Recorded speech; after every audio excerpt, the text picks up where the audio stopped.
Newsflash! Penacony's Charmony Festival has entered its countdown phase. Accompanied by Clocky's TikToks, after 12 system hours, this grand celebration will commence with much fanfare.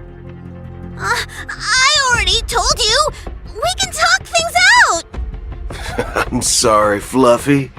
I really have something urgent to attend to, so I had no choice but to resort to asking this favor of you all. Since you already know what you're doing, I'll also have to remind you of its risks. Hey, partner, what's with the hostility? I thought pulling this thing out was just a way of saying hello. For the last time, state your identity and purpose. My name's Boot Hill, and I'm a Galaxy Ranger. A Galaxy Ranger? You look like you seen a ghost. Did you think we all went extinct? Well, that's the price you pay for being off-grid for too long. The righteous heroes of the hunt would never hijack the Astral Express. I ain't hijacked anything. What, chatting with someone while holding a gun is considered a hijacking? It probably is. Pardon my frankness, but there are plenty of rumors in the cosmos regarding the Galaxy Ranger's current status, and none of them are pretty stories. I have a hard time believing you. Oh, this is hilarious. The tale that this bunch of fools spin is getting out of hand. There's even a bit about the Galaxy Rangers being turned into gibbons by Dr. Primitive, and they're in some valley screwing around on swings. Of course, I know you won't believe me, which is also why, similarly, I have a hard time believing that you're the real Nameless. See the bullets in this gun? 9mm, an eternal classic. I may need the Astral Express's help right now, but if you're an imposter just like that one, then this bullet might just end up in my head. I can't allow myself to be exposed to danger. That's just the way it goes, so you all have to first prove yourselves. Huh? Where are you going?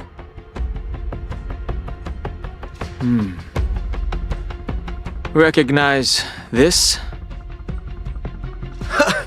It's a model fudger. The Jade Abacus of Ally and Oath. The CN Joe really gave this to you guys? Model fudger? This is the Jade Abacus gifted to the Express by the Shenzhou Luofu's general, Jing Yuan. Its presence on board serves as the Shenzhou Alliance's official recognition of the Express. Is that enough? Not bad, kiddo. And across these sprawling stars, a gentle squeeze is all it takes to rustle up a whole legion of Cloud Knights. Now, I reckon that'd be one fudging sight to behold. Now it's your turn. Been ages since the Galaxy Rangers had the spotlight shown on them, and we ain't equipped with such fancy gadgets. But I've been around the block enough to know the way to handle these types of situations is easy as pie. Alright then, feel free to toss any questions my way, and let's see if my answers can't turn your trust. If your gut tells you otherwise, still ain't too late to show me the door. And why would I play along? If I truly am a real Galaxy Ranger, you stand to lose nothing. Alright then. Tell me, what kind of organization are the Galaxy Rangers? Oh, my friend, this question is a hard one. I don't think I can even consider us an organization to begin with. Everyone's on their own fated path along the hunt, with their own resolute sense of righteousness and not so welcome among such so-called universal values. This reply does not instill trust, and only makes your predicament more precarious.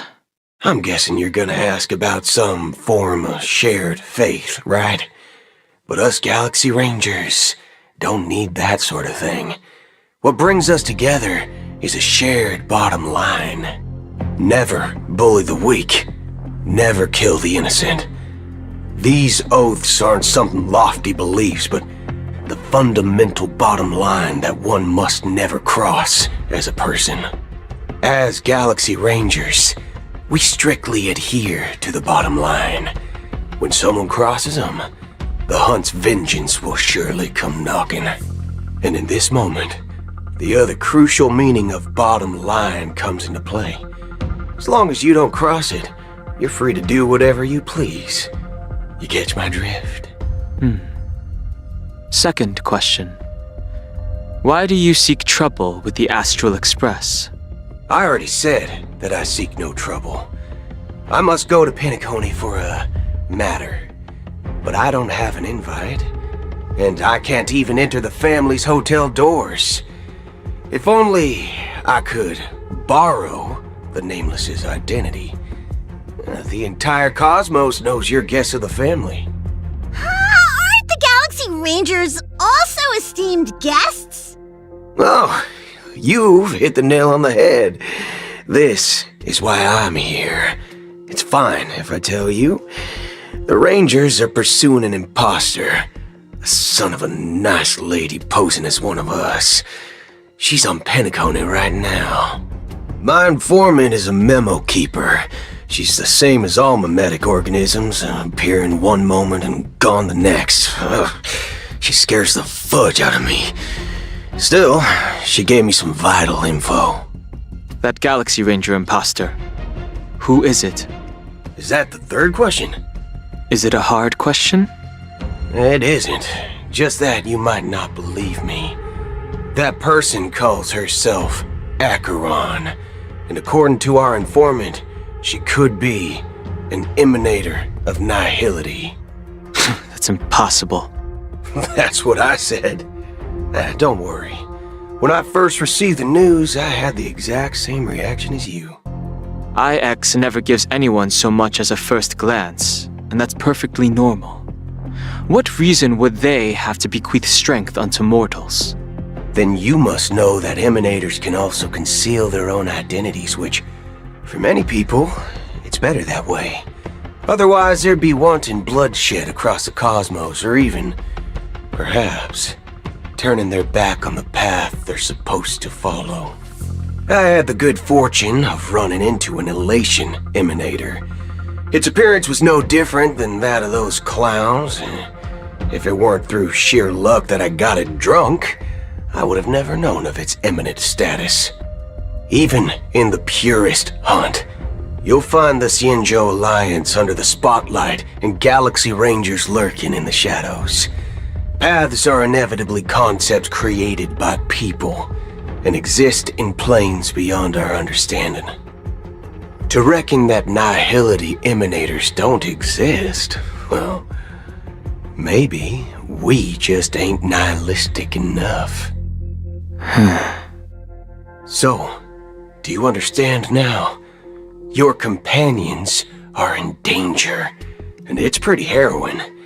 If you don't want to believe me, you'd best send a message to them, but I'd advise you to move fast. We don't know what's happening in the dreamscape or how much of what the memo keeper said is true. And that Acheron, who knows what she intends to do? I don't intend to do anything. That's not up to you. Did you know?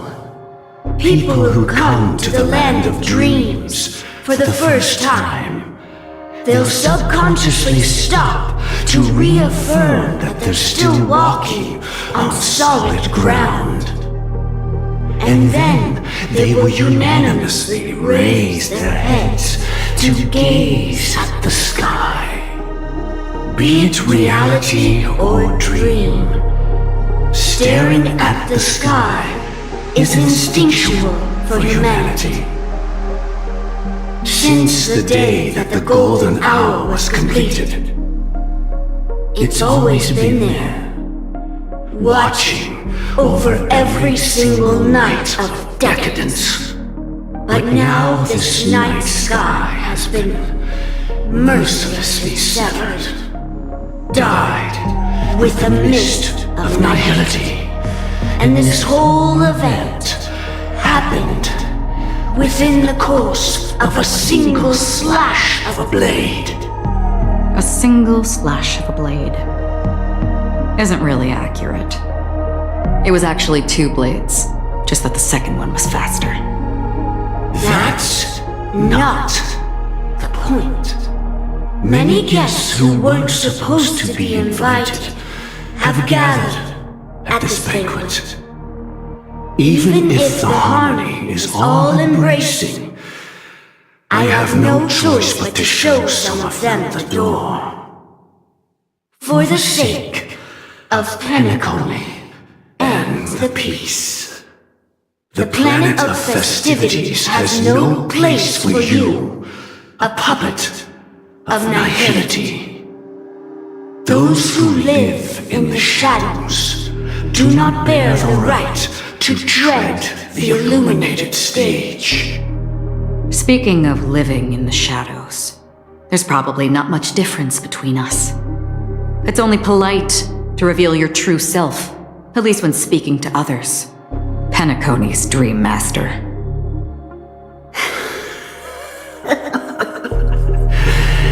That's just another reason that you can't stay. Whether you believe it or not, this is the real me. We are one. Is this the united as one that the family espouses? My mortal shell has long since dissipated. The Oak family's 107,336 offspring are now my eyes, ears, and mouths, spreading joy across dreams when required, and in times of essential need, exiling evil from this haven in my stead. From the sound of it, it seems like you're asking me to leave, Penacony. I am glad that you're an understanding one. Alas, I'm not asking. If you think you can. Are you threatening me? I ended it with a period. It was a statement, not a threat. Knowing who I am and still showing such malice. You're not the first, nor will you be the last. This scene played out many times before. And usually, when faced with my questions, most people retort, "Why can't I?" The result has invariably been that they can't. You are confident. But be reminded, the family is forgiving, but not weak. The cords of the harmony extend across worlds. If you do not comply, when the blade is unsheathed for even a hair's breadth, you will never be able to escape the eternal Centurion's wrath in all of your lifetime. 137 individuals. That is how many heathens I have exiled since I became Dream Master. Among them were those who once severed my wings, and those who immolated my body. And here I stand again, about to add another mark to the tally. And you will die.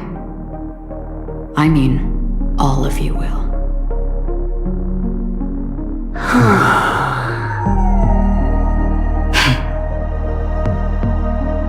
But that won't come to pass. I'll do as you ask. I'll leave. A wise choice. I wasn't aware there was a choice. To you, that surely is the only option. Please bear in mind, you and Penacony are of different worlds. Those born on the far bank cannot seek solace across the river. Leave and never return. The radiance of the planet of festivities is overwhelmingly bright, luring in tricksters, wrongdoers, and criminals. But even the harmony itself will never welcome the self-annihilator of nihility. And even more so, when this self-annihilator heralds the destruction of everything. Your strength is obviously a gift of the sleeping and shapeless, immeasurable and fathomless, like a tributary spawned from the abyss that brings death and sin to all. Acheron, a befitting name. Take it from someone on the other side of your so-called river. You know better than I do that Penacony has already deviated from the harmony. Whatever your intentions may be, I foresee only one outcome. Its future holds nothing but nihility. Just like all the worlds that have drowned in their shadow. Attention, please. The unusual event that occurred moments ago was due to a technical malfunction at Clock Studios theme park. The family has promptly responded to secure the area, and we're happy to report that there have been no injuries. Oh, I swear that was no movie shoot. So many chips fell from the sky, and I even caught one of them. But it vanished in an instant before my very eyes. Excuse me. Are you talking about the Clock Studios theme park incident? Yeah, what about it? Oh, Miss Robin, am I seeing things right? No need to worry. I apologize for any inconvenience caused to your delightful dream journey. What you just mentioned about the chips really piqued my interest. Would you mind providing more details about the incident? Oh, it was just those chips you normally see everywhere. The green ones? They fell from the sky as if it were raining. And then those chips simply disappeared. It appears to be the Dream Sim tech the Iris family has been developing. Huh? Miss Robin, you mean those chips were all part of a performance? But I really... Shh. This technology hasn't been made public yet. It was originally planned to debut at the Charmony Festival, but it seems it's been leaked. Can you help me keep this secret? The raining chips were supposed to be part of my act. Oh, I see! Then it all makes sense now. I'll do anything to help make the Charmony Festival a success! Thank you. As appreciation, I'd like to give you a token gift. Oh, this button is...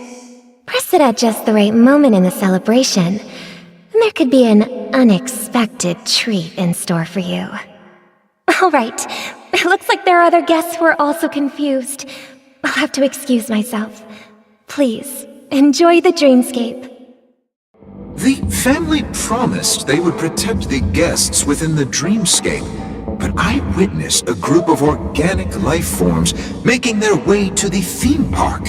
And soon after, a rip tore through the sky, and black rain started leaking out of the void. The family needs to provide a reasonable explanation, or I'll take my loved ones and return to reality. I thought the dreamscape was supposed to be a paradise. If it's not, then there's no point staying here. It appears the good sir has seen many great events. And it's true that an uninvited guest has unexpectedly entered the dreamscape. However, their target is not the ordinary guests, but the ambassadors of the IPC. The family will certainly ensure that the safety of the guests is of the highest importance. Miss Robin, I know the Bloodhound family has already sealed off the theme park and has control over the situation, but it won't resolve the problem. The family can try their best to protect their reputation, but as a guest, I don't wish to gamble with my life. But as you can see, sir, no innocent bystanders were affected in this incident. Perhaps the dreamscape is not as perfect as promised, but there's no place safer than dreams under the family's rule. I believe you know this better than I do. If this incident happened in real life, how many people would be able to walk away from it? I could stay here, but keep in mind, guests come to Penacony to enjoy the dreamscapes. They do not wish to be entangled in a conflict between the family and the IPC, so let's not have any more unnecessary incidents. Of course. With the Charmony Festival about to commence, we will spare no effort in our preparations. Rest assured. To express our apologies, the family has arranged this gift for the guests. Thank you for understanding. Hello. May I ask what happened here? Nothing to be worried about. There's been a small rehearsal mishap at Clock Studios theme park. Please stay calm. Hey, are you a fool? You don't even recognize Miss Robin? Who do you think you're talking to? I'm sorry. I've just been transferred to the Bloodhound family, and I'm still not too used to working on the streets. I didn't realize it was you. I'm so sorry. Hey, don't sweat it. You guys have a tough job. I know how it is. How's the situation looking? Oh, we've sealed off the theme park. Most guests are used to bizarre phenomena in the dreamscape, and so far, no threats have been detected. We can expect order to be restored soon.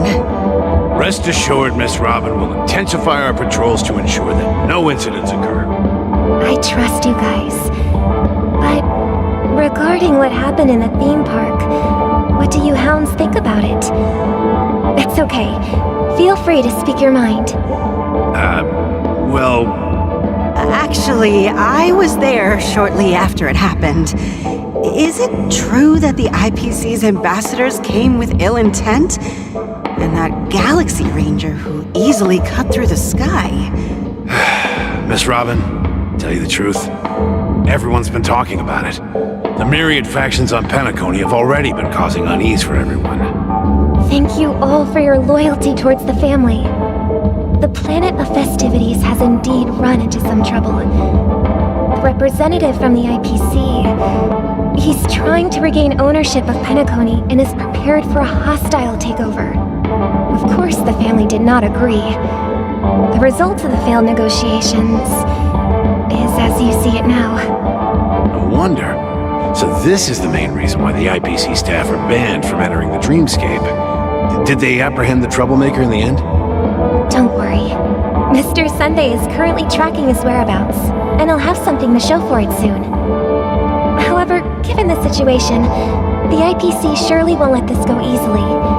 Therefore, we are relying on you hounds to maintain the order and stability of the dreamscape. Please be assured, Miss Robin, we take our orders seriously. We won't let those IPC cronies get away with this.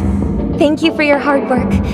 If there are any other members who still feel uneasy, please tell them on my behalf that protecting the dreamscape requires everyone's help. This is a small gift prepared by the Iris family for the guests. There's one for you too. Please, open it at the Charmony Festival for an unexpected surprise. I can't believe I received a gift from Miss Robin. It feels like I'm dreaming. Wait, I am in a dream. If trouble comes knocking on our door, we're not afraid to go to war.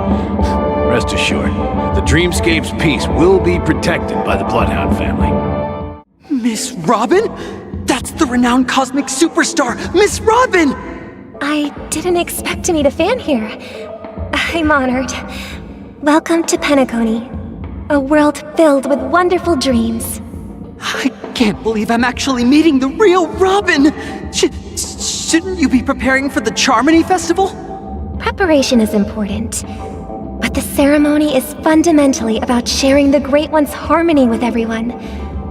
If there's a chance to sing with everyone, I will not refuse. Regarding the recent mishap, I understand it negatively impacted some of our guests. As a member of the family, it's only right for me to come forward and offer my apologies to everyone. But, are you sure it was actually a mishap? Everyone saw those chips descending like rain and the red light tearing through the sky. Claiming it was merely special effects seems a bit far-fetched. Plus, I met that generous gentleman. He looked really out of it and kept talking to himself. Is this also part of the performance? Everyone, please do not panic. I believe that the family will give everyone a satisfactory answer in due time. Even if you say so, Miss Robin, it's hard to believe. Some people just never listen, do they? It's never ending. It just goes on and on. I'm getting really tired of this. Miss Robin? Still, I suppose I should keep on helping everyone. I am the epitome of joy, kindness, and goodness, after all. Huh? What was I just doing? And, who might you be, miss? Here, take this, little guest. This gift has been specially prepared for you by the family. Make sure to take good care of it until the opening of the Charmony Festival. Then, when the show reaches its climax, press the button together with the others around you. You never know.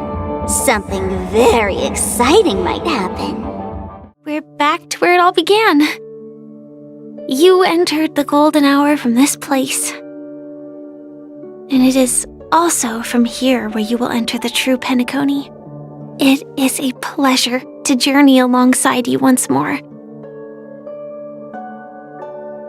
But it's time I laid bare the entire truth before you. As you might have heard, I also go by another name. Stellaron Hunter Sam.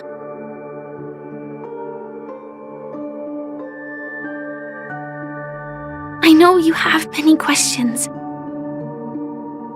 Do you remember when we encountered death in that strange dreamscape? When I was caught by that meme? In that instant before it killed me? I saw the reflection of another dreamscape in its ghastly pupils. So, following the clues in the script, I came up with some theories about the meme. That's why I instructed Silverwolf to issue invitations, drawing everyone to the Dreams Hotel. I intended to call upon death before you arrived, to solve the riddle using more direct means, and then invite you to join. However, contrary to my wishes, I couldn't defy the script, and I didn't get a chance to explain it to you. It is how you see now. I was impaled by the bladed wings of death. The heavy pressure of concentrated memoria miasma exploded in my mind as if it was actually reality.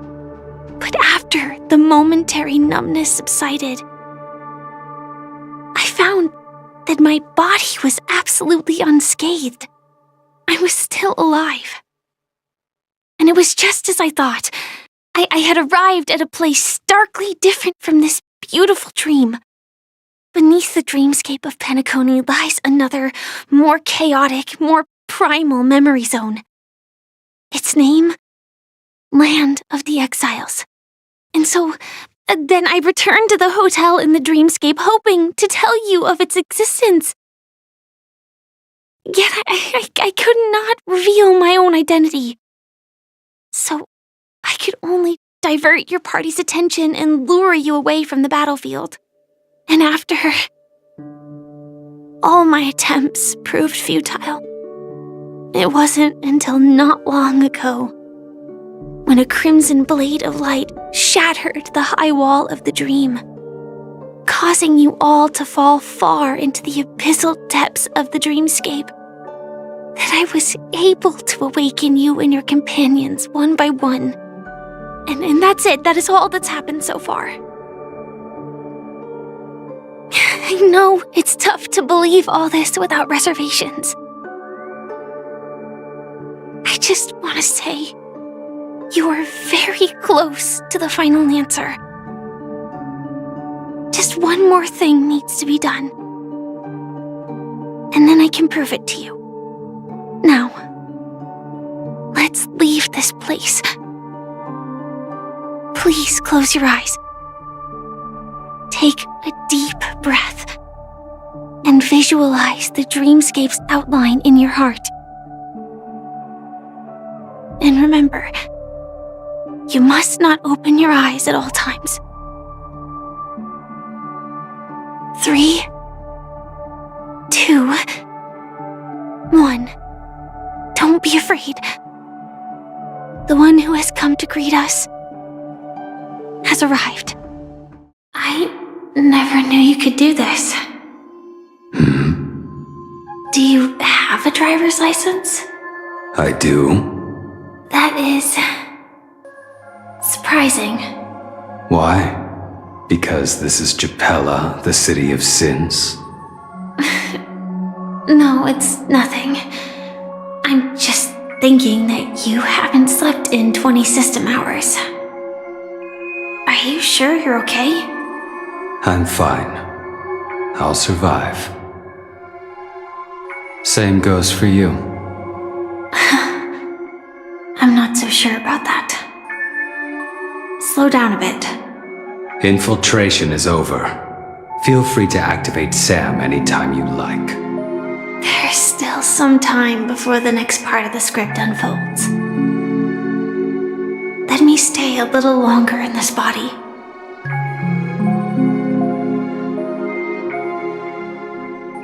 Such a long tunnel.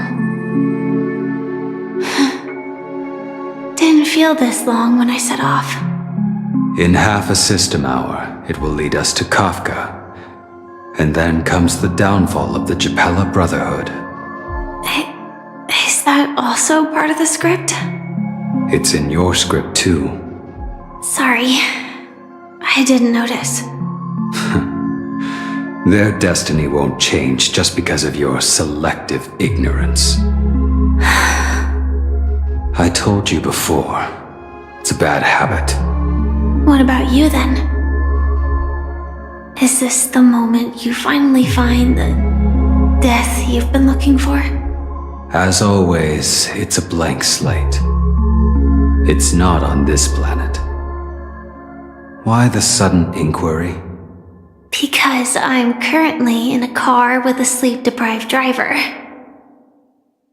I just want to get there in one piece. This car has full self-driving capabilities. I'll just put my hand on the steering wheel. Will that do? Hey, don't take everything so seriously.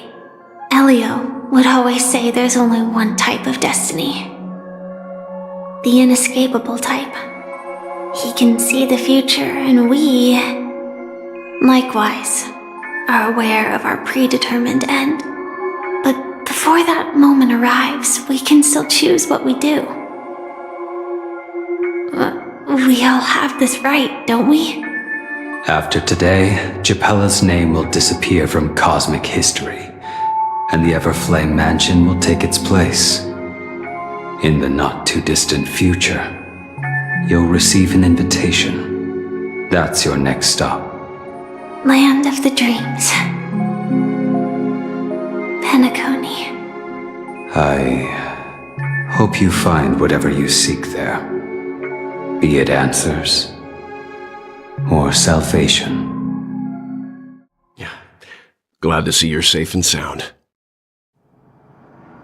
Close your eyes. This is the answer. Isn't it incredible? The monster that we have always known as Death is actually the guardian of the land of the exiles. It abides by a certain rule. Abducting people from their dreams and bringing them here. The question that has been perplexing us, does death really exist in the dreamscape, appears to be a cognitive trap. It was laid by those orchestrating events from the shadows to cover up the truth behind the disappearances and the existence of this fortress known as Dreamflux Reef. Every emergence of that meme is related to the Watchmaker.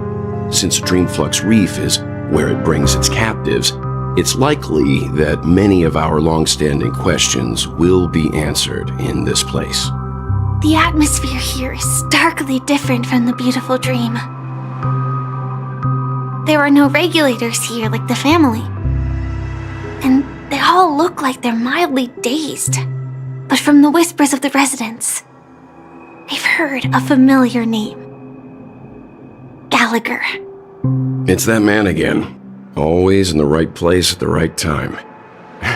Though that does save us the trouble of looking for him. Himiko and March have already made a move. Get ready. We're about to set off. Something on your mind? Let's talk about it. No wonder Miss Acheron is so averse to drawing her blade. It's hard to imagine such terrifying power could reside in an ordinary sheath. If it weren't for the fact that Aventurine's power originated from the preservation, the entire dreamscape would have been affected. Don't feel burdened by this. Even without that Stellaron inside you, Aventurine would still have found other methods to accomplish his goal. Let's just believe in Miss Acheron, and given her prowess, I don't think we've got anything to worry about. During your investigation, he shared a vital piece of information. Mikhail, the former watchmaker who collaborated with the family to construct the Penacony we're familiar with today, had a falling out with the family for specific reasons. But this is precisely where the problem lies. You were clearly investigating a murder, so then why, as a security officer, is he changing the subject to talk about his past with the watchmaker? And now, with Firefly mentioning his name again, it's hard not to be suspicious. Before we found you, she'd already revealed her Stellaron Hunter identity and shared a lot of information. Who would have thought that the Molten Knight's true identity was actually a young girl? For her, this is a secret that she cannot allow others to know. That being the case, I think we can believe she's willing to cooperate. But she didn't reveal all her secrets. I just can't shake the feeling that her situation is different from that of the typical dreamer. And I hope that doesn't lead to any dangerous predicaments. I hope you've regained a little composure. We'll move out when you're ready. I'm really sorry for waiting until now to tell you everything. 2 reasons. Firstly, the script. In the future that Elio saw, Sam and the Astral Express's confrontation was inevitable.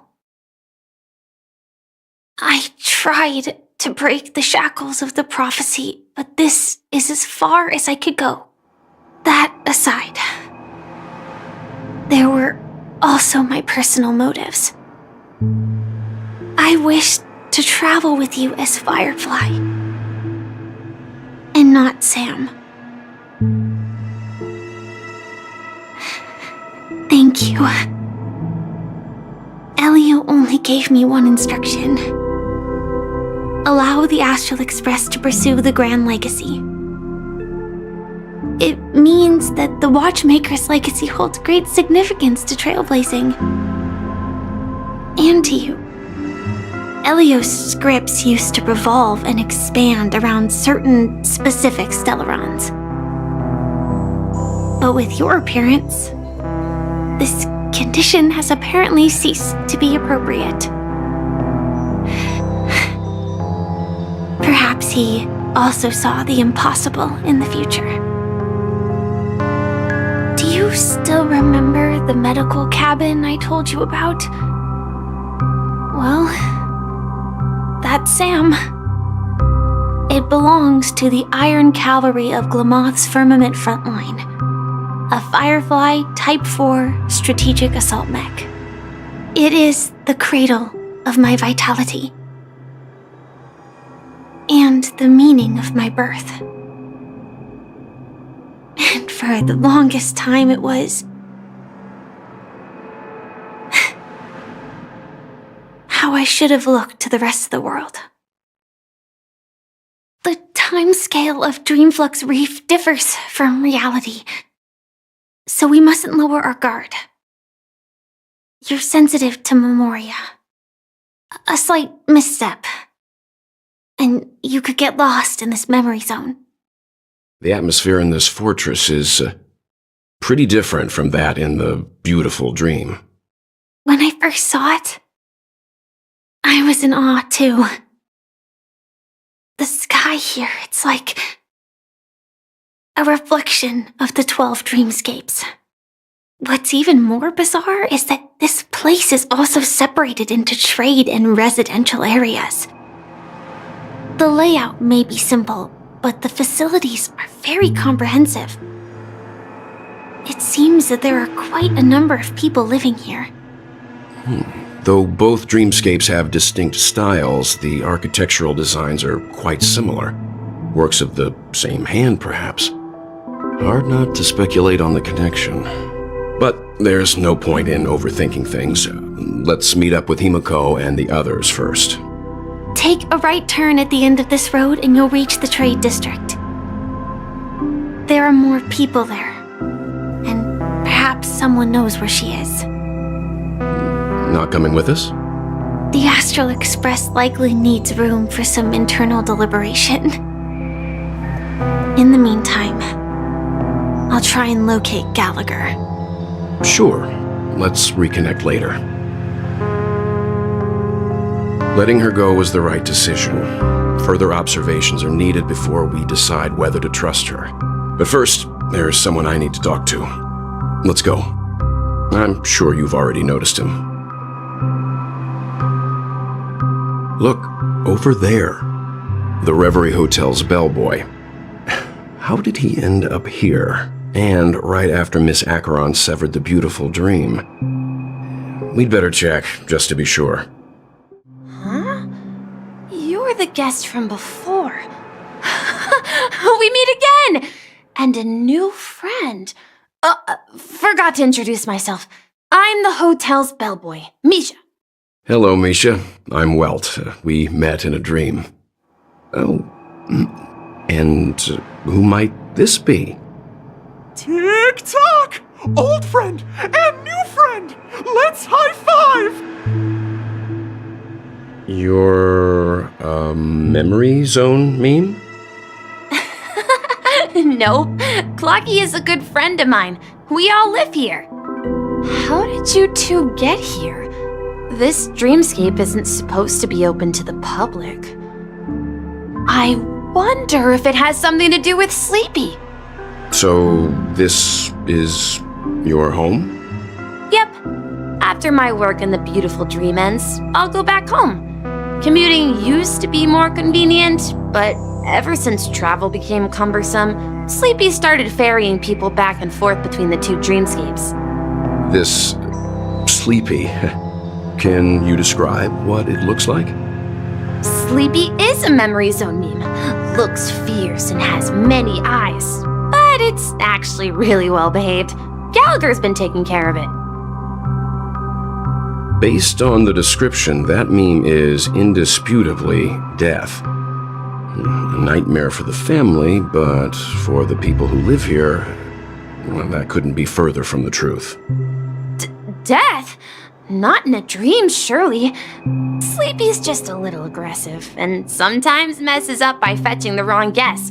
But it would never hurt anyone. I see. Has it brought back any guests recently, say, in the last day or two? We're currently investigating a missing person case that occurred within the beautiful dream. I see.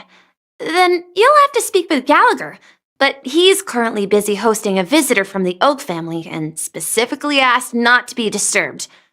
Mr. Yang, the person you're looking for, is it Miss Robin?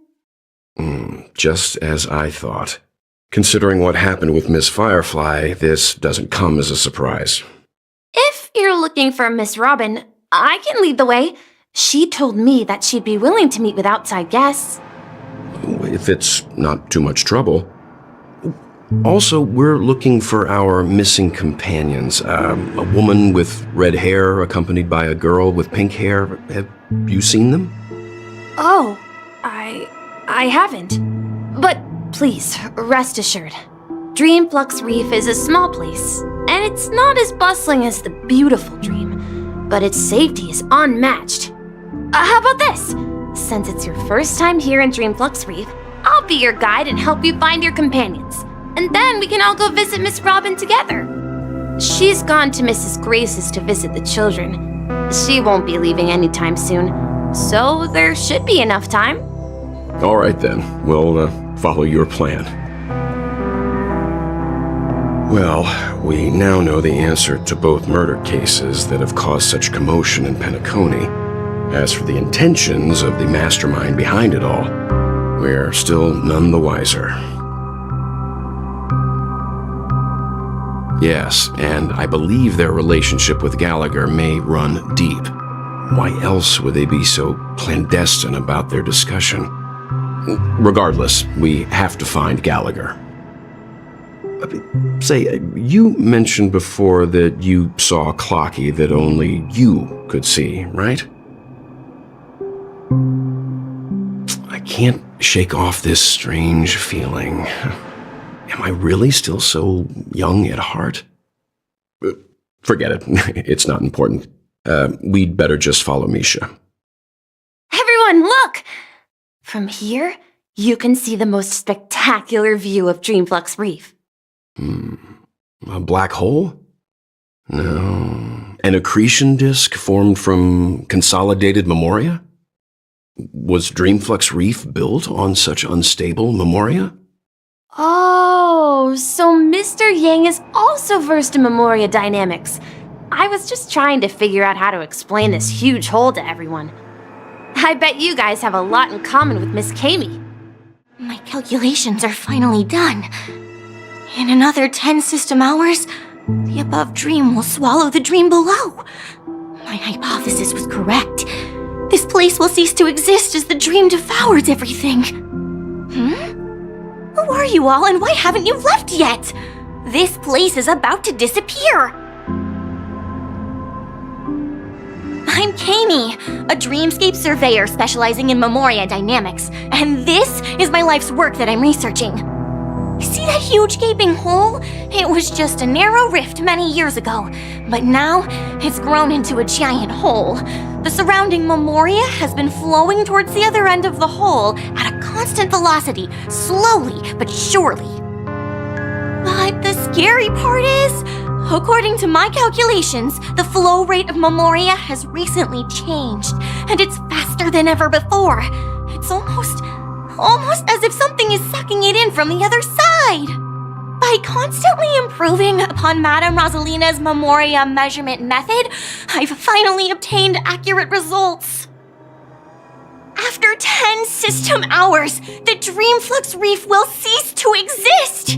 It will disintegrate like a melting glacier, and then fuse with the sweet dream fragments on that side of the void. Please don't worry. This sort of thing has happened many times before. Miss Kami isn't a bad person. She's just a bit lost in her own world. She'll probably realize she's wrong soon enough. You don't say. There was something else that piqued my interest. Who is Madame Rosalina? Oh, do you know her too? Or are you also a fan of memoria dynamics? We're very interested in Madame Rosalina's achievements. Could you tell us a little more about them?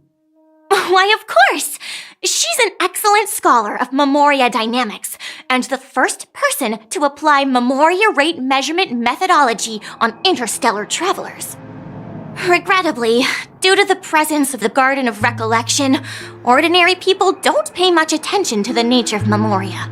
She departed this world without much fame, leaving only a few thin journals behind. I came to Penacony to learn more about my idol, and went to great lengths to seek out Dreamflux Reef, all because this is her final resting place. Prodigies always meet their demise prematurely. If only Madame Rosalina had more time, she would have discovered a way to reverse the flow of Memoria. I felt it. The source is in the golden hour. There is a certain anomalous presence stirring the currents of the memory zone. I must uncover more concrete proof. I must convince everyone. Does the name Madame Rosalina sound familiar to you? That's right. It seems like she did a great deal of research and calculations in Dreamflux Reef before abruptly passing away. Miss Katie regularly mentions her. I hear Madame Rosalina passed away during the prison war. She could see the Penacony of today. Its people building homes in the memory zone. I bet she'd be really happy. Perhaps. Ghost! There's a ghost! Don't come near me! Oh my. I'm human and so are you. Can you get a grip? Ah, there you are. I've been waiting for you two. Quickly, come help. I bumped into a member of the family on the way here. He was so scared and I just wanted to calm him down. But... Let me go! Let me go! I've only done good in my life.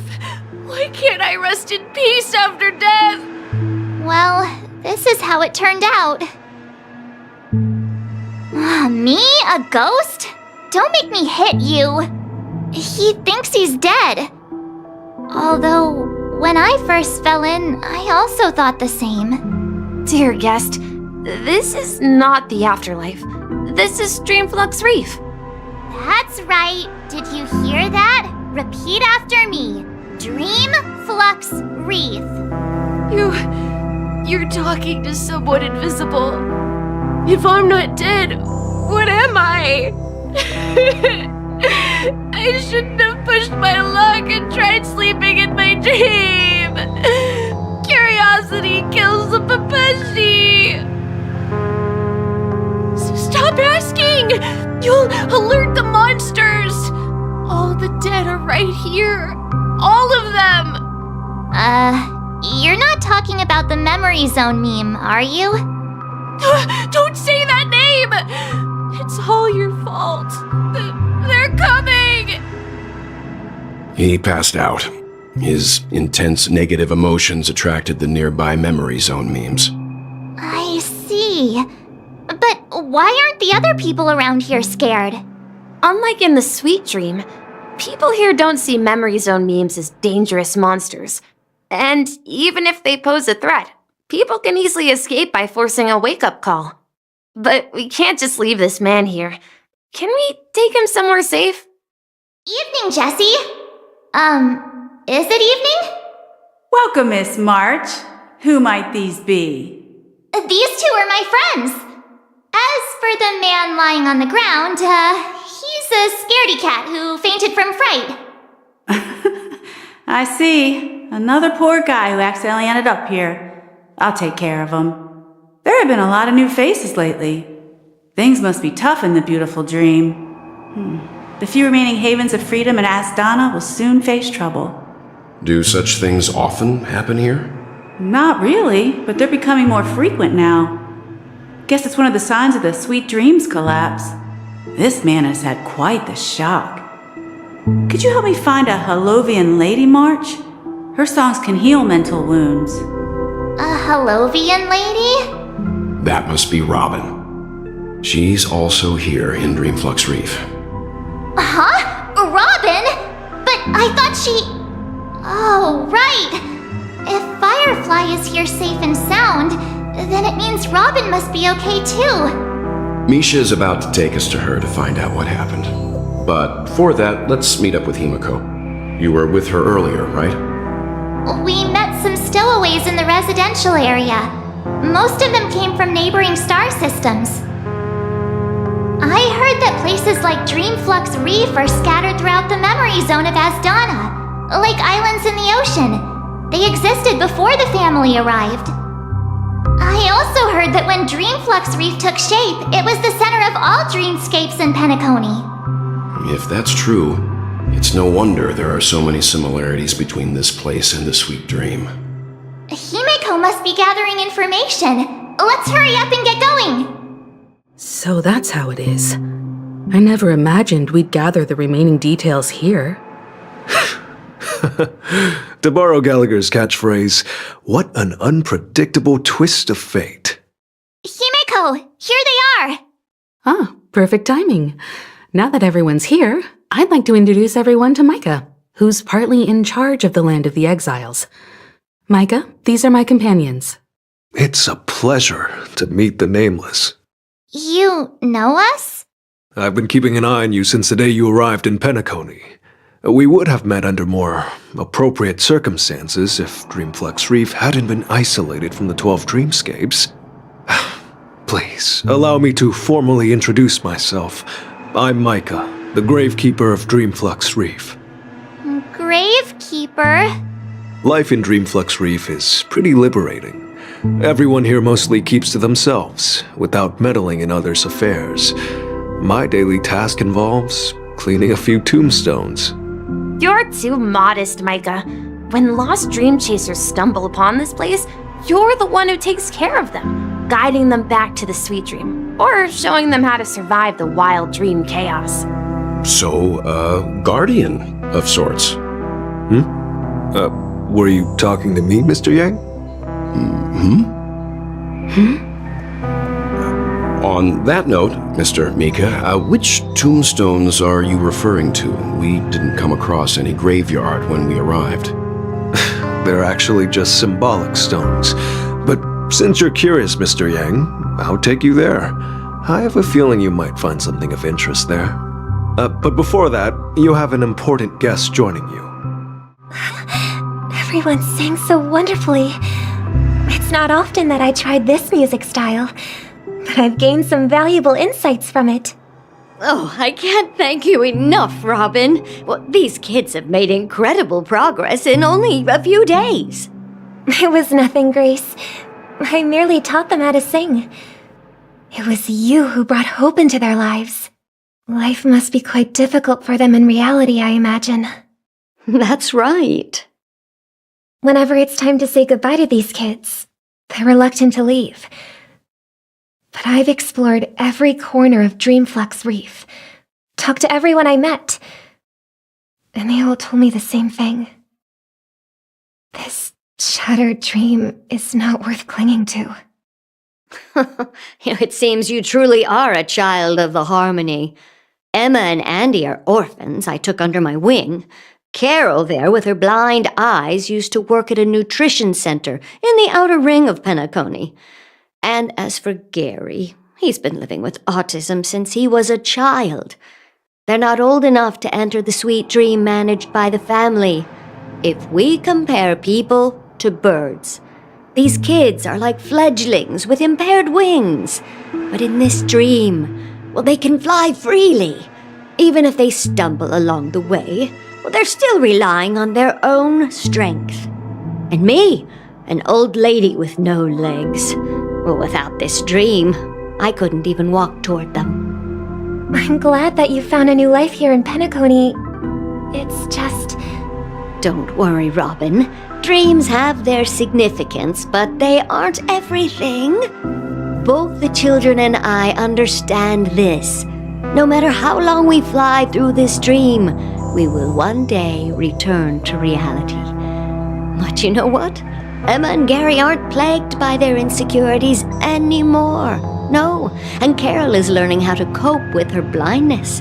And Andy is livelier than ever. Well, even I've become more optimistic. You see, in dreams, we learn how to live. Once we return to reality, we learn how to survive. And should our feathers be damaged, then we share our wings with one another. There's no need to covet an illusory sky in dreams, because we have the right and the ability to fly towards a broader horizon. It's a relief to see you safe and sound, Miss Robin. It's nice to see you all again, Astral Express crew. I heard my disappearance caused quite the commotion out there. I'm really sorry about that. Since you're here, can we assume that you're fully aware of the situation in Penacony? Ever since I returned to Penacony, my voice started to change, until it gradually faded away. At first, I thought it was a temporary ailment, perhaps due to having been away too long. I thought maybe it just takes some time for my body to acclimate to the high concentration of Memoria and Asdana. But now it seems the root of the problem goes way beyond me. There are elements around me that don't align with the harmony. And losing my voice is just one of the signs of the Sweet Dreams collapse. The Sweet Dreams collapse. That memo keeper mentioned the same thing. So it's real.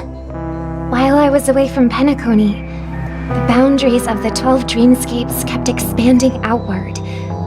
Whenever I mentioned the anomalies in the dream, all the family heads refused to talk about it. Only my brother was willing to respond. Later, I discovered the secret letters from the IPC ambassador, which further convinced me that there are hidden secrets beneath the surface of Penacony. So, following the clues in the Oak family's dossiers, I found my way here. The land of the exiles, concealed by the family under the guise of death. A dream within a dream, where Penacony's past is buried.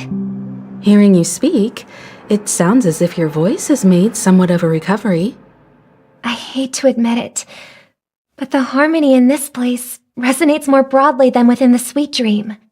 It's regrettable, but the family has experienced betrayal.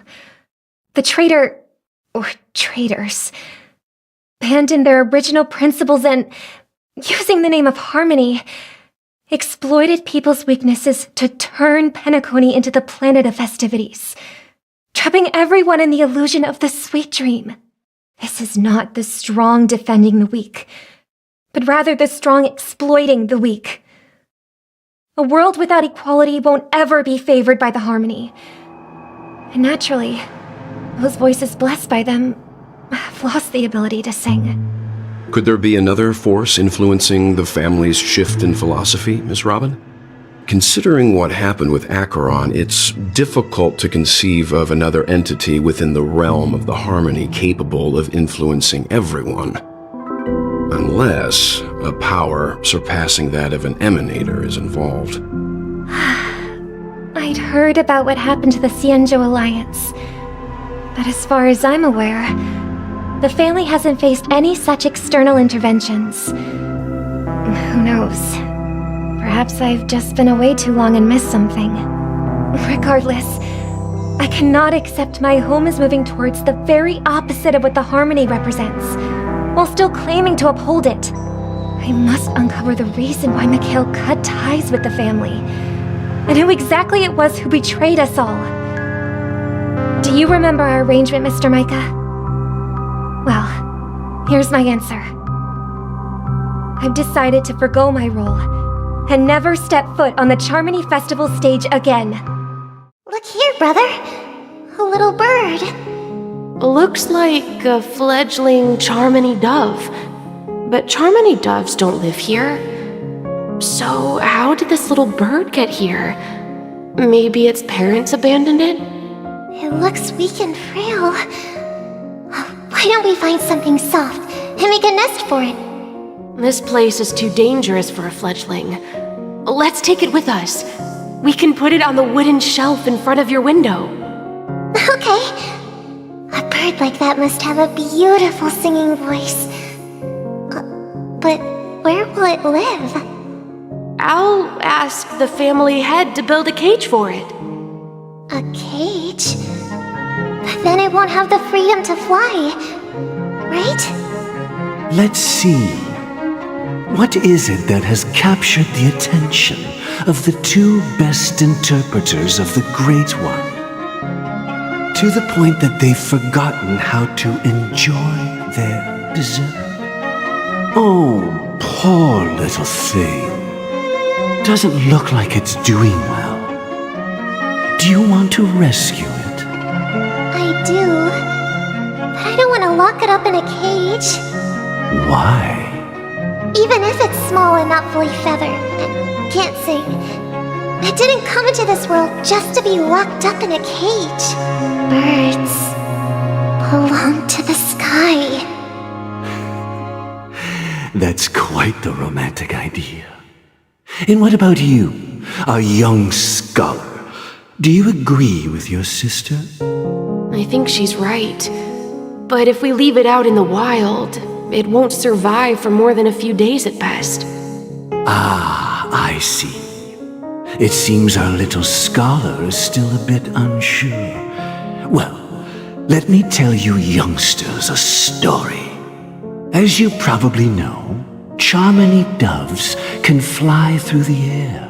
When they fly really high, the friction caused by the flapping of their feathers against the atmosphere creates amazing lights so that they look like shooting stars. We've seen this spectacle so many times that we think it's just something they can naturally do.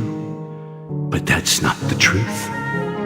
Their radiant display is the result of countless struggles against nature over generations. Their ancestors were too weak to survive on the ground, so to escape predators, they started seeking new opportunities in the air. After countless attempts by many generations, one of them finally figured out how to fly. It soared into the sky and never looked back at the ground again. So, you mean birds aren't born to fly, but they find a way to do it through their determination, right? Well, that's an idealistic way of putting it. So, what are your thoughts, Sunday? I think people believe birds are meant to fly because they've never seen those birds crashing to their death. That's an interesting perspective. So, have you decided what to do with the bird now? For now, I'll keep it in a cage until it can take care of itself because I want it to live, no matter what. Well said, kids. It seems each of you has found your own answer. Your insights are truly remarkable. And I hope they come true in their own way. We will take good care of it, won't we, brother? Yeah, but Mr. Gopherwood, there's one thing I don't quite understand. And what might that be, my son? What if this little Charmony dove never learns to fly in the end? I mean, if there are fledglings in this world that can never fly throughout their lives, should we let them go back to the sky, only to see them crash to the ground and die?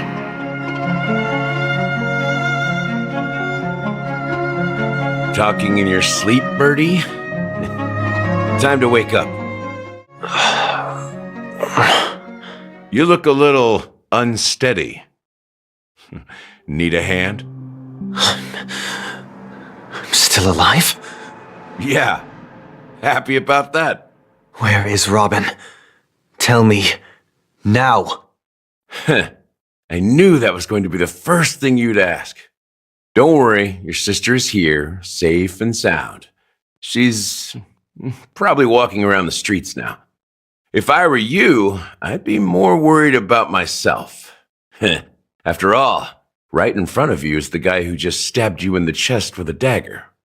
If you wanted to kill me, you wouldn't give me the chance to speak. Just tell me your demands, lackey of the Watchmaker. So, you figured out who I am, huh? No wonder you had the guts to go against the Dream Master and the Four Families. Looks like I made the right choice. Choice? You are aware of my plan and see through my fictionology. Time is running out, so let's drop the charades. I'm suggesting we cooperate. Cooperate? What makes you think I'd cooperate with you? The fact that the famous Robin has chosen my side. Plus, some clues about a traitor and a bright future for Penacony. Any of that catch your interest? I find it hard to believe a man who's full of deception. Fine, you don't have to trust me. What you should trust is the sense of justice inside of you.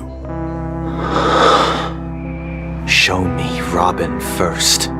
All right, as you wish. Here she is. Huh? What's your trick this time? Just kidding. I mean, this lady will lead us to Robin, right? And the crew, too. There are too many people who you owe an explanation. That'd be great. Please follow me, Honorable Oak family head. Now, all the actors are on the stage. This is the monument I mentioned earlier. The names inscribed on it should be familiar to all of you. Rosalina and Tiernan. When Penacony was known as a frontier prison, it was the Trailblazers who connected it with the stars. They were the heroes who saved Astana, and their names deserve to be immortalized, not just on this small stone tablet, but in the annals of history for all of time. However, today, the planet of festivities is nothing but sweet dreams. That heavy piece of history is all a distant memory. Just like that prison. If their names are inscribed here, then that means... According to Micah, they died long ago. Rosalina was killed during the War of Independence. She ventured alone into the heart of the star system to investigate the flow of Memoria, but she never returned. Tiernan was a skilled gunslinger, strong and reliable. He led the people through countless battles, but he didn't live long enough to witness the arrival of true peace. In the decade following the war, Penacony faced challenges internal and external. To protect Astana, Tiernan picked up the way of the Trailblaze again, and led the Lampmoth family to explore beyond the system, only to be surrounded and wiped out by the swarm. Though I had expected as much, the tales of these heroes truly are sorrowful. True to the title of Trailblazer, they spent their lives venturing into the unknown. But what about this tablet? There are no names carved on it. When Dreamflux Reef was created, its owner was still alive. However, he insisted on erecting a monument for himself, saying that it will happen someday. Here we meet again. Everyone from the Astral Express. Robin! I promised to give the siblings some privacy, so let's talk about our business first. What do you say? That sounds sensible enough. Since you went through the trouble of gathering the family heads, the crew, and the Stellaron hunters, I'm guessing you have something important to say, Mr. Gallagher? Oh, is it that obvious? The look on your face is practically screaming, I'm the one behind all this. You're right, Mr. Yang. It is indeed time to come clean on everything. The siblings already know what they need to, and they've made their choice. But you, Nameless, arrived a bit late. So it's only fair that I answer your questions. Before we begin, let me reintroduce myself. I'm the founder of Dreamflux Reef, the deputy of the Watchmaker, and the one who sent out that invitation. As Gallagher, the history fictionologist, I humbly extend my greetings to you all. History fictionologist? So what, everything you told us was made up? Well, don't worry. Almost everything I shared was true. Well, except for the part about the family accepting me back. I double-checked with Micah, and everything he said about the family, the watchmaker, and Mikhail is true. Thank you for your understanding. Now let's get down to business. I'm sure you're all wondering why I went through the trouble of setting up this battle for the legacy, inviting different factions and stirring up a ruckus all over Penacony.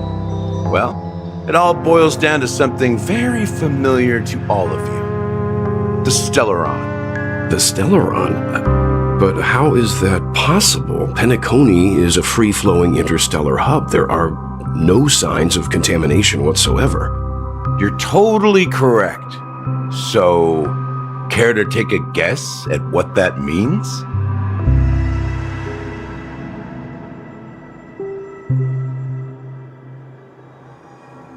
How keen. Well, what should I say? I expected nothing less from the person here who is the most familiar with Stellarons. The sweet dream doesn't come out of thin air. If you think of the memory zone as the sea, creating the land of the dreams is like filling that wild ocean with earth to make an island.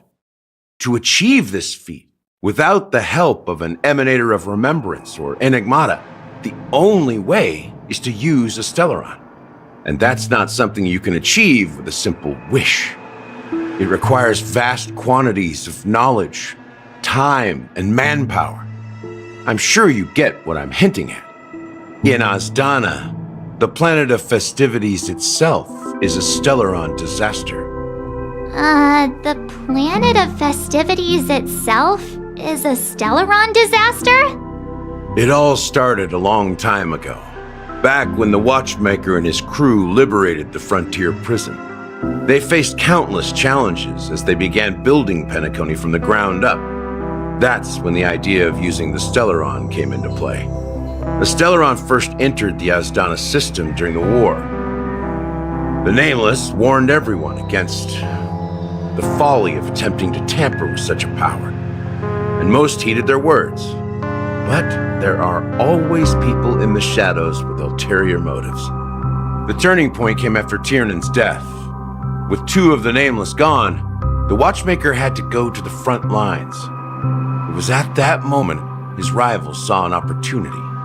By the time a representative from the Montour Systems family arrived at the Watchmaker's call, the Stellaron had already been activated and was seeping into the primordial synesthesia dreamscape.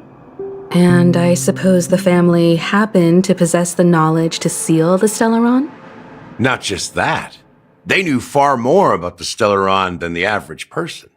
They helped Mikhail swiftly quell the civil unrest and played a part in building Penacony under the disguise of the Harmony. Those 3 eras were known as the Age of Dreaming. The Watchmaker, who had been left in the dark, sent out invitations across the universe, spreading the hype around the land of the dreams. Then, how did they turn against each other? Remember the island in the ocean metaphor? The truth is, the Stellaron was never truly sealed. It existed in a different form within the dreamscape. Think about this. What would it cost to create and maintain such a lavish dreamland? It's people's lives. The opulent dream is built upon the decay of spirits, with a toxic elixir called pleasure flowing through the dreamscape. It tempts people to indulge in the dreamscape, and gradually their minds succumb, becoming nourishment for the sweet dream. Confusion, laziness, and cowardice, weaknesses that plague humanity, were magnified and nourished by the family. Penacony became a new kind of prison, even more impenetrable than the previous one. Sadly, we realized this far too late. By then, the family had a firm grip on Penacony, swiftly quelling any opposition that arose. At my wit's end, I had to use the power of the Enigmata, sought refuge in this chaotic memory zone. Over the years, I fabricated a meme within this dream for our use. Dormancy. That's its real name. We exploited a loophole. You see, regular people can't fall asleep again while they are inside the dreamscape. So this is the true meaning of the impossible. You sent out invitations in the Watchmaker's name to find forces capable of resolving the Stellaron disaster and draw them into Penacony to uncover the truth. It's not just that. Above all, I wanted to see what happens when the major factions engage in a struggle for the legacy. Since this is the Watchmaker's first announcement in decades, the traitor within the family is bound to reveal themselves. So, the legacy is just a facade. If you want to consider the Stellaron as the legacy, I'm totally fine with that. If that's the case, where is the Stellaron now? That's a question for Mr. Wings. The Stellaron is still under the family's control, and as the head of the Oak family, I'm sure he holds all the answers. Are you done talking? So, will you tell us where the Stellaron is? It is the Penacony Grand Theater itself. As I suspected, it's the embodiment of the family. The edifice that first materialized within the Sweet Dream. That's what turned Penacony into its current state. As for the person who employed its power, it is in fact Mr. Gopherwood, the current Dream Master. Well, that was easier than I thought. Did you conduct your own investigation already? Correct. When I was trying to track down the person who murdered my sister, apart from you, Gopherwood was my second suspect. Confronting me first turned out to be a smart move on your part. I didn't have other options. The Dream Master has been elusive, and even the heads of the families can hardly get an audience with him. Moreover, Mr. Gopherwood has been kind to my sister and me, and I didn't want it all to end like this. What do you mean by that? To be honest, my brother and I are also victims of the cancer of all worlds. We grew up as orphans, and were adopted by the family when they came to help. Mr. Gopherwood recognized our potential and brought us to Penacony. But I can't just stand by and watch Mr. Gopherwood become an enemy of the Harmony. I won't use my voice to support an evil cause. I won't step on that stage and sing, no matter who the traitor is, or what orders they give me. I won't let the Charmony Festival become an event that destroys Harmony itself, or the paradise in our dreams. Indeed. For the paradise in our dreams. As the head of the Oak family, I'm responsible for ensuring Penacony's promising future. Robin and I will head into the Sweet Dream and confront the Dream Master. And if it turns out that the family has truly strayed from the Harmony, I'll fight alongside you. We'll put the Charmony Festival on hold and make sure Mr. Gopherwood pays for his blood debt.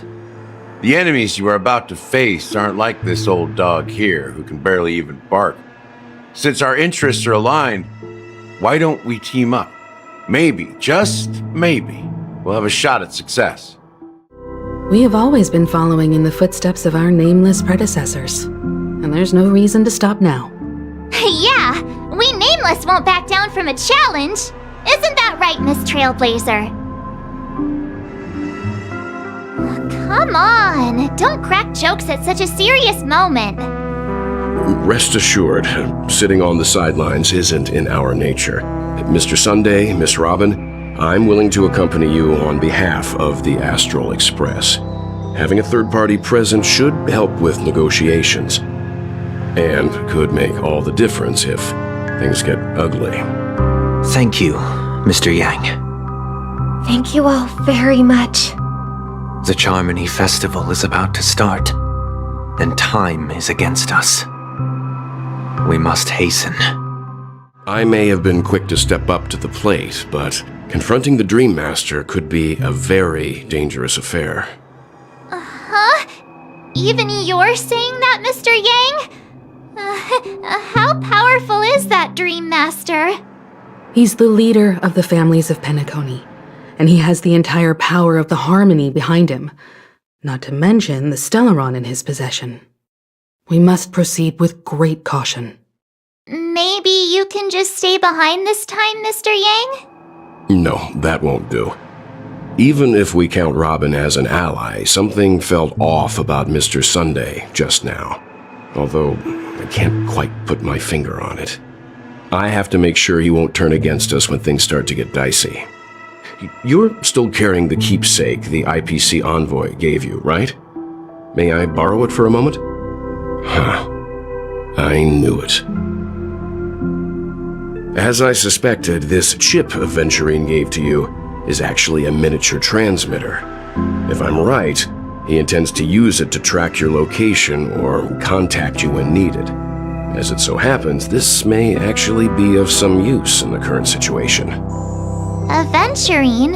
Is he still alive? And what does he have to do with our mission to confront the Dream Master? Remember what I said earlier? Working with the IPC is a way to keep the family in check. If negotiations go south and the family show their true colors by going after the Stellaron, I'll use this transmitter to send a message to the IPC. It'll be just the opportunity the IPC ambassador was hoping for. The only question mark in all of this is Aventurine's current status.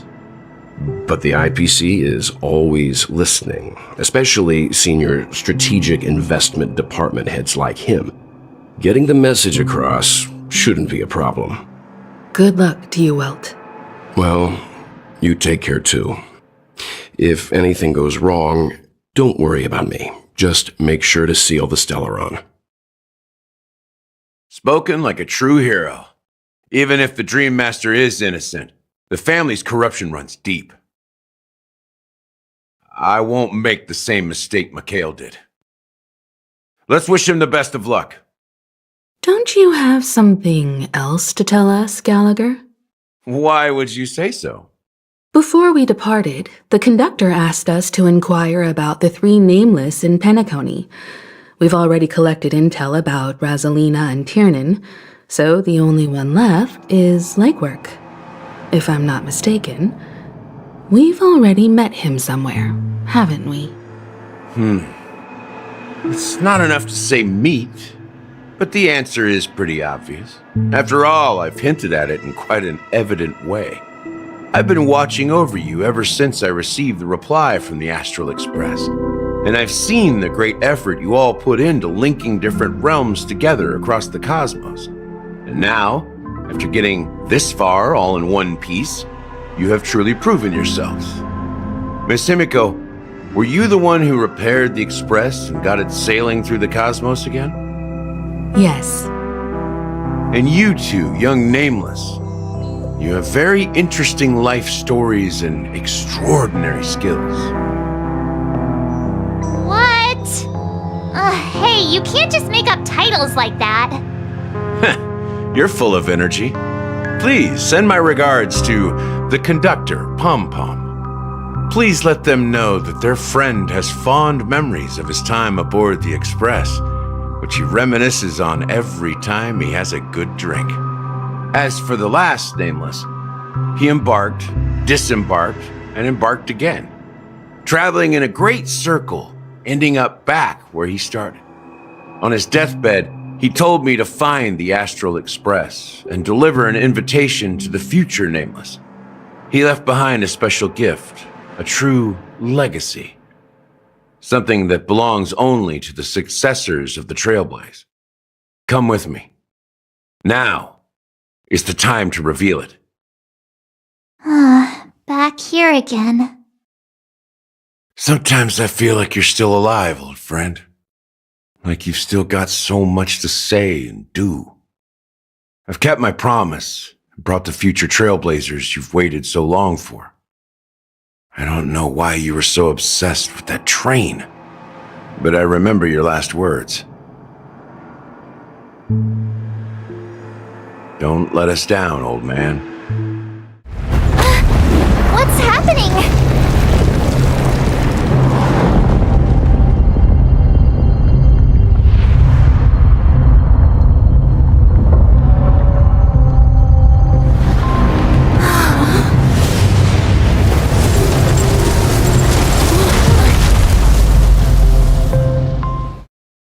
Go ahead. His resting place lies in the garden up ahead. The first and last nameless of Penacony. Mikhail Char Legwart, the Watchmaker.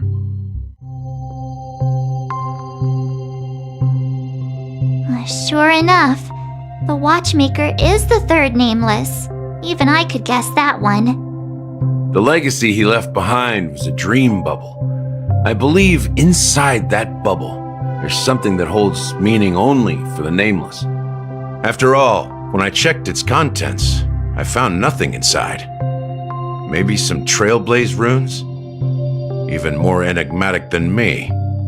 Well, let's have a look. Wait, what's going on? Seriously? There's nothing inside this dream bubble? How could a dream bubble be empty? Just as I suspected. That old man always had this strange belief in the nameless and the Trailblaze. And I never understood where he got that confidence from. Especially since he never managed to get in touch with the Express while he was alive. I could never figure out what was going on in that old man's head. But this empty dream bubble is so typical of him.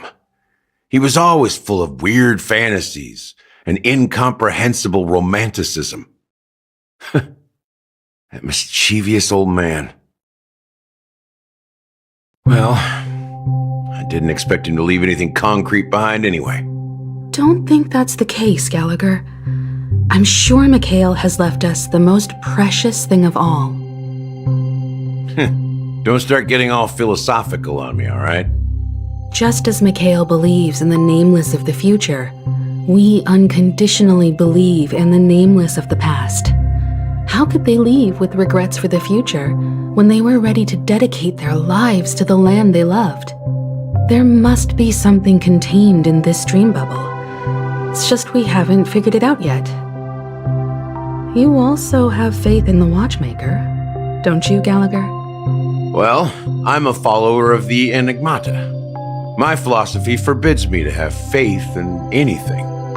That's why I understand what faith means in the path of Trailblaze. And I also want to know what he left behind. I'll leave it to you guys then. Can I borrow your pet? I need to make a trip back to Golden Hour and check something at the Dreamscape sales store.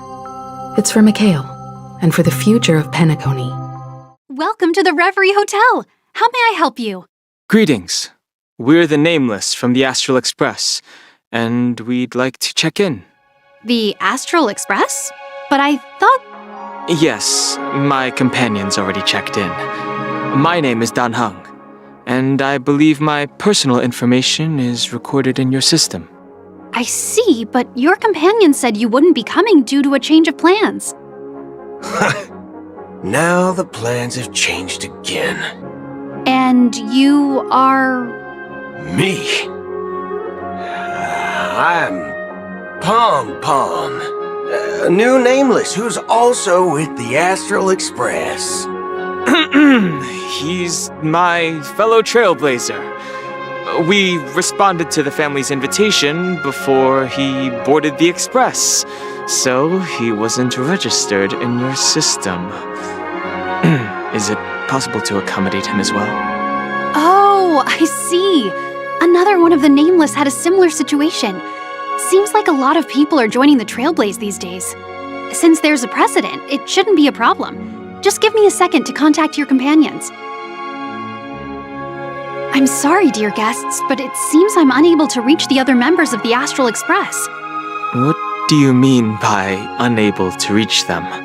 My apologies. This is the first time I've encountered a situation like this. However, the system indicates that those guests are still in the Dreamscape. How about this? Give me their room number, and we'll go check on them ourselves. I'm afraid that's not possible. I need to verify both of your identities before I can share any guest information. How about you just wake up someone? Let's say, I'm sorry, but there are strict rules regarding forced awakening. It cannot be done without the proper clearance. So nothing works, huh? What's your solution then? Are you saying we sleep here? At the reception? Please be patient. We need to contact your companions in order to confirm your identities. And now it seems you need to confirm our identities before you can contact our companions. It seems so. Fudge! Look, nothing personal, but if you can't handle this, go find someone else who can, okay? Please calm down, dear guests. I do recall that Mr. Sunday, the Oak family head, personally handled this issue earlier. Oh, please wait a moment while I contact him. I don't think she's trying to give us a hard time. She really just doesn't know what to do. I have a bad feeling about this. You tried to contact them on the express earlier, but they didn't respond. Something doesn't seem right. I need to leave for a moment. You can stay here with the receptionist. Sure thing. Just don't keep me waiting forever. The Charmony Festival is about to start! I'm so excited! Hey! Are you guys here for the Charmony Festival too? Well, I didn't come all the way here specially for the festival. Honestly, I don't really even know what it's about. But I heard it's a lot of fun! Well, back in my homeworld, Anaria, we have festivals like that all the time. My dad threw me a birthday party one time that was just as extravagant as the Charmony Festival. Oh, come on! The Charmony Festival is a once-in-an-Amber-era event! How can a birthday party compare? Well, you never know, right? Maybe on her world, birthdays only happen once in Amber Era. Anyway, let's forget about that. Have you heard about the, unsettling things happening in the dreamscape? Unsettling things? What could possibly go wrong? It better not ruin the Charmony Festival! I've been looking forward to it! Relax. With a big event like this, there's bound to be lots of gossip and rumors. Don't worry. If anything does happen, the family will be on top of it. Oh, that's a relief. I didn't come all this way to see the festival go down the drain. Well, looks like I won't get any fudging clues out of these two. They're clueless. Greetings. I'm Cody of the Bloodhound family, head of security for the hotel. How may I assist you? Hello. So, there's something I wanted to ask about. I've been hearing some unsettling rumors about certain incidents that might affect the Charmony Festival. Do you think there's anything to be worried about? I've traveled all the way from the Hayaii Federation, and I don't want my trip to be ruined. What do you mean? Wait, you haven't heard? I'm not sure where you heard those rumors, but they're completely baseless. I can assure you, as a representative of the Bloodhound family, that everything is going smoothly for the Charmony Festival. At present, all of the families are focused on making sure the festival starts on time. Even the Dream Master himself has arrived. So don't worry, your trip won't be in vain. That's a relief to hear. She doesn't appear to be acting. So, it seems that even the hotel staff are out of the loop. Back already? Hasn't she returned yet? Nope.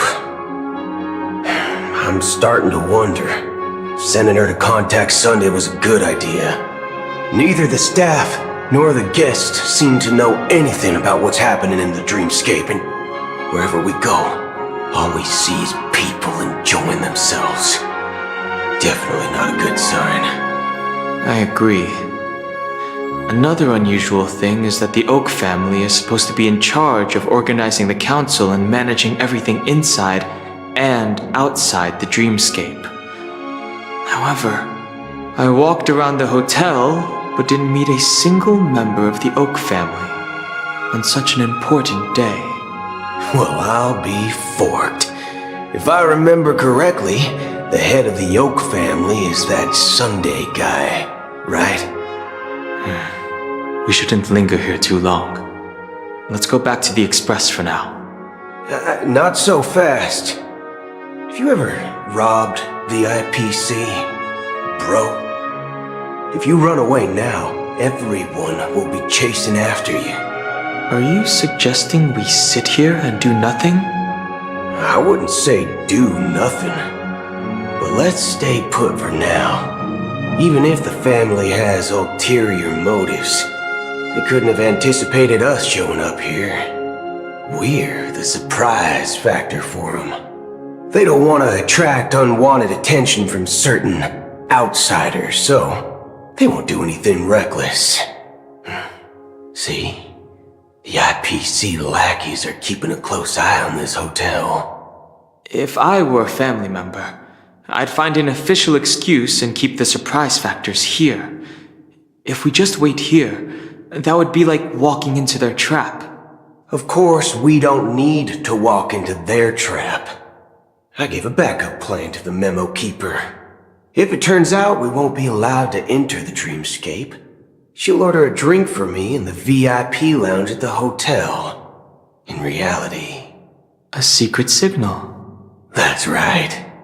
Oh, a concrete object can indeed help the memo keeper establish a connection with you.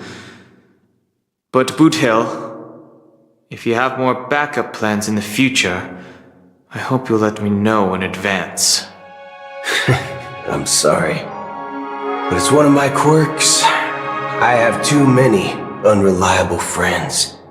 And if I reveal that I have backup plans, things can go awry. And that would leave all backup plans completely useless.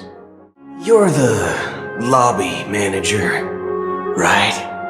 Yes, I am. How may I assist you? We're the Nameless from the Astral Express. We wanted to check in, but there's something wrong with your system. The lady at the front desk said she would contact the manager, but now she's nowhere to be found. Now, we've been waiting here forever, without any food or water. What the fork, man? Is this how the family treats its guests? Is this your idea of street smarts? Starting an altercation? It's called standing up for your rights.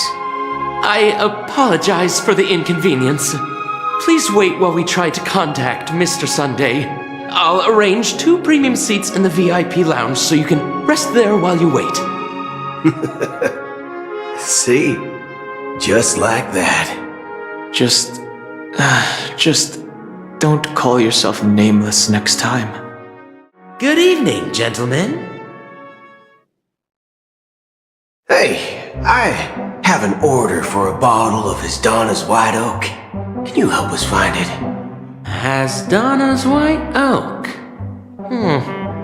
I think there might be a misunderstanding. We don't serve that here. Oh, no way. Are you sure you're not mistaken? If someone had reserved such a beverage, I would definitely remember it. It sells for hundreds of thousands of credits per bottle, after all. I couldn't afford to cover for such an item if it were broken or lost. That's strange. Well, could it be that the memo keeper couldn't afford it? Then what should we do now? Oh, no need to rush. Well, let's grab some drinks first. Maybe I arrived too early and he hasn't come yet. Now, let's see what kind of juice malts you all have here. Well, give me a glass of Heenum Valley, 40 years. I'll have it neat. No ice. Wow, that's the most expensive one on the list. You have a taste for the finer things. It's on the house, anyway. What can I get for you? Anything you recommend is fine. Then I would recommend today's special. Glass Village. It's classic Soul Glad mixed with Laboom juice. It's refreshing and suits your cool demeanor. Just 1 minute. Ah, this flavor. Dynamite barbecue with rocket fuel. Ooh, it really hits the spot. Truly, the finest sherry cask-aged malt juice in the cosmos. Dynamite barbecue with rocket fuel. Is that really something that humans enjoy? Hey, this guy doesn't know anything at all. As long as you're satisfied, dear guests, please enjoy. Let's give the memo keeper another half-system hour. If she doesn't show up, we'll need to come up with a new plan. In the meantime, let's take stock of the situation. What do you think? The situation is unclear. Something must have happened on the planet of festivities, but the public is unaware of it. Someone in a position of power within the family must be covering it up. It's unusual for the followers of the Harmony to invite other factions, let alone the IPC and the Masked Fools. If what you said about the Emanator of the Nihility is true, the situation in Penacony is a little complicated, to say the least. Actually, there's something else I'm concerned about. Regarding Acheron. As you know, the faction that follows the path of the Hunt are some of the most dangerous folks in the cosmos to mess with. I mean, who in the right mind would impersonate the Xianzhou Alliance or the Galaxy Rangers? It's like asking for a death wish. Isn't there a saying among the Xianzhou people that the Rainbow Sect lets their luck's arrow do all the beating? Talking. Do all the talking. Well, you know what I mean. Even though the Galaxy Rangers have been out of sight for years, we've been keeping an eye on this region. Even the dumbest criminals know better than to mess with the Annihilation Gang, much less the Rangers. But that Acheron lady, she doesn't seem like a lunatic at all. On the contrary, she's highly logical and organized. She knows exactly when to hold back and when to strike without mercy. And do you believe that someone like her would have an ulterior motive for impersonating a Galaxy Ranger? I'm not entirely sure, but I do have my suspicions. Maybe she knows a Galaxy Ranger, or perhaps she's trying to lure us out for some reason, which I can't figure out. Anyway, what worries me more are the anomalies within the family. They've summoned followers from various paths for the festival. No matter how generous the family might be, this move seems highly unusual. Unless the invitations weren't sent by them. If that's the case, it's even more intriguing that the family insists on organizing the Charmony Festival, despite the chaos. Maybe it's Shipei the Harmony pulling the strings. We find it beyond human understanding because it wasn't arranged by humans at all. People do stupid things out of irrational impulses. They abandon their principles when self-interest is involved. They believe in things they know they shouldn't, and fudge, they even break their own rules. But Eons don't. They stick to their determined path and never turn back, even if they reach a dead end. You think Shipei's will is behind all this? It may not necessarily be Shipei. There's definitely some higher entity involved. I know it may sound pessimistic, but if human free will were reliable, why would we even need Galaxy Rangers? It's much simpler when you boil it down to the eons and paths. Like how Lon always follows the path of the Hunt, or how the Express stays true to the Trailblaze despite Akavili's disappearance. But in my opinion, Akavili's fall holds significance for the Nameless. Oh, so you're saying the Nameless now have to take responsibility for their own choices because their absolutely right leader is gone? Exactly. I believe the purpose of the journey isn't just about following a path that's always considered absolutely right. It's more about doing your best to choose the right path for yourself among countless possibilities, even with limited insight and judgment. I don't know what you've been through, but I agree that people must take responsibility for their choices, because no one else can do it for them. That's why the Galaxy Rangers need to uncover the imposter and figure out her true intentions. Just in case. I have a backup plan if the Memo Keeper doesn't show up. This is my final backup plan. I promise. You sure have a lot of cards up your sleeve. Well, going back to my old career would make things a lot easier. And by the way, when you were walking around the hotel, did you happen to see any important-looking guests? What's your plan? It's simple. We just grab some hostages and use them as bargaining chips with the family. Or maybe we can even take their identities. No need for that. We'll return to the Express now. Wait, are you getting scared? Draw your weapon. Let's make a big scene. Are you leaving, esteemed guests? Would you like to cancel that As Donna's White Oak you just ordered? Huh? As Donna's White Oak? But didn't you just say... Ha ha! Looks like you are a bit intoxicated, esteemed guests. You ordered a bottle of As Donna's White Oak just a moment ago. Looks like your Memo Keeper friend has finally arrived. Oh, right. Sorry, my memory's not the best. You know, too many modifications and all. Anyway, let me check. Well, fork me. It says Donna's White Oak, all right. And there's a note. I'll be waiting for you on the Astral Express. No mistake, that's her message to you. She knew the hotel wasn't safe, so she suggested we find another place. Well, looks like we took a detour, but now it's back to the Astral Express. So, what are we waiting for? Let's go.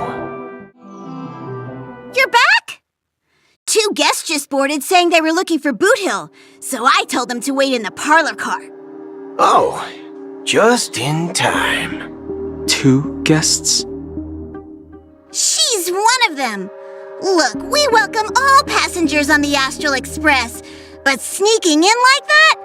You have no regard for etiquette. My apologies, conductor. It was an oversight on my part. I assumed you were already acquainted with the garden.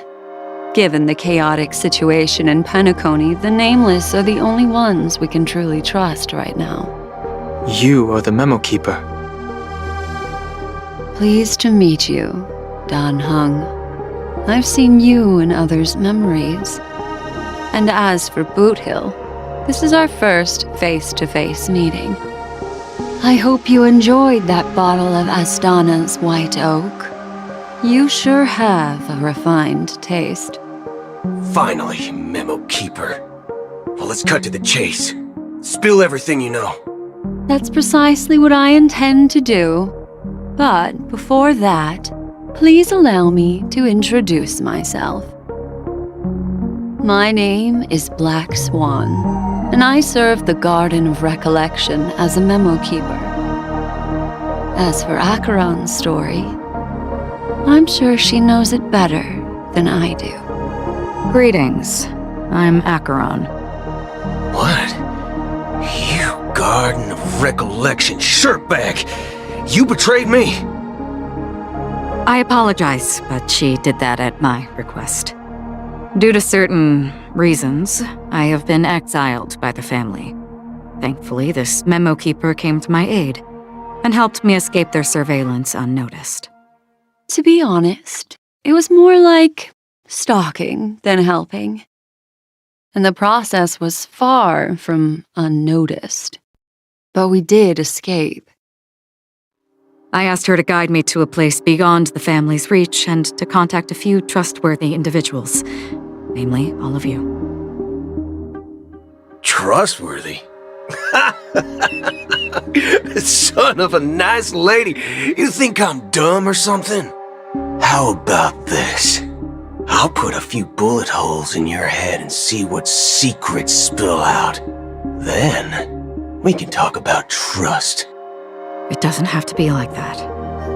I'm willing to answer all your questions, but not right now.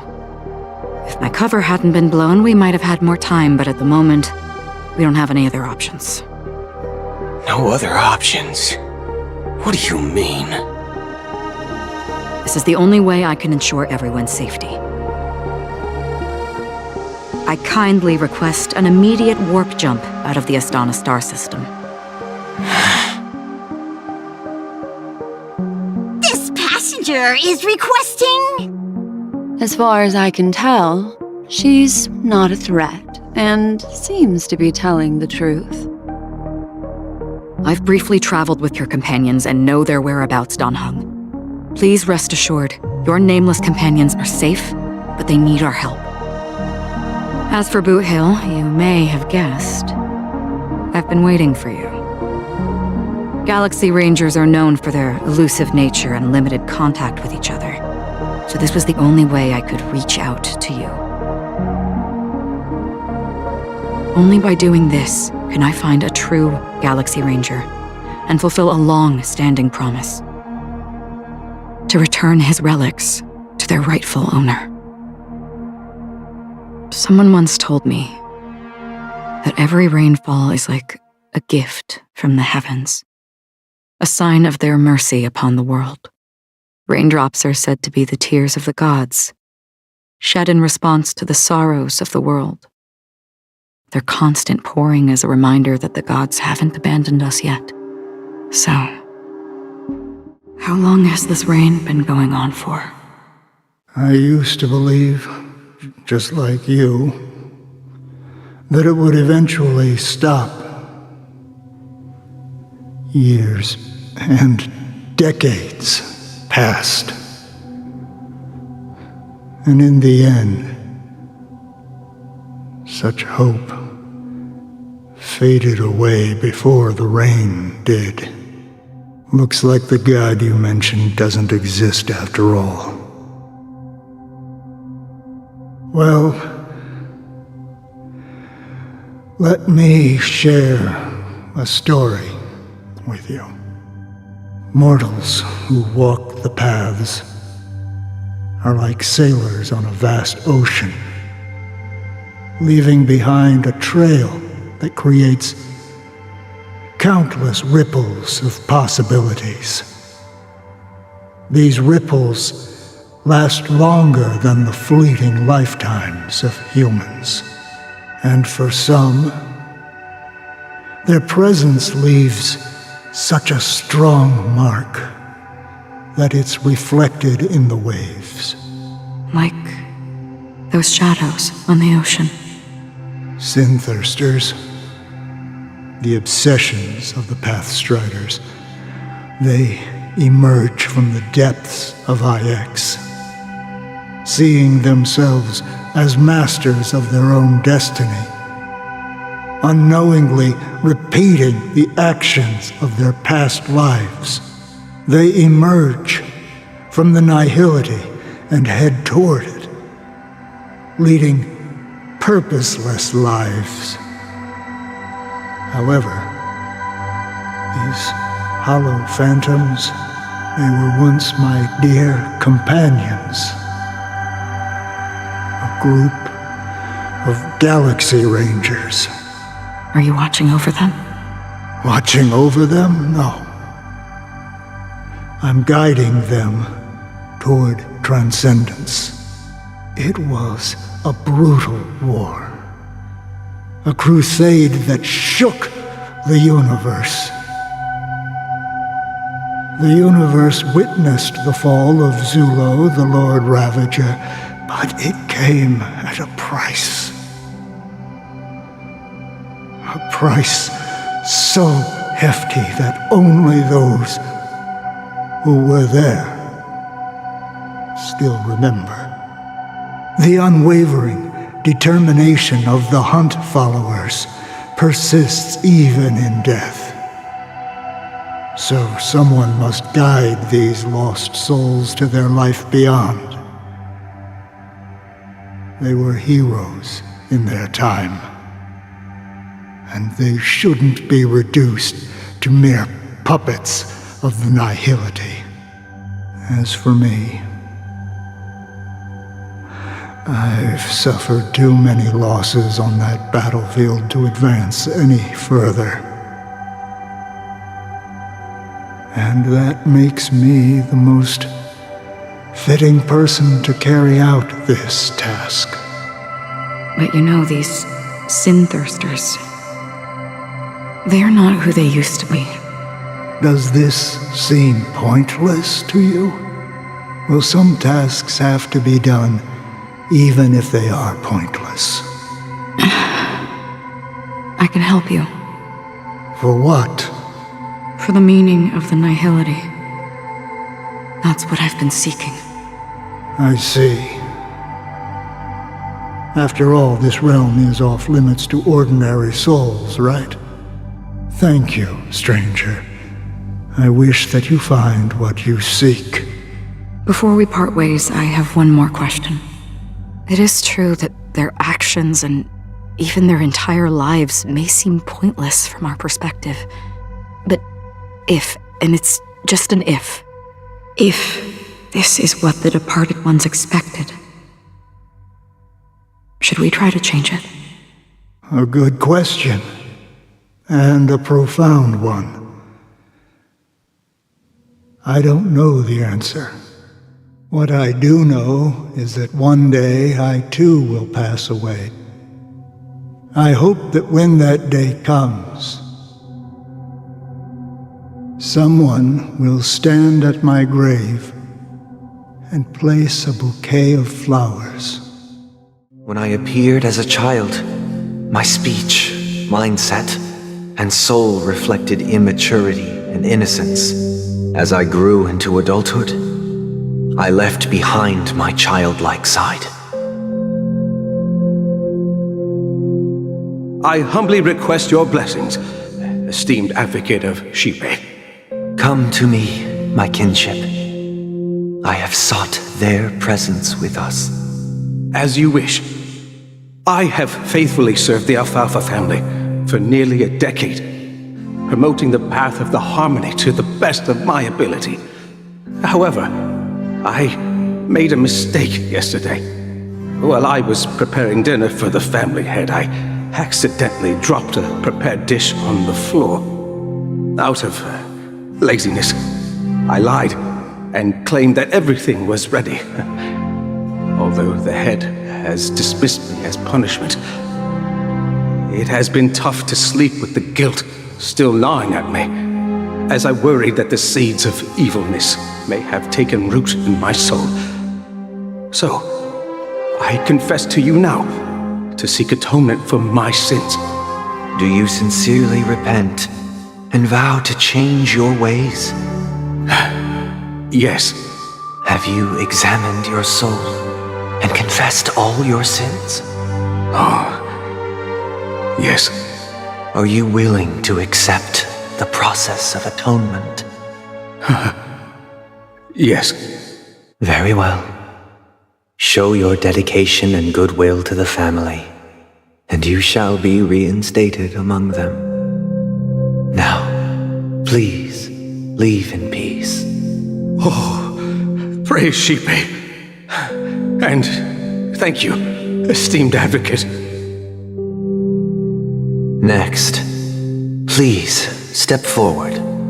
I wholeheartedly confess to you. Please, pardon my sins.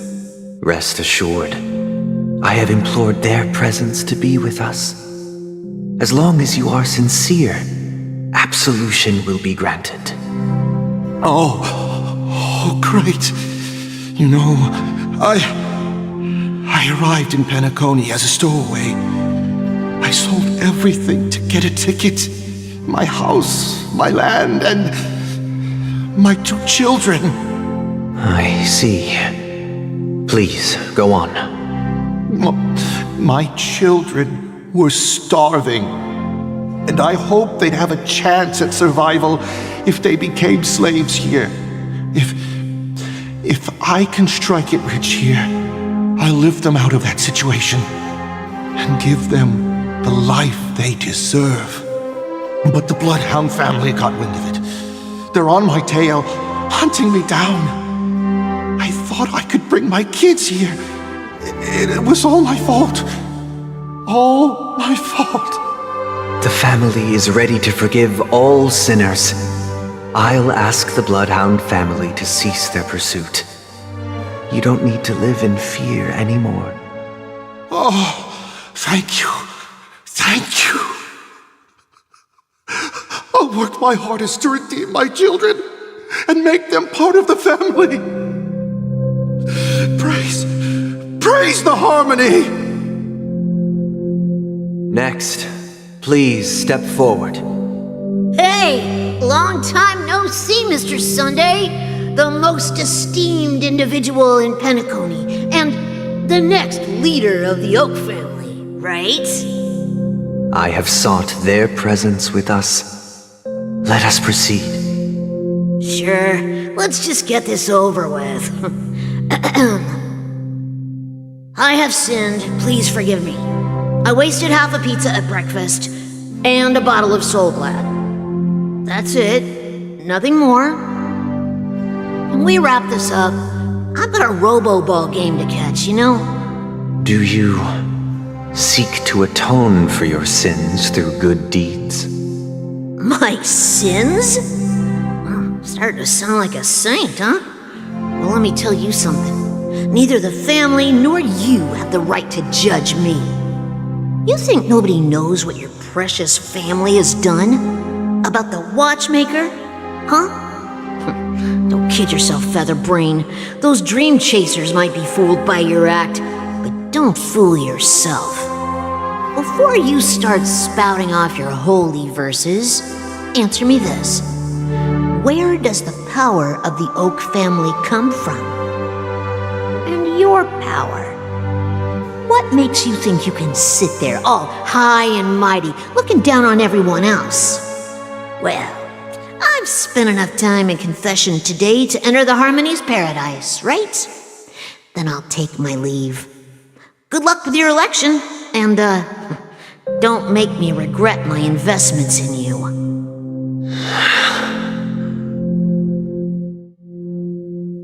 Oh, revered triple-faced soul, hear my doubts. Who can judge the strong when their power hides their crimes? Who can vouch for the weak when they will pay any price to survive? Who can comfort the purest souls when even they get led astray? If the strong defending the weak is truly the foundation of paradise, then who is responsible for the suffering and anguish in this wretched world? Brother? Brother? Brother, are you all right? I'm fine. I've been working long hours, and I just made a trip to Dreamflux Reef and back, so I'm a bit out of sorts. But it'll all be over before we know it. You've been working non-stop on the Charmony Festival, Mr. Sunday, and no one could have predicted this incident. Even if the Stellaron does pose a grave threat, I still feel sorry for all the trouble we've caused you. No need to worry about troubling anyone. The Charmony Festival was meant to spread joy and harmony across the cosmos.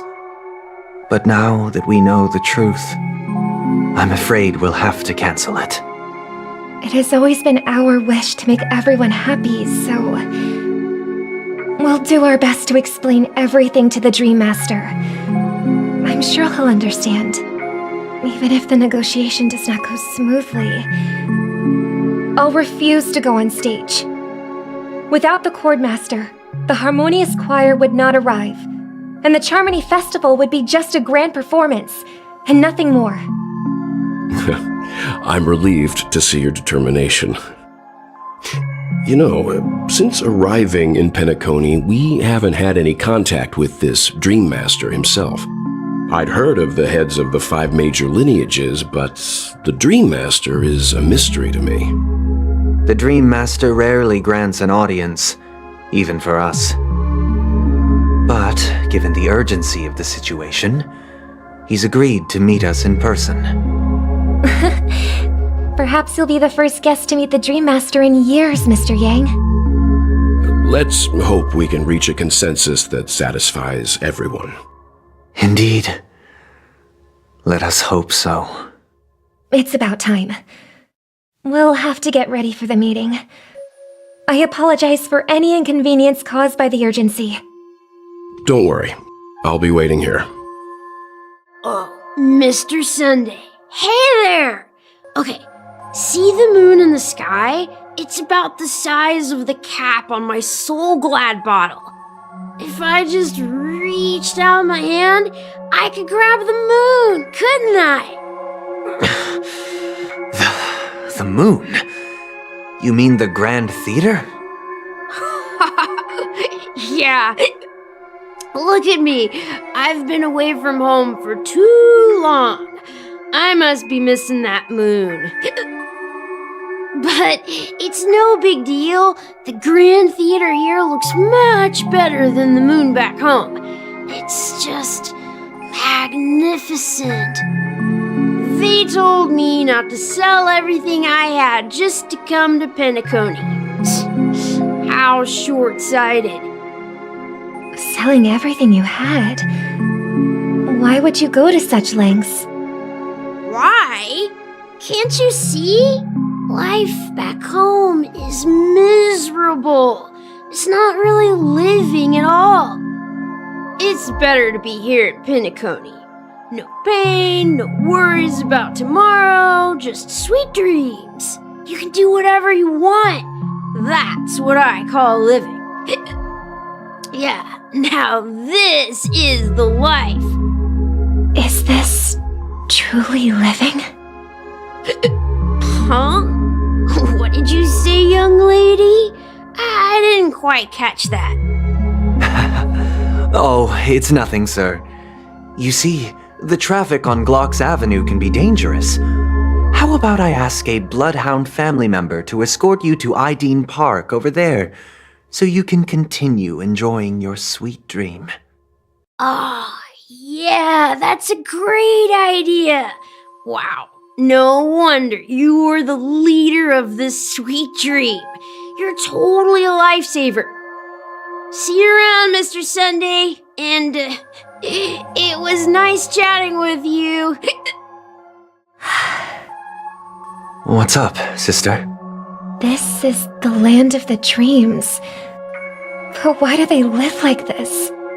The man we ran into, he doesn't seem happy at all. Even though sweet dreams are nice, they're just illusions. But for him, they're the only way to survive, even if it means giving up on reality. That's not really living at all. I suppose you have a point. But, in my opinion, that's how most people live their lives. Why do you say that? You think that man is not actually living, but that's not quite accurate. Even without Penacony, people create their own illusions called self-value. People believe they have a predetermined value to fulfill. Gaining value means gaining power, and those deemed worthless are seen as the weak. However, value doesn't come out of thin air, and there's a limit to it. To accumulate value, people have to take from others. So, the weak get exploited and oppressed. Are you suggesting that this is not how things should be? Exactly. But, ironically, people don't think there's anything wrong with it, because they uphold the illusory notion of self-value, and even the weak believe in it. The survival of the fittest. That's where all the tragedies in the world come from. People come to the sweet dream in Penacony to escape from that reality and find solace. No tragedies exist here, only happiness, although in its nascent form. Isn't that the same paradise we yearn for in our dreams? Perhaps that man is just an exception. Let's not jump to conclusions. We should experience the dreamscape ourselves, just as I did at Dreamflux Reef. Yes, seeing is believing. I'll accompany you.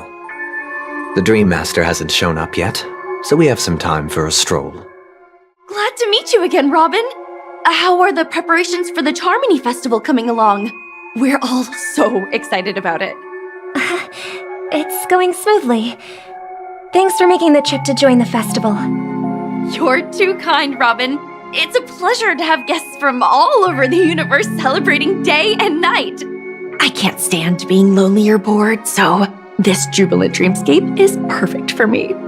But if this went on forever, would it get boring too? Nah, not at all. Who would get tired of having so much fun? Every day, you get to wear fancy clothes, explore all sorts of dream bubbles, indulge in delicious food without gaining weight, and you never get old or sick.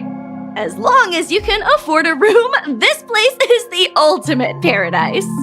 But you know that only a few things can be brought back from the dreamscape to reality, right? That's exactly why I don't plan on bringing anything back. Just enjoying the dream itself is good enough for me. I mean, I'm not one of those long-living species. I only have around 60 or 70 years in this lifetime, and there's so much to worry about. Being happy here is pure bliss. Only in this sweet dream can I truly feel like I'm in control of my life and fate. Who would want to go back to reality after experiencing this bliss? I see. I genuinely wish you all the happiness in the world. And I wish you a fantastic performance, Robin! I'm off to the Blue Hour for the ball. See you later. Seems like that guest's perspective didn't resonate with you either. She had a valid point. I could sense her genuine happiness. It's just that... What you're trying to say is, she thinks she's in control of her life. But in reality, she's just escaping from reality and seeking solace in this sweet dream.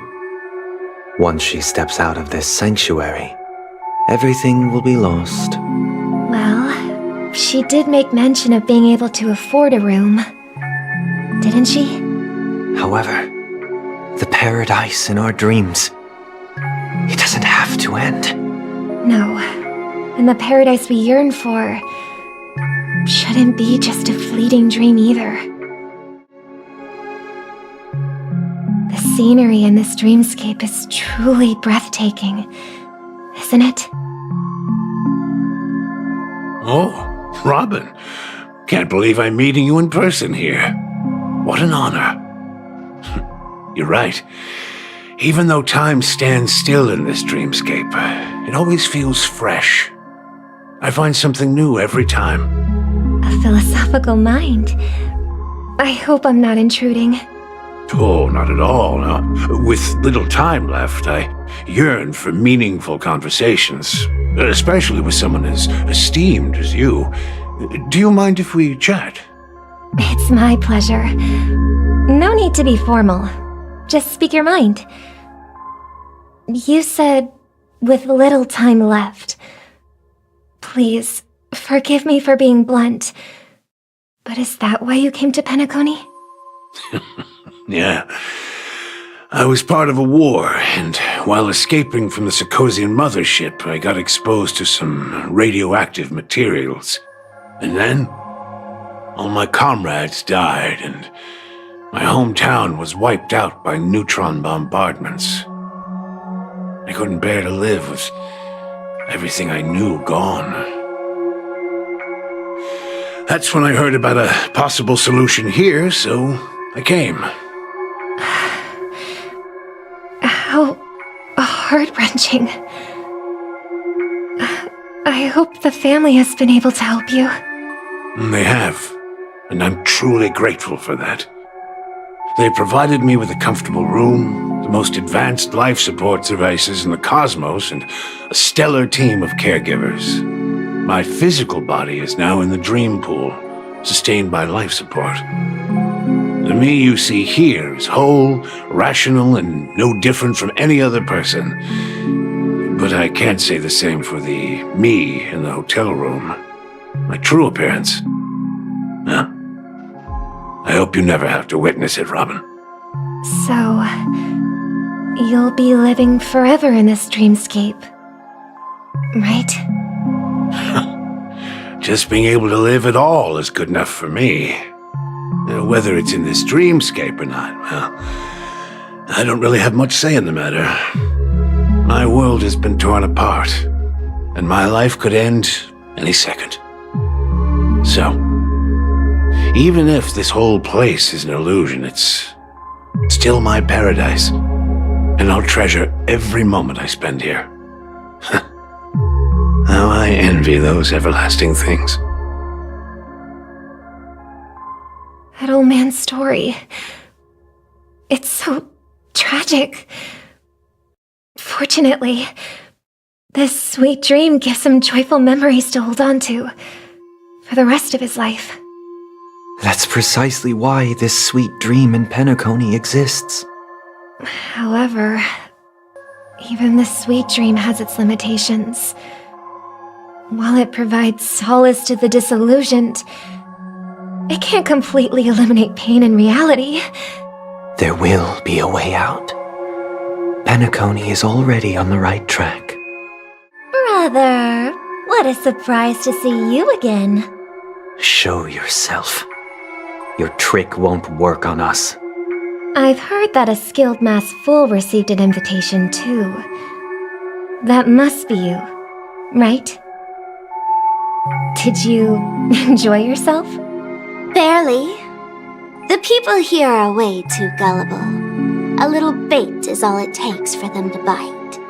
And they run away at the slightest hint of danger. In other words, they're naive and cowardly. Now that you've had your fill, it'd be wise to leave before it's too late. The music of the harmony doesn't tolerate discord. What? Now that you have the real Robin, I'm useless? Oh, how disheartening. I've done so much for the family. You should be thanking me, because if it weren't for me cleaning up this mess, Penacony would still be in shambles. Don't you think? That was a personal request from the head of the Iris family, and it has nothing to do with us. Step aside and stop causing trouble for the Charmony Festival. The Charmony Festival? You think you can scare me? You think I've no idea what you're planning? I don't care what you're thinking, chicken wing boy. But I'm pretty sure our lovely Robin won't be appearing on stage. After all, you're well aware of what a sorry state this dreamscape is in under the banner of harmony. Penacony, the land of the dreams. Is this truly the paradise you desire? Stop it. What's the rush, chicken wing boy? Did I get to you? Our paradise is none of your concern, masked fool. Leave now, or the family won't tolerate you anymore. All right. I'll go. But Robin, I suggest you seriously consider this. Do you really believe those living in dreams can escape pain and find true happiness? Well, I've done my part, and now I'm simply waiting for the fireworks to begin. Here, the last 2 gifts for both of you. And don't lose them. If by some unfortunate chance the Charmony Festival starts against all odds, remember to use them during the show. And it'll be thrilling. Bang! Let's wait here for the Dream Master to arrive. Okay. By the way, brother, I heard you no longer have a sweet tooth. Back when we were kids, you used to steal my desserts. Seems like a lot has changed during my absence. What exactly happened? Well, someone has to stay awake even in this sweet dream. But that someone doesn't have to be you, or anyone in particular. You're carrying too much on your shoulders, brother. The paradise in our dreams. It shouldn't be like this. Penacony is nothing more than a dream. It can't erase the worries and pain of reality, or bring true happiness. It only offers an escape from reality. Nothing more. Remember the old man we met earlier? Without this dream, he might have completely lost himself. That might be true, but even without Penacony, he could have chosen another path. As far as I know, the Intelligentsia Guild has been promoting their rehabilitation techniques for a long time now. That path may have been more ordinary and challenging, but now he's in a comatose state, and the sweet dream has become sort of end-of-life care. His fate is sealed. Is Penacony granting these people a future? Or is it taking it away from them? Well, don't forget this. Not everyone really has a future. The future for humanity is like the sky for birds. People mistakenly believe that flight is inherent to birds because they've never witnessed those birds crashing to their death. Do you remember how we took in that little Charmony dove when we were young? Yeah, we took care of it. Provided food and water, groomed its feathers. And later, when I decided to leave Penacony, I opened the cage and set it free. Well, I didn't mention what happened to it in my letters because I didn't want to upset you. Shortly after you left, it crashed to its death right in front of your window. I had surmised as much. I knew you wouldn't have avoided mentioning the bird for no reason. Despite that unfortunate outcome, I still believe it was the right decision. Birds aren't meant to spend their lives in cages. They belong in the sky, even if they can't fly. But here's the thing. If there are birds in this world that can never fly, can we really assert that they belong in the sky? Are you implying that the same goes for humans too? Let's take the Astral Express as an example. The Nameless made tremendous efforts to bridge worlds, gaining fame across the universe. However, only a few extraordinary individuals can endure such a perilous journey. That's because the pursuit of the Trailblaze exceeds the capabilities of ordinary humans. Otherwise, why would this path be filled with broken rails, an abandoned express, and even a fallen eon? That's just sophistry. If that were true, then only the powerful would have the right to determine the future. Unfortunately, that's exactly what happens. Another name for the future is self-value. While this world has its fair share of heroes who inspire people and garner admiration for their heroic deeds, the majority of ordinary people will never become heroes in their lifetime. Some are born weak and vulnerable. Some find themselves trapped in unfortunate circumstances. Some fall victim to malice and cowardice. When it comes to survival, everyone is equal, and the weak can only watch as their value gets constantly diminished by external forces. That's why we should care for the weak and support them as if their suffering were our own. That's what the Odes of Harmony have always taught us. While the Harmony holds noble aspirations, the strong will always be strong, and the weak will always be weak, even in this carefree dream. Human nature contains greatness, but it also harbors inherent weaknesses that can't be eradicated. In the end, if people can't even secure their own survival, they won't care about the illusory future of equality.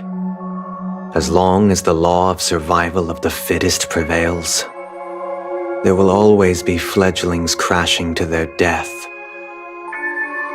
But if people don't live for the future, do they merely exist for survival?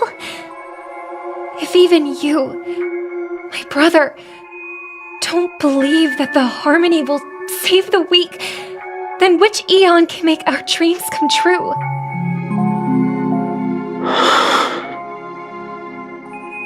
People often forget that when the first bird took flight, the entire world envisioned a future where no more fledglings would ever crash to their death. Are you reading, sister? What are you reading? Mr. Gopherwood gave me a picture book. It's about the story of the harmonic strings. If I could become a chord master, I'd like to summon Dominicus, the harmonious choir. I want to sing with everyone and spread our wishes so that all can feel happiness and joy. I see. Then I would summon the harmonious choir too. Don't you have a wish of your own, brother? Of course I do. It's just that it includes your wish and everyone else's.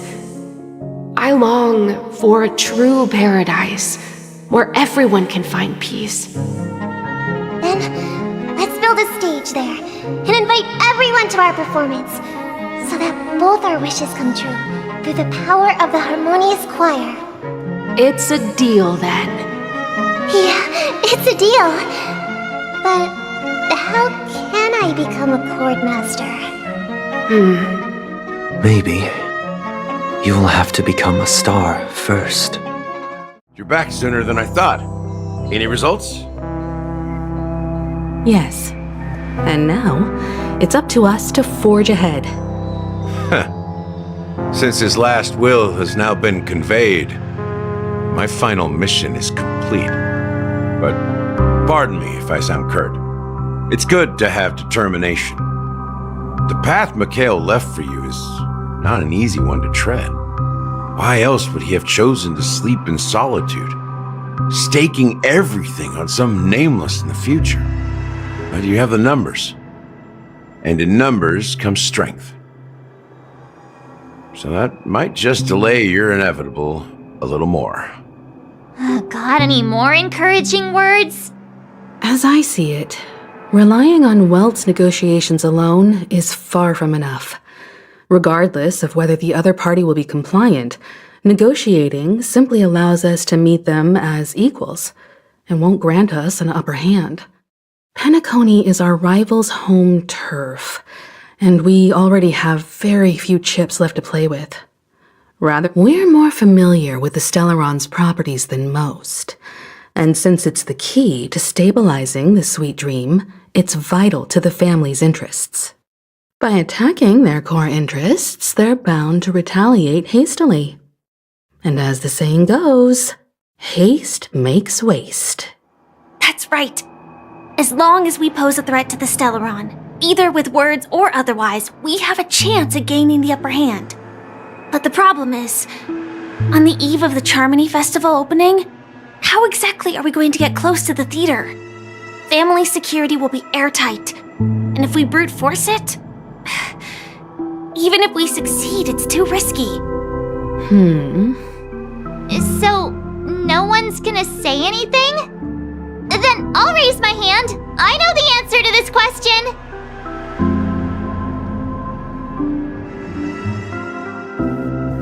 The Express crew would have been disbanded long ago if it weren't for me. So, I heard that before the Charmony Festival begins, there'll be a pageant to kick off the festival.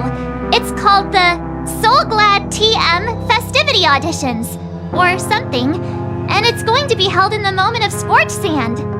As long as we clinch the top spot, we'll be able to attain the title of Festive Superstar, and be able to personally bask in the graces of Miss Robin. Not that that's important. What's crucial is that we can enter the Grand Theater before the audience arrives.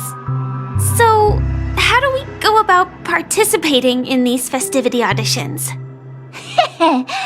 I've already procured special invite tickets from Miss Robin's fan club. To tell you the truth, I had been preparing to join the auditions all along, but now it looks like even if I scrape through, I probably still won't have the chance to shake Miss Robin's hand. So they're still running this thing, huh? It was originally just a publicity stunt, set up by Mikhail to drum up attention. But it looks like it might be worth a shot. We'll follow Marge's plan. Mr. Gallagher, will you be joining us? I'm afraid I won't have the time. As a virtual character, I've already completed my final mission. Whether Penacony can awaken from this dream is all down to you. Should we ever cross paths again? I'd love for you to visit the Express. All right. I'll have to add to that databank of yours you've got on the Express. And Miss Firefly, we thank you for all your support. We're faced with a formidable enemy. As long as the Astral Express and Stellaron Hunter's objectives are aligned, we're willing to cooperate with you. We've already come this far together. I'd like to join you for the rest of your journey on Penacony. I'm pleased that we can finally fight shoulder to shoulder. I couldn't ask for a better ending. This is also the spirit of the Trailblaze. Now, everyone, let's prepare to move out. Ladies and gentlemen, welcome to Scorched Sand Hall. This is where challengers thrive and dream chasers shine, all under the watchful eye of the entire universe. If you have ambition, dreams, and the drive, dear friends, the next superstar of Penacony's Charmony Festival could be you! Oh, wow, they've really outdone themselves! Oh, I'm starting to get excited! Behold, here come 4 friends with spirits high and full of steel. Are you aspiring to be the superstars of the festival? Is he talking about us? Yes, you! There's no doubt about it. I see you have all the potential of a superstar in you. Excuse me, you 4? What are you hoping to get out of all this? As the last group of contestants, how confident are you in overcoming all of the challenges? Would you be open to a brief exclusive interview with us? It'll be quick. Your journey is long and fraught with peril, yet under a sky blanketed by banners, you vie for the crown. The sword and rose! Protect the beauty! The beauty! Magnificent and majestic! A knight's head is hard as steel. Brother Lance's focus is stubborn as a heel. We don't all have to be winners, but if we don't have fun, we'd all be sinners. People are pouring in. Kinda feels like all sorts of baddies are showing up. Let's get in there quickly and enter the competition. Ladies and gentlemen, please make way. Make way. Coming towards us now is one of Penacony's top 10 wealthiest tycoons and the Soul Glad Business Empire's founder, Mr. Ideen. Allow me to introduce myself. I'm the director of Soul Glad's factory, Ideen Lida. My 4 friends, introduce yourselves to the audience across the cosmos. Hello, everybody. I'm Himiko, a nameless from the Astral Express, and these are my companions. Don't you guys need to hide your identities? Can't hide it anyways. Penacony is plastered with our posters. And because the Astral Express is so well known, the family won't dare to make any rash moves.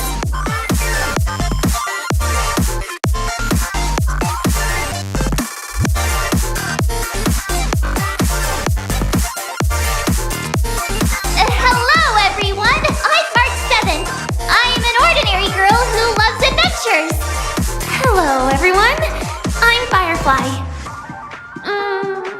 I am also an ordinary girl who enjoys adventures. So it's a bunch of nameless guests. This final face-off is bound to be spectacular. Time is precious. My 4 friends, come with me. Grab a bottle of Soul Glad and make your dreams a blast. Grab a bottle of Soul Glad and make your dreams a blast. Nameless, your arrival reminds me of the grand occasion when Penacony was first established. I was still a young, bright-eyed lad back then, lured here by the watchmaker's ads, full of zeal and ready to make my first fortune in life. Once, during a particularly grueling day, I passed out and was resuscitated by a drink from Mr. Sousa. That sweet taste has since been etched in my mind, and that was what drove me to create the Soul Glad that we all know and love today. The dream-chasing era was truly a wondrous time. Oh, I miss those days, and the watchmaker. Scorched Sand Hall is my homage to that time of boundless possibilities. I wholeheartedly hope you make it to the finish and emerge as the next superstars of Penacony. Now then, is there anything you'd like to say before the competition officially begins?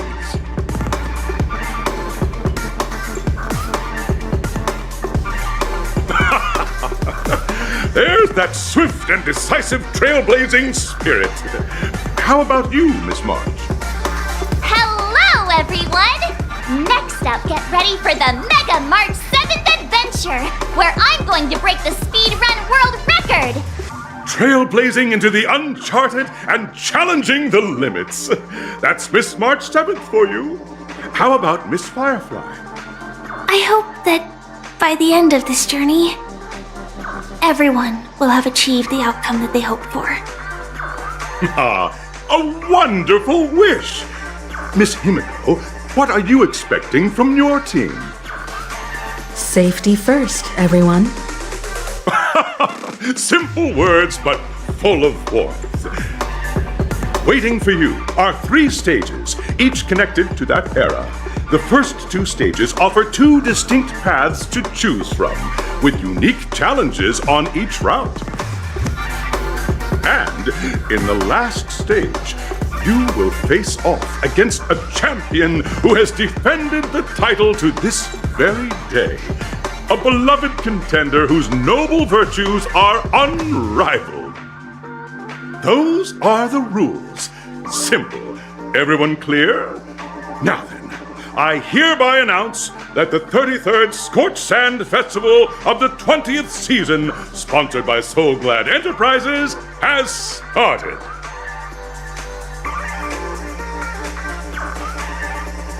Everyone, as the Charmony Festival is drawing closer, we must reach the end as quickly as possible. Factoring in efficiency and safety, splitting up into 2 groups is the best choice. March and I haven't known Miss Firefly for too long and aren't overly familiar with her. It'd probably be better if the 2 of you paired up. Fine by me. Let's do it. All right. I don't have a problem with that.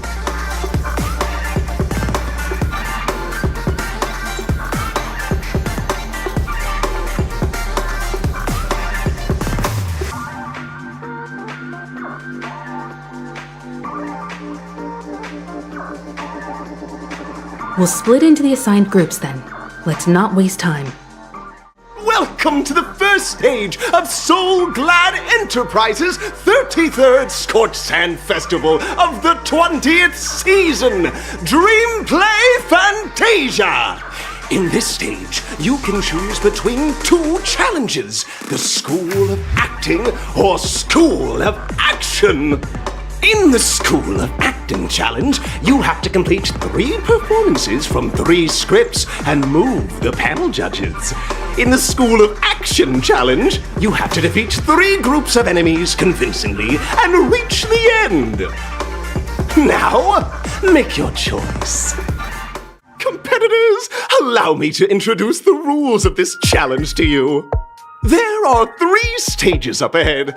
On each, you will find an outline of a script. These 3 scripts were written by the legendary filmmaker, The Watchmaker, and depict various stories from Penacony's era of pioneering. Your task is to bring those moments to life, find the right words, and act convincingly to make the judges feel the script's intended emotions. Oh, I wish you a successful performance. Also, a bit of trivia. The record score for this stage is held by a participant with fiery red hair. His exceptional performance brought even the strictest judge to tears. It's like he wasn't even acting at all. We are running out of time, so let's get this over with quickly. Just take a look at this pair! Such star quality! Since you've come as a pair, I'll prep a 2-person scene for you! You two, are you ready? Envision that you both, driven by the spirit of exploration, are arriving at the land of dreams that is Penacony for the first time. But instead of lush lands, you find yourselves amidst swirling sands and desolation, far from the paradise the Watchmaker described. You're driving an old clunker through the wilderness of the dreamscape, braving the cold wind, choking on the dust, and suddenly, a fierce memory zone meme blocks your path. Now, Miss Greyhair, what line would you deliver to express your disappointment in Penacony?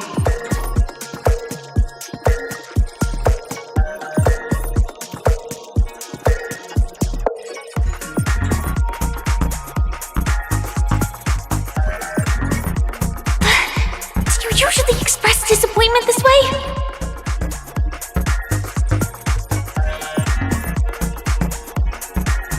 Very good!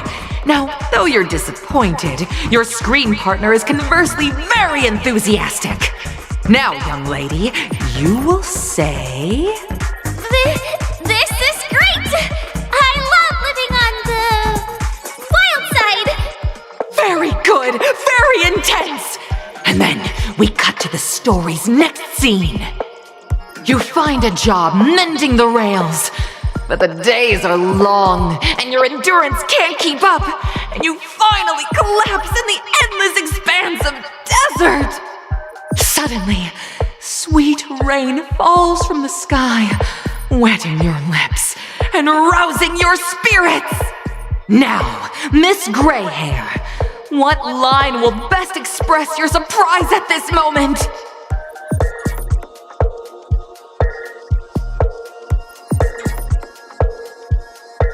That's not right! That line doesn't sound very surprised.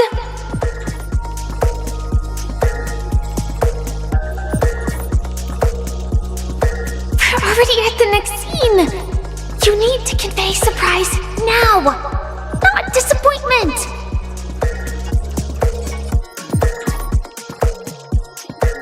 But at this moment, your partner yet gazes into the sky, both her eyes closed.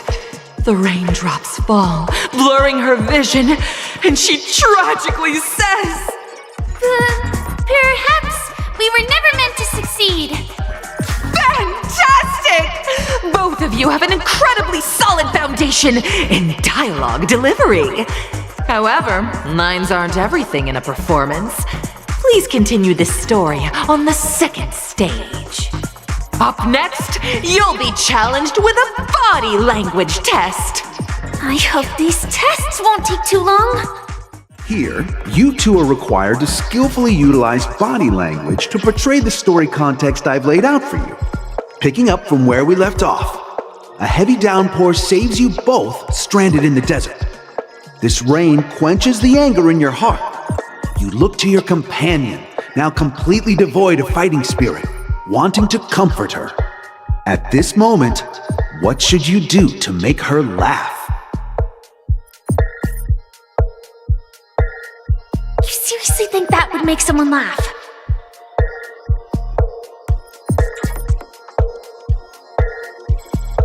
You look less like you want to make me laugh and more like you want to abandon me.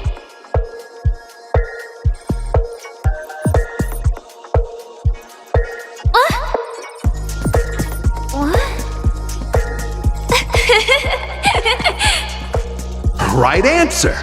Your companion sees you rolling about in the sand and thinks about the arduous obstacles along this journey. She can't help but let loose a laugh, rekindling hope in her heart. And so this girl... I'm gonna get back on my feet and keep moving forward. A tug at the heartstrings! The story continues to develop. The heavy rain leads you both to sense a business opportunity. So you start venturing into the umbrella industry.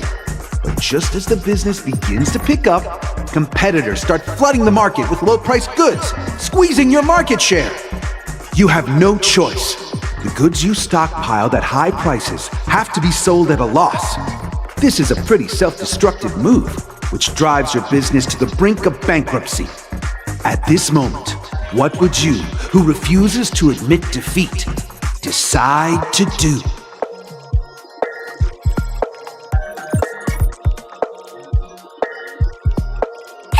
Giving up!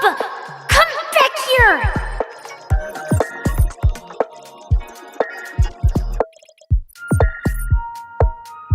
Get up! No one wins a trade war by kowtowing!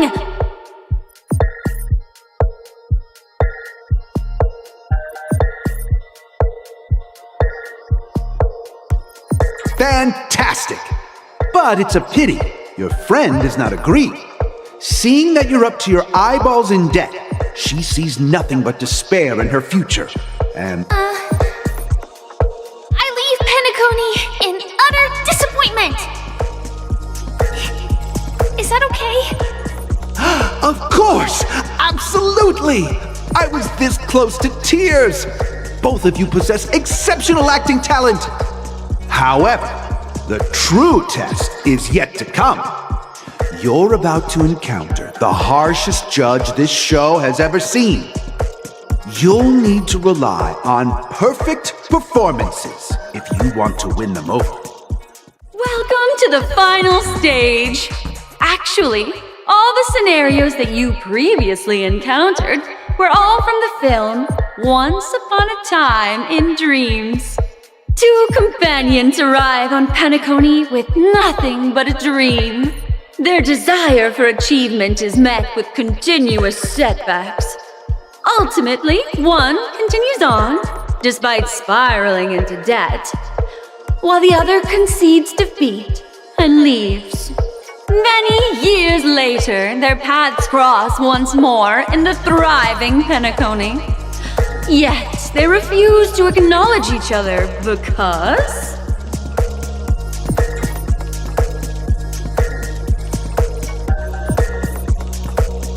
Against the backdrop of a revitalized Penacony, the joy of reunion mixes with the sorrow of past separation, the awkwardness of being strangers, and the shyness of a long-awaited encounter, all converging at this very moment. Give it a shot.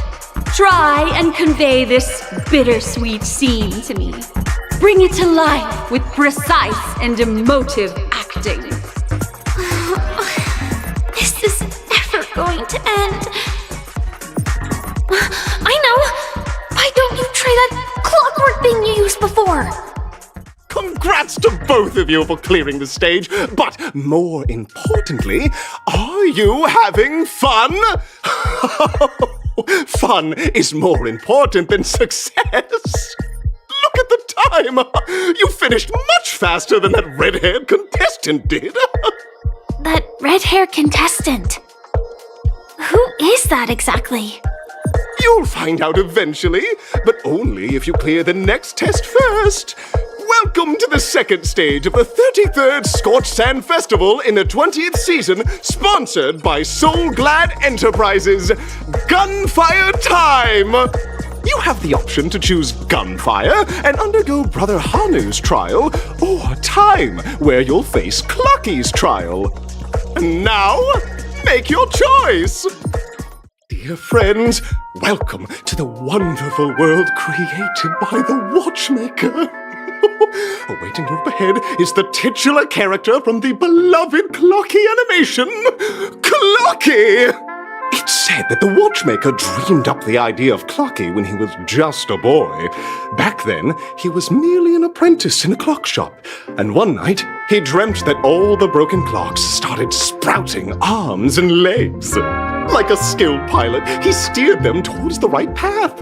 As a classic figure who grew up with many, Clocky truly shaped a generation, solidifying the Watchmaker's pivotal role in popular culture. Contestants, may you have a wonderful time with Clocky. The trial of time. I hope it won't waste too much of our time. Tweet! Help, help, help! Tweet! This man's body is boiling hot! Tweet! Is anyone there? Tweet! I can't take it anymore! Tweet! Oh dear! It's an origami bird! What's it doing in Beyond Overcooked's tail? Is that Clocky? Tweet! Please save me! Tweet! I'm being roasted alive! Tweet! A roasted bird? Oh! This is horrible! Let's save it! Quickly! Congratulations to both of you! Oh, you've overcome all obstacles and proven yourselves! But, unfortunately, there is only one who can be Penacony's festive superstar. In the final stage, you will face the defending champion. If you fail, you will lose the opportunity to become the festive superstar. Welcome to the 33rd Scorched Sand Festival's third stage in the 20th season, sponsored by Soul Glad Enterprises, Superstar Showdown. Please wait. My beautiful ladies. By the glorious light of beauty! I never thought I would see you again. In such turbulent times, your kind faces are as spring's gentle breeze, bringing solace to my scorched heart. Are you a knight of beauty?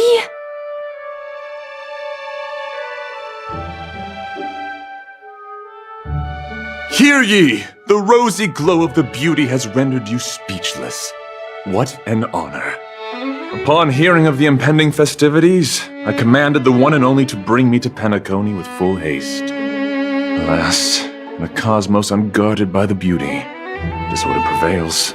Thus my passage was delayed by tending to the sick and injured.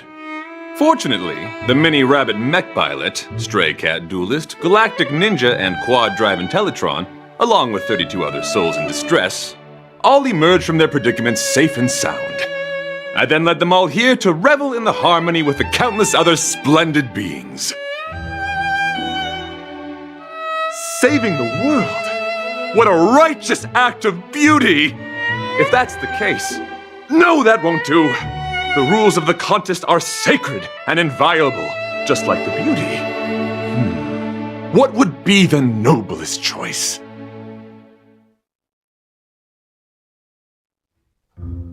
That's right. This magnificent dream is built upon the Stellaron and the countless sacrifices of many people. Oh, to encounter deeds so vile they stir one's very soul. However, present-day Penacony bears no marks of the Stellaron's taint, and the family has always been renowned for spreading harmony. How can I be sure your words hold truth?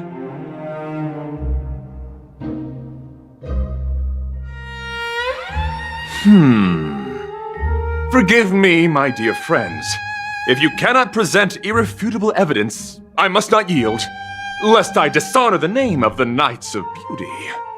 But if what you say is true, in the name of beauty, let us use this fated duel to test your mettle. Though upon arrival I was once mistaken for a towering silver-armored fugitive with fiery red flames due to my lack of eloquence. It matters not, for all these trials stem from the land of the dream's beauty. What matters is that I now stand before you.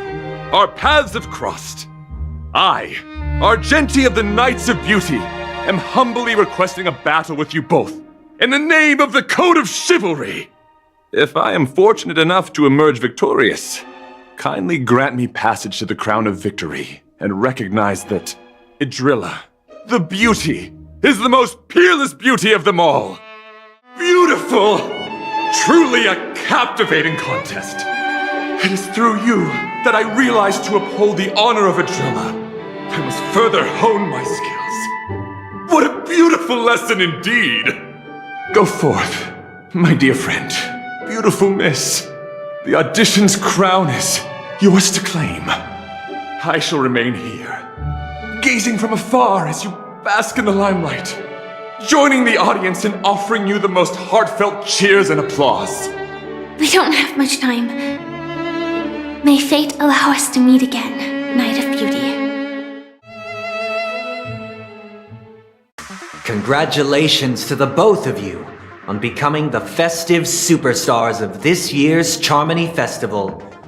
Before entering the Grand Theater, I, on behalf of the organizers, extend my sincere congratulations to you, wishing you joy under their radiance.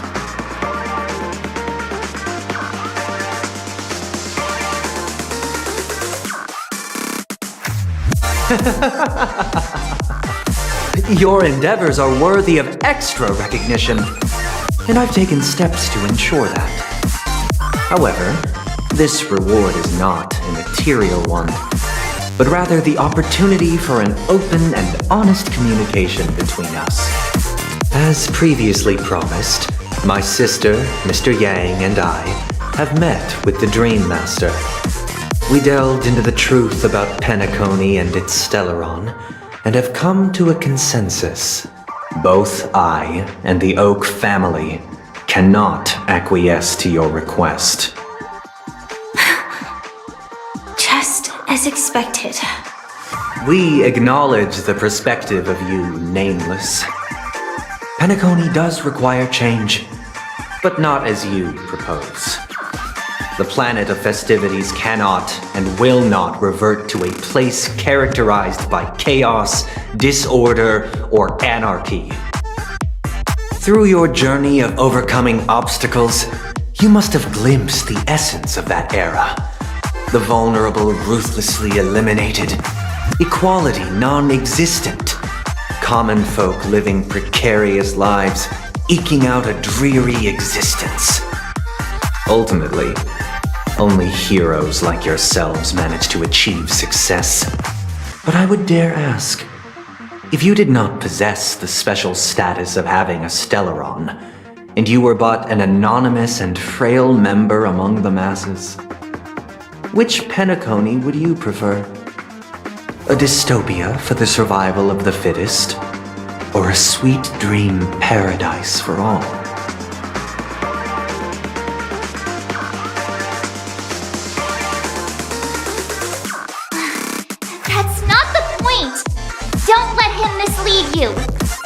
Mr. Sunday, even if the members of the Oak family can't fully agree on what to do about the Stellaron, now's not exactly the time to be holding an extensive discourse about Penacony's past and future, is it? The Stellaron issue concerns the life and death of everyone on Penacony. If anyone has a better suggestion, the crew is more than willing to listen. Also, it'd be best to tell us the ins and outs of that meeting. This way, we'll at least know what Welt and Miss Robin are dealing with, and the reason why they failed to make our appointment. Ah, Navigator. That is precisely my intention. With all present, let's begin by discussing the details of that meeting. Let's talk about our tribulations and choices, our ideals and beliefs, and our final course of action. The only path to take. You mean to say that for the longest time, there have been scoundrels who would use the Charmony Festival that I have bequeathed to the masses as a tool to realize their ambition. Indeed, Dream Master. Once the Charmony Festival begins, the Stellaron's powers, along with the song, will be broadcast across the entire planet of Penacony. And then everyone in their dreams will be unable to awaken. This is indeed surprising to me. The dreamscape is maintained by the collective effort of the 5 families. If someone were to use the Charmony Festival to recklessly disseminate the power of the Stellaron, this individual must hold a position of great authority. Do you have any suspects? I'd like to ask, did you really not know of the Stellaron's existence? I would have never thought that this Nameless would point the spear at me. Quite astonishing indeed. If I have offended, the Astral Express extends its sincere apologies. But the current circumstances are dire and leave no room for meticulous inquiry. We're doing this out of concern for the dreamscape's safety. So, if you could, please alleviate our concerns. Dream Master, it's just to prove that the Charmony Festival has nothing to do with the Stellaron. If we're being overly cautious, I will return to the stage to offer tribute in song, just per the arrangement. Sunday, Robin. I've watched you two grow up and know your dispositions like the back of my hand. Both of you, right now, can surely be lauded as their most devout advocates. I already know your resolve. The magnitude of this matter is enormous and cannot be taken lightly. Since Mr. Yang has asked with such earnestness, I will personally respond in kind. If there is a need, the entire Oak family will be mobilized to heed your call.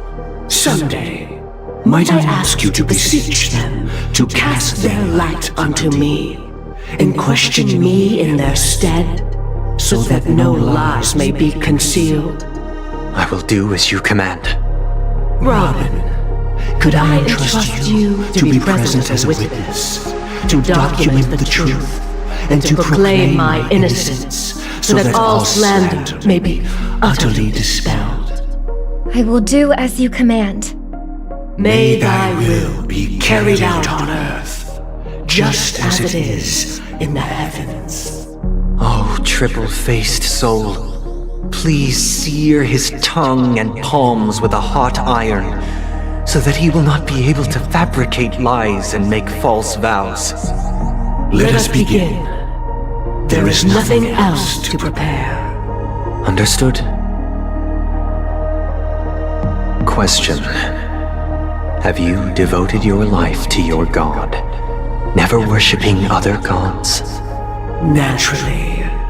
Do you love your god as you do yourself, always heeding their admonishments? Naturally. Have you strayed from the path expected by your god, betraying their name? Never. Have you ever been inordinate with your asks of your god, coveting more than the foundation of the creation itself? Never. Then, a final question. Do you swear to fulfill all vows, past, present, and future? With the Eon as my witness, if I do not deliver on my words, or if I renege on my vows, may I be cursed in accordance with divine law. They have seen your faith, and have endorsed your faith. With this, it can be evidenced... Just a moment. What is it, Mr. Yang? I have another question I hope to have answered. To my understanding, the family's harmony and prosperity have never relied on so-called divine laws. But God, you both mentioned, are they truly Shipe? Mr. Yang should know that those belonging to the family toil together as if they were kin, embracing solidarity and unity under their light. All duplicity is laid bare before the harmony. Such a delicate and complex symphony. Which other god could perfectly harmonize this if not for the Great One? Shipe. Perfectly harmonize. Therein lies the problem. It isn't an outsider lurking in the shadows who changed the harmony, but a dissonance that has surreptitiously emerged from within this very symphony itself. In the distant past, there existed an eon. With one flick of the wrist, they crafted the laws of the cosmos. Their followers formed the Beyond the Sky Choir, spreading solemn and reverent hymns throughout the universe. Later, they fell. The route traversed by this eon clashed with the harmony, ultimately being absorbed and fused into it. The chorus that once reverberated across worlds fell silent, and when it echoed anew, it was transformed into the hymn of harmony. Though an eon may perish, paths with no masters still linger. In the all-forgiving harmony, echoes of bygone dissonance may subtly arise. Mr. Yang, being overly astute can be a detriment. Especially when you find yourself alone and without allies. So this is how it is. For the sake of our grand cause, Sunday, please afford these two an opportunity to rest. What?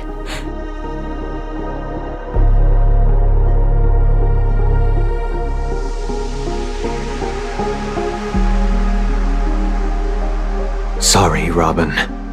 It's just you. I did not wish for you to know this.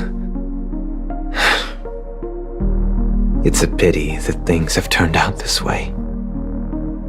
So, this is the true reason I can't sing? The shadow that envelops Penacony is actually... We were never children of the harmony. Our ideal paradise could not have been crafted by Shipe. True bliss can only be guaranteed by the one who transcends the many. Within the foundation of law, humanity establishes civilization, and through harmony, we obtain order. Unbelievable.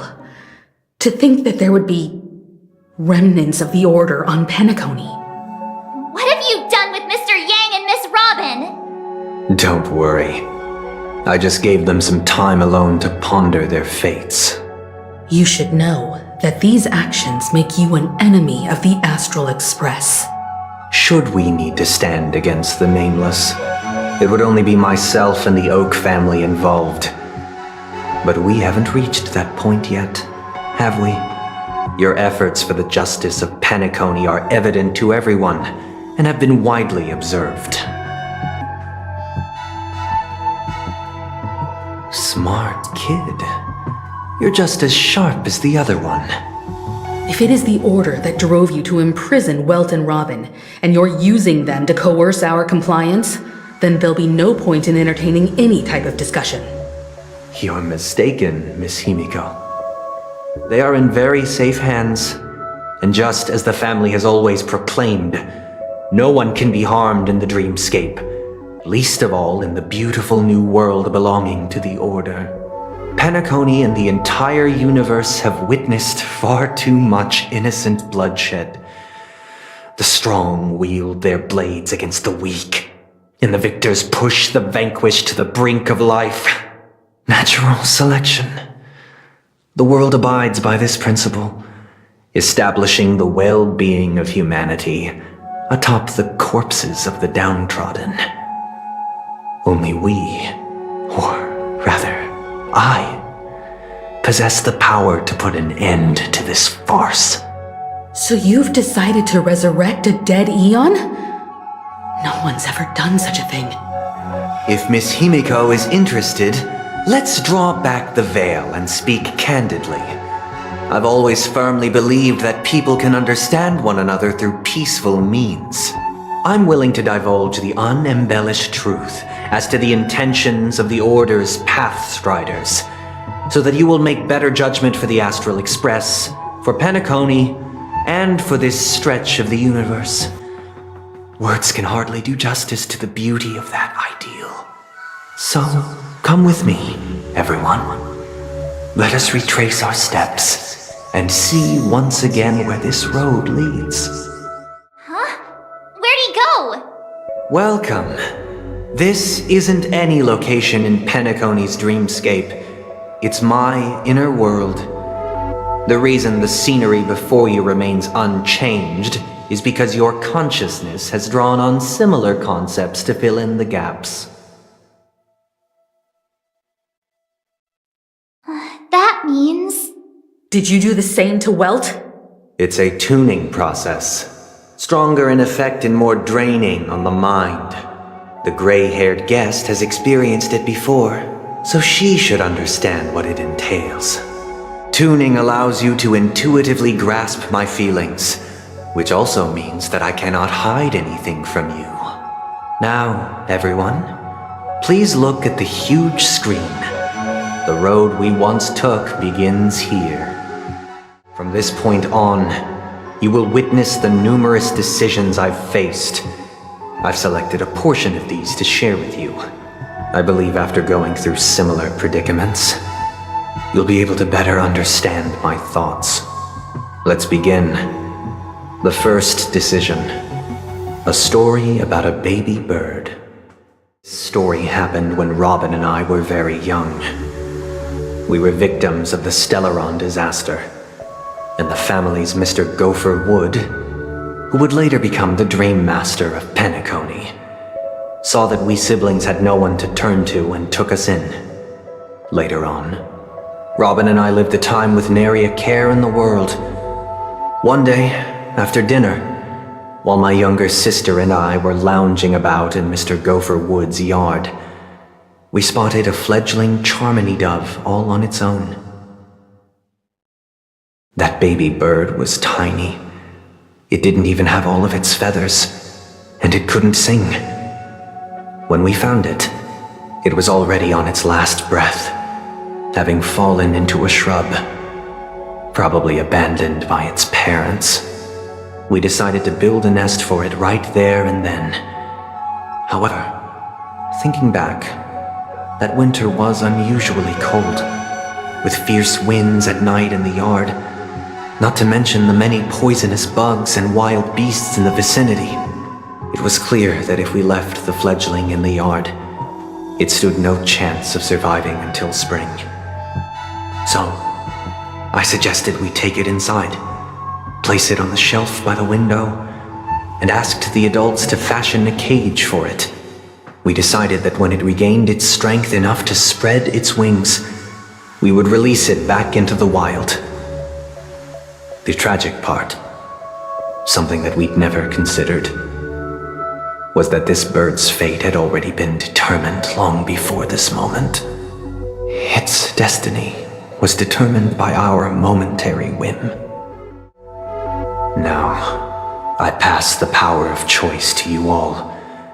Faced with this situation, what choice would you make? Stick to the original plan and build a nest with soft net where the Charmony dove fell, or build a cage for it and feed it, giving it the utmost care from within the warmth of a home. I eagerly await your answer.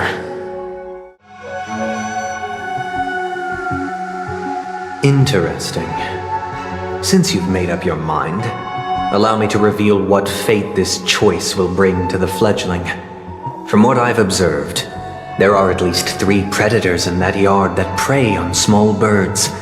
the Vossicle Scorpion, Asdana Wolverine, and the Huntington Winged Snake. Even if they shy away from humans, these animals are still near apex predators in a fenced location like a yard. In such a location, only one fate awaits that little Charmony dove. A painful death. As for the choice you made, I am deeply sorry. Now, let us advance to the second decision. This time, it's the story of a dream chaser. Story happened when I was appointed as Bronze Melodia, a position exclusive to the Oak family, charged with listening to the problems and vexations of Dreamscape residents, and providing them with the relevant guidance. It was during that period that I had the opportunity to hear voices from all corners of the Dreamscape. Joy, sorrow, arrogance, regret. The complex tapestry of human nature that formed the world. And I was fortunate to catch a glimpse of it. He was a dream chaser and an illegal stowaway. Just like the rest of them, he came to Penacony in search of a better life, except that, to most people, the price he paid, I suppose you could say it was everything. He told me, I sold everything I could at home. The house, the land, even his 2 children. He said he could not afford to raise them, and that at least they could eat if they lived as slaves. He had a plan in place. He would buy back his children once he had made his fortune, and enjoy Penacony's beautiful dream with them. Alas, his plan to smuggle himself was somewhat clumsy, and he was sniffed out by those pig-headed hounds. After hearing the Dream Chaser's story, I immediately appealed to the Bloodhound family to cease their pursuit. That way, at least he could live peacefully. But I was still too naive to the ways of the world. I did not anticipate that what I thought was a kind gesture would later lead to dire consequences. I'll tell you the outcome soon. For now, I'd like you all to make a choice. Will you do as I did, and try to convince the Bloodhound family to stop their pursuit, so that the Dream Chaser may live peacefully and realize his wishes? Or will you remain silent, leaving him to languish while the hounds are hot on his heels, until his inevitable judgment arrives? I look forward to everyone's decisions. Who knows? Perhaps they might even alter the outcome of this tragedy.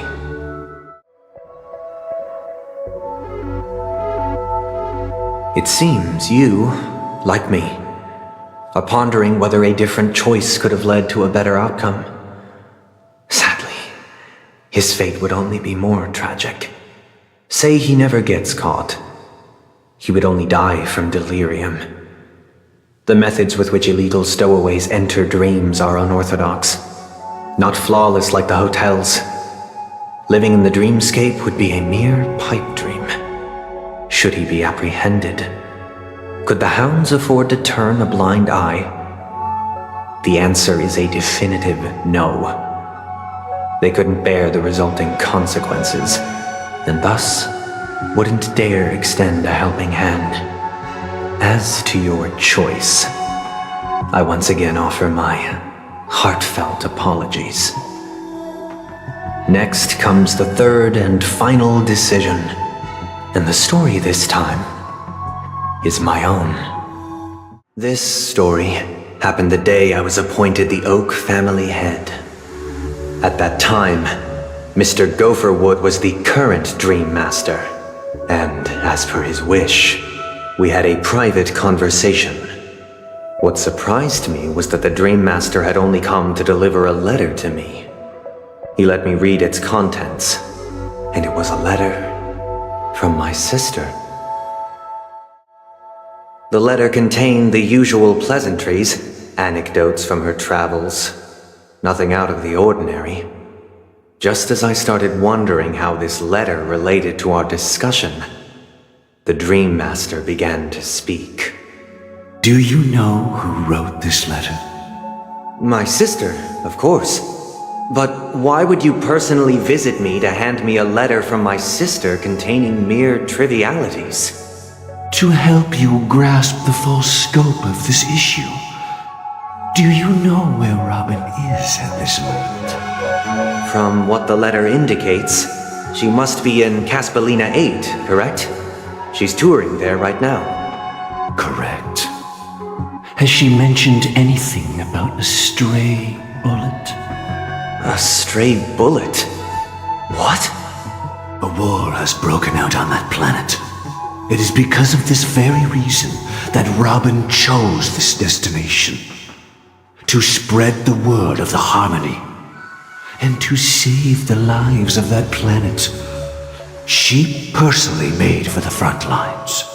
She hoped to ease the people's suffering with song. And was willing to brave mortal danger to deliver the IPC's medical supplies. Unfortunately, stray bullets show no such compassion. Is she all right? If the operation was successful, she should probably be recovering in the field hospital.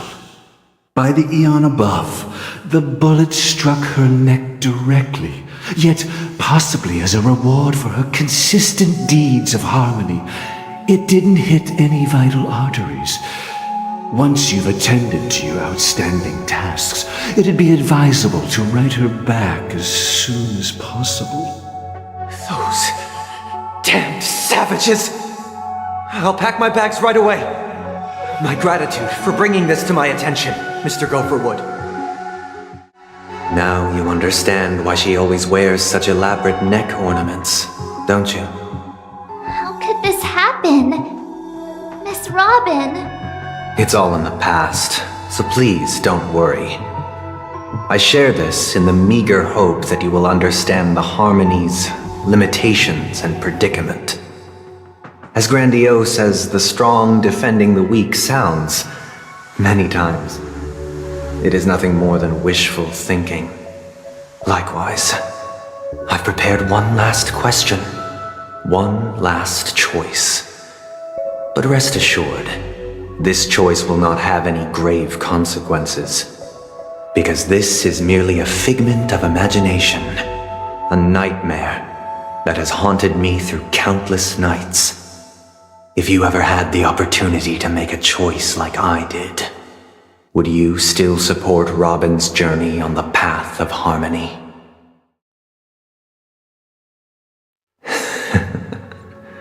I see. I am now aware of everyone's stances. Raising these questions merely serves to illustrate one point. The plight of Penacony cannot be salvaged by the Harmony. The true foundation for a sweet dream paradise can only be established through the order where the strong govern the weak. I know the suffering of being tormented, the turmoil of losing your way, how sorrow and even despair set in when matters don't work out.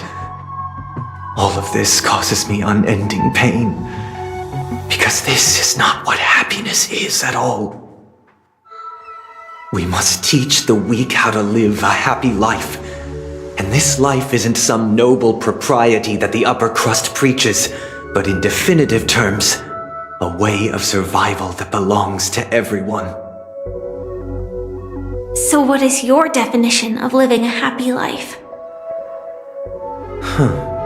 Good question.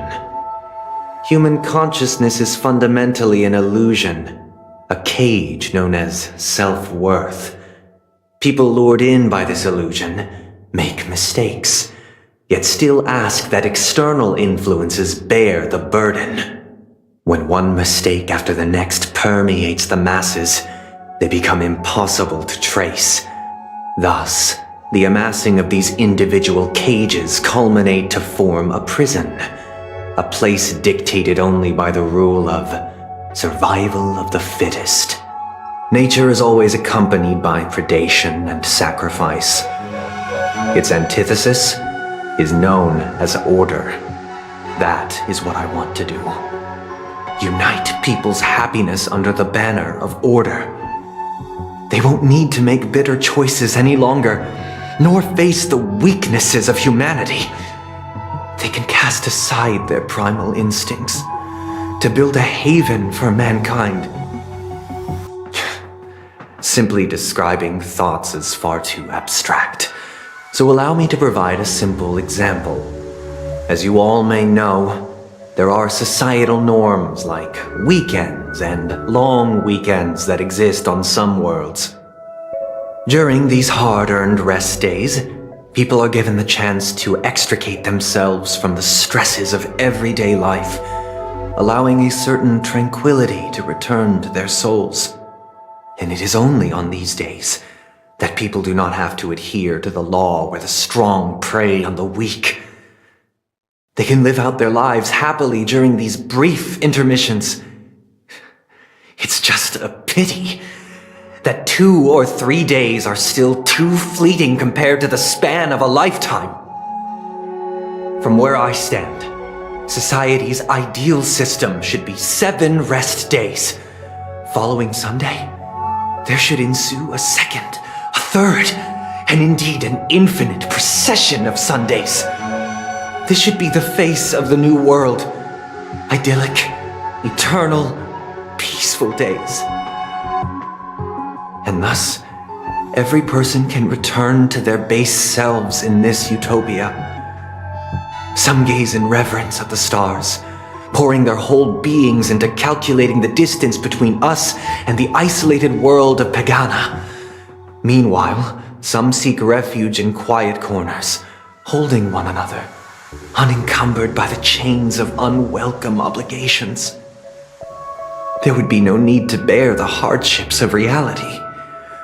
Only in this way can humanity face the inevitable end with the purest of spirit, living a life of dignity.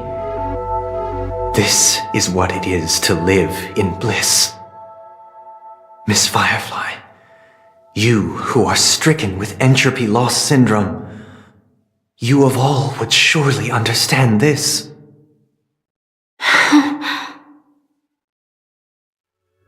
It sounds like a flawless theory.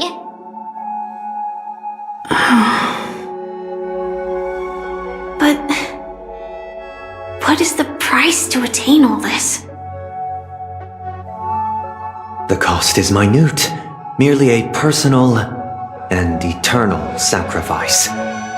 If this paradise is to be maintained for everyone, someone must remain trapped in solitary awakening until the end of the cosmos. Awakening. Which means that this so-called paradise is still a dream. Stepping into this paradise means forsaking reality, correct? It is not forsaking, but transcending. Flesh, blood, sorrow, weakness. If the physical is the root of spiritual suffering, it is only logical that we defeat it. But in this supposed bliss, people won't have defeated their demons. The chance to overcome their tribulations would be forever lost to them. In other words, it is an escape. That's another way of understanding it. But there is no shame in escape. On the contrary, the seeds of escape exist in everyone's hearts. Don't you agree, Miss Firefly?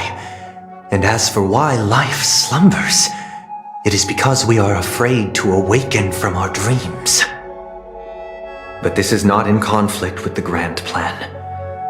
Only in acknowledging this can we truly understand the frailty of human nature, and from there, show compassion and protection.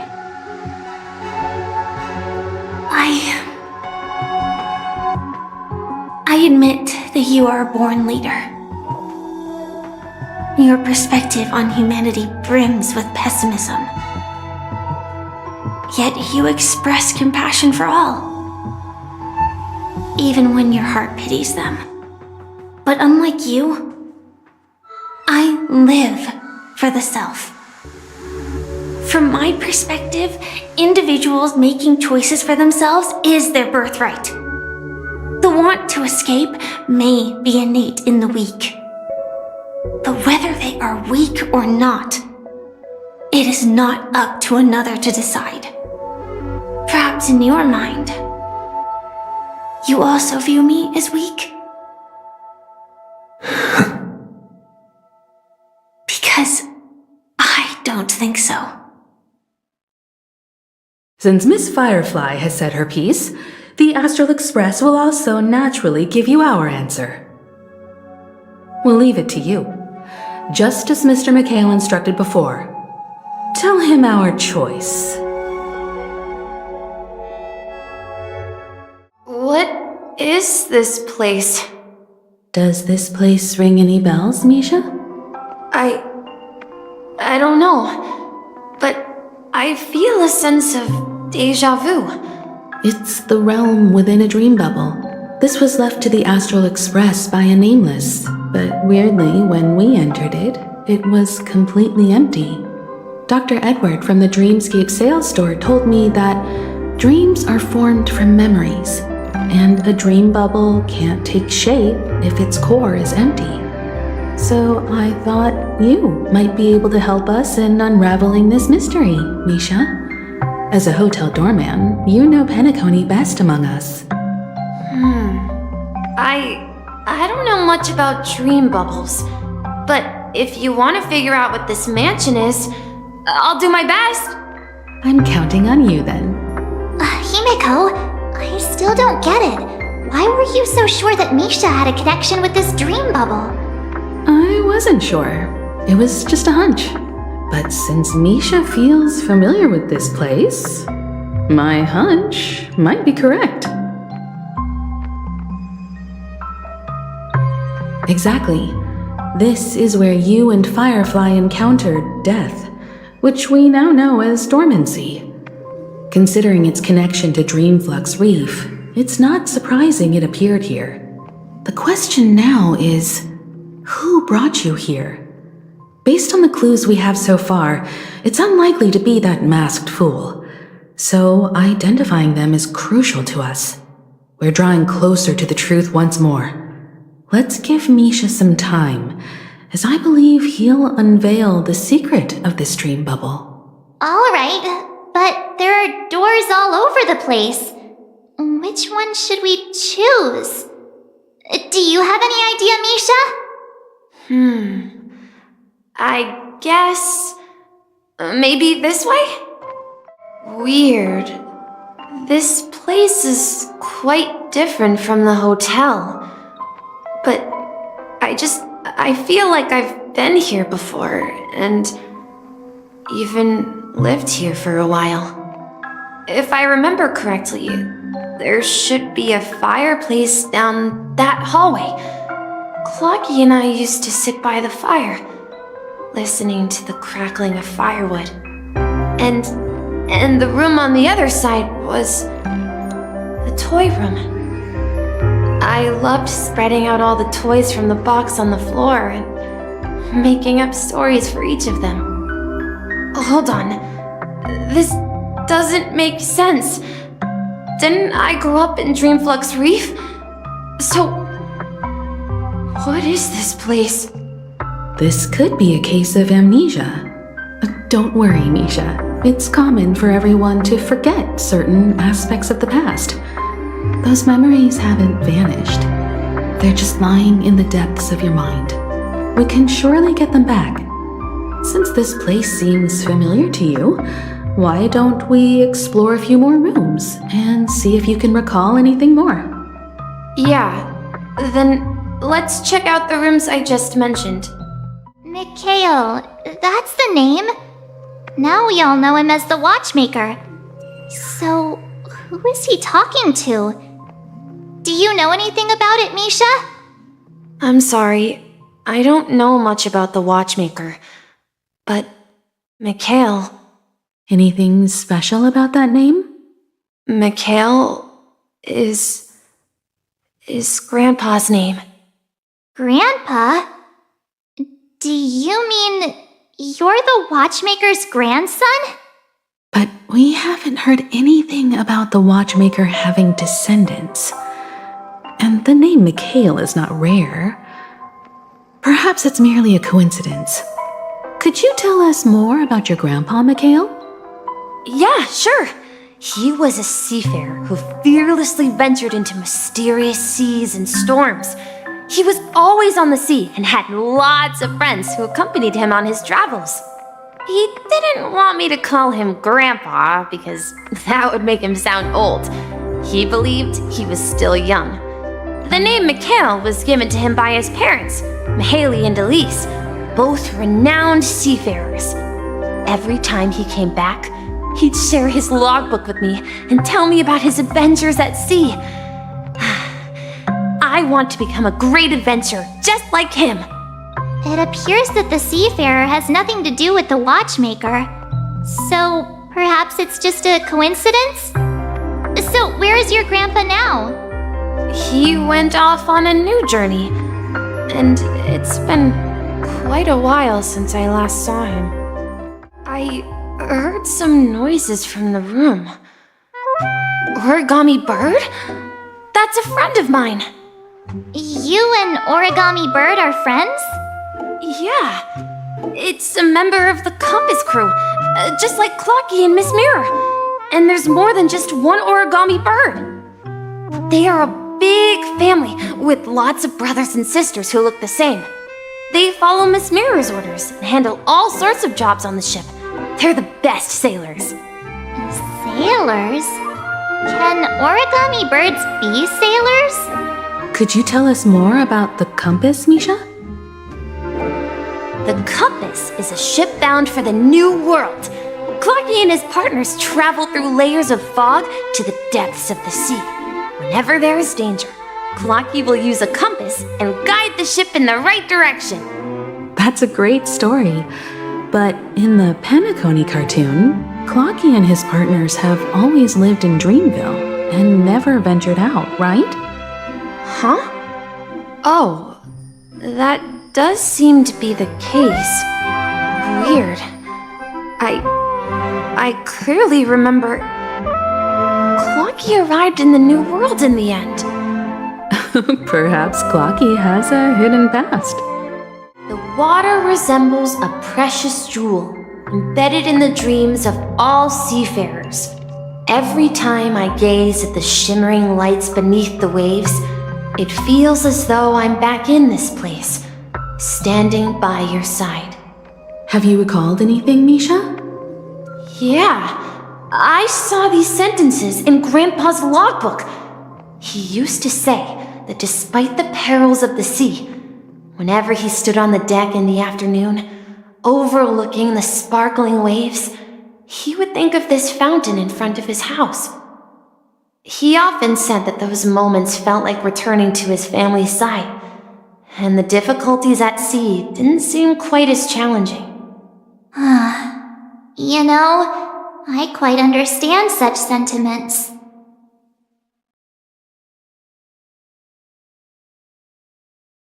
Hey, don't tease! I was just being a bit sentimental. Perhaps every adventurer far from home carries a fountain within their soul. Even though the other side of the sea remains shrouded in the unknown, the fountain in front of his house serves as a compass, leading him back to his cherished ones. Yeah, while Grandpa was at home, we would stand by the fountain and place the compass, a toy boat that I made, into the pool. Back then, I would ask him when I could go on adventures like him, and he would always laugh and say I was still too young. It seems this Mikhail is truly a seafarer and has nothing to do with the watchmaker. Yeah, based on Misha's recollections, the scenes in the dream bubble appear to be his childhood memories. But this raises more questions. According According to Misha, he was clearly born on an oceanic planet and led an ordinary life, with no connection to Penacony at all. Could this be some sort of metaphor? Perhaps the sea refers to the memory zone. I'm sorry. I don't know, but my memories keep pouring out uncontrollably, like water flowing from a fountain. Perhaps I'll remember more things if we go further. The atmosphere in this room feels totally different. Misha! You finally come! Clocky! Here! Huh. Yeah. This is the room where we first met each other. Are those books on the bookshelf logbooks left behind by that seafarer? Yeah. Whenever he came back, he placed a logbook on the bookshelf in his room. They contain records of his expeditions to every corner of the world. He described our world as a fountain. At some point, the sea started to gradually swallow up the land where people lived. To ensure that everyone had land to settle on, he had to continue exploring the sea in search for the source of the rising seawater. On that day, he called me to his study, telling me that he was embarking on another journey. However, I could sense the gravity in his expression. It was the same look I had seen on my father's face before his final voyage. I asked him if I could go with him, but he said that my adventure lay elsewhere and told me to stay home and patiently await a certain sound at the door. What sound? He told me about a vast ocean in the sky. An ocean of stars. He spoke of a train that transports children with a desire to venture far away, traversing the sea of stars without ever stopping. He said that he knew the crew on the train, and that he had asked them to take me along. He said the journey I had always dreamed of would start there. A train? Could it be? It's the Astral Express. I remember now. Grandpa's friends are a group of nameless who came to this world to resolve a disaster caused by a star. Then, he gave his pocket watch to me. It was his cherished treasure, appearing in every one of his adventure tales. He explained that difficult times were ahead, but assured me that the watch would guide me. He said, as long as I kept moving forward, I'd eventually reach my desired destination. And then, it was as if I heard the distant sound of a train whistle, echoing throughout the room. Exactly, Misha! And then we followed that whistle, didn't we? Yeah. I think I can still find the way we took back then. This is it. This is my room of clocks. While I spent my time waiting for Grandpa to return from his voyage, Walter gave me this workshop, and it became my secret base. Here, I learned how to repair clockwork and gears, out of my fondness of precision mechanics. In my dreams, I was the captain of the compass, embarking on adventures with my companions, Clocky and Miss Mirror, in search of the new world. I was born and raised here. So, this building in the dream bubble is your childhood home? Yes, but not exactly. To be more precise, this dream bubble itself is my home. looks like you've remembered everything now. Wait. Why does it feel like everyone else knows something I don't?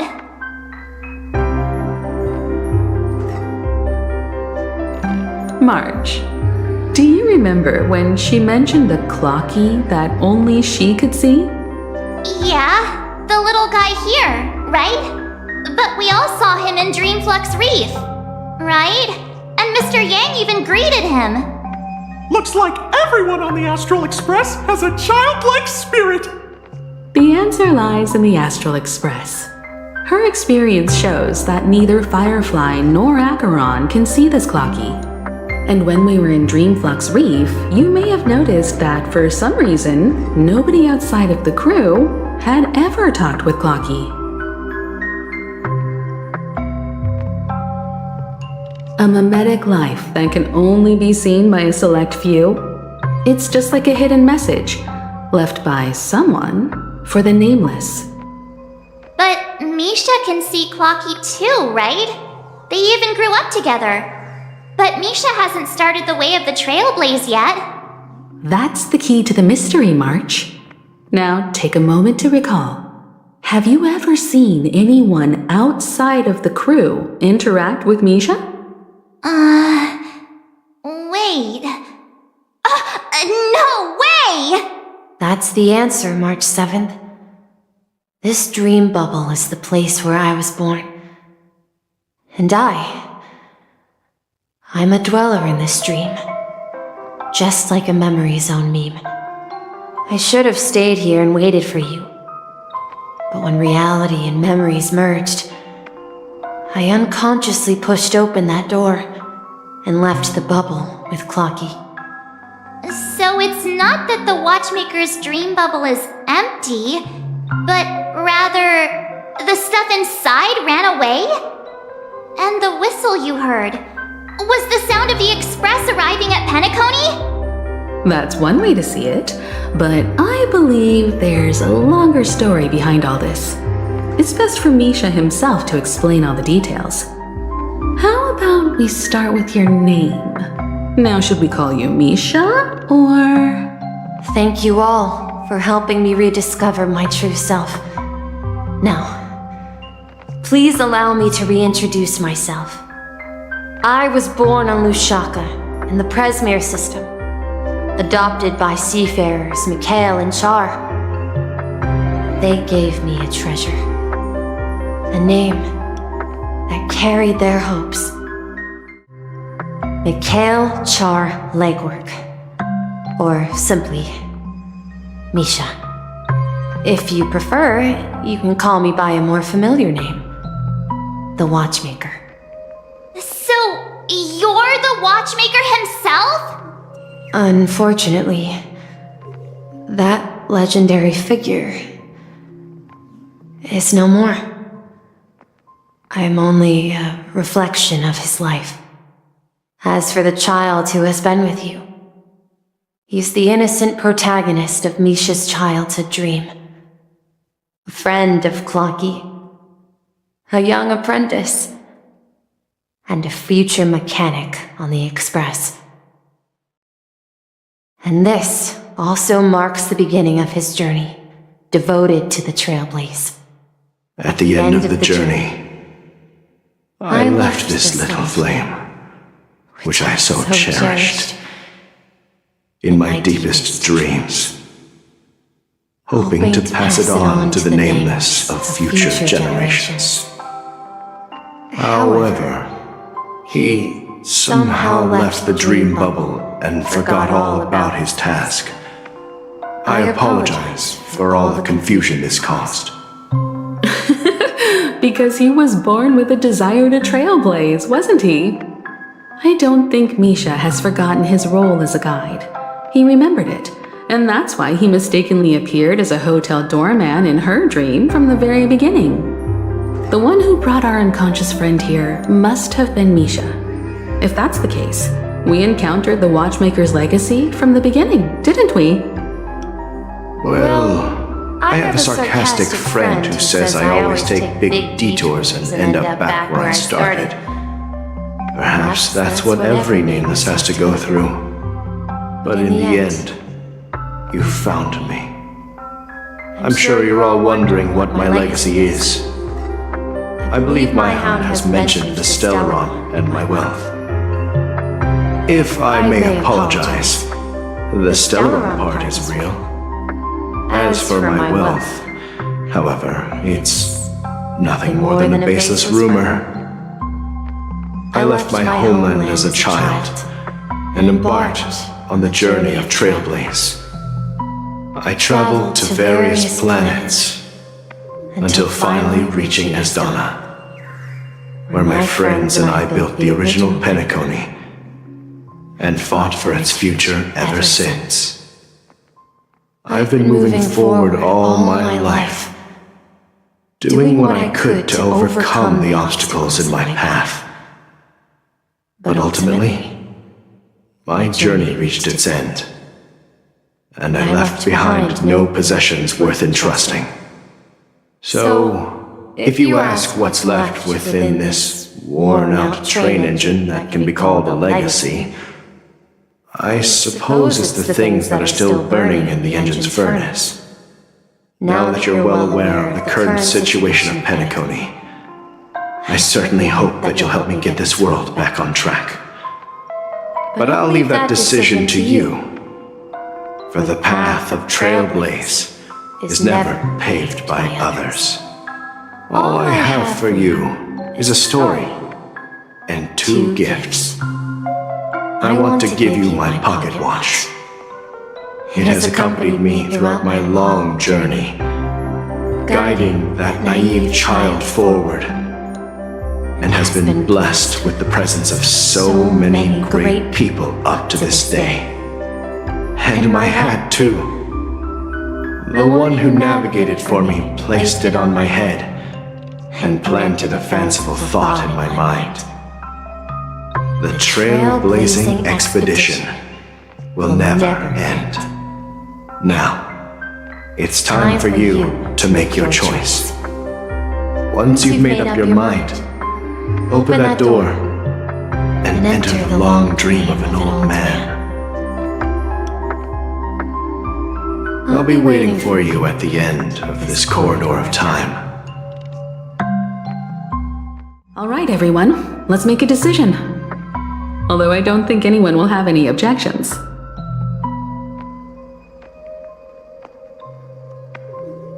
Of course.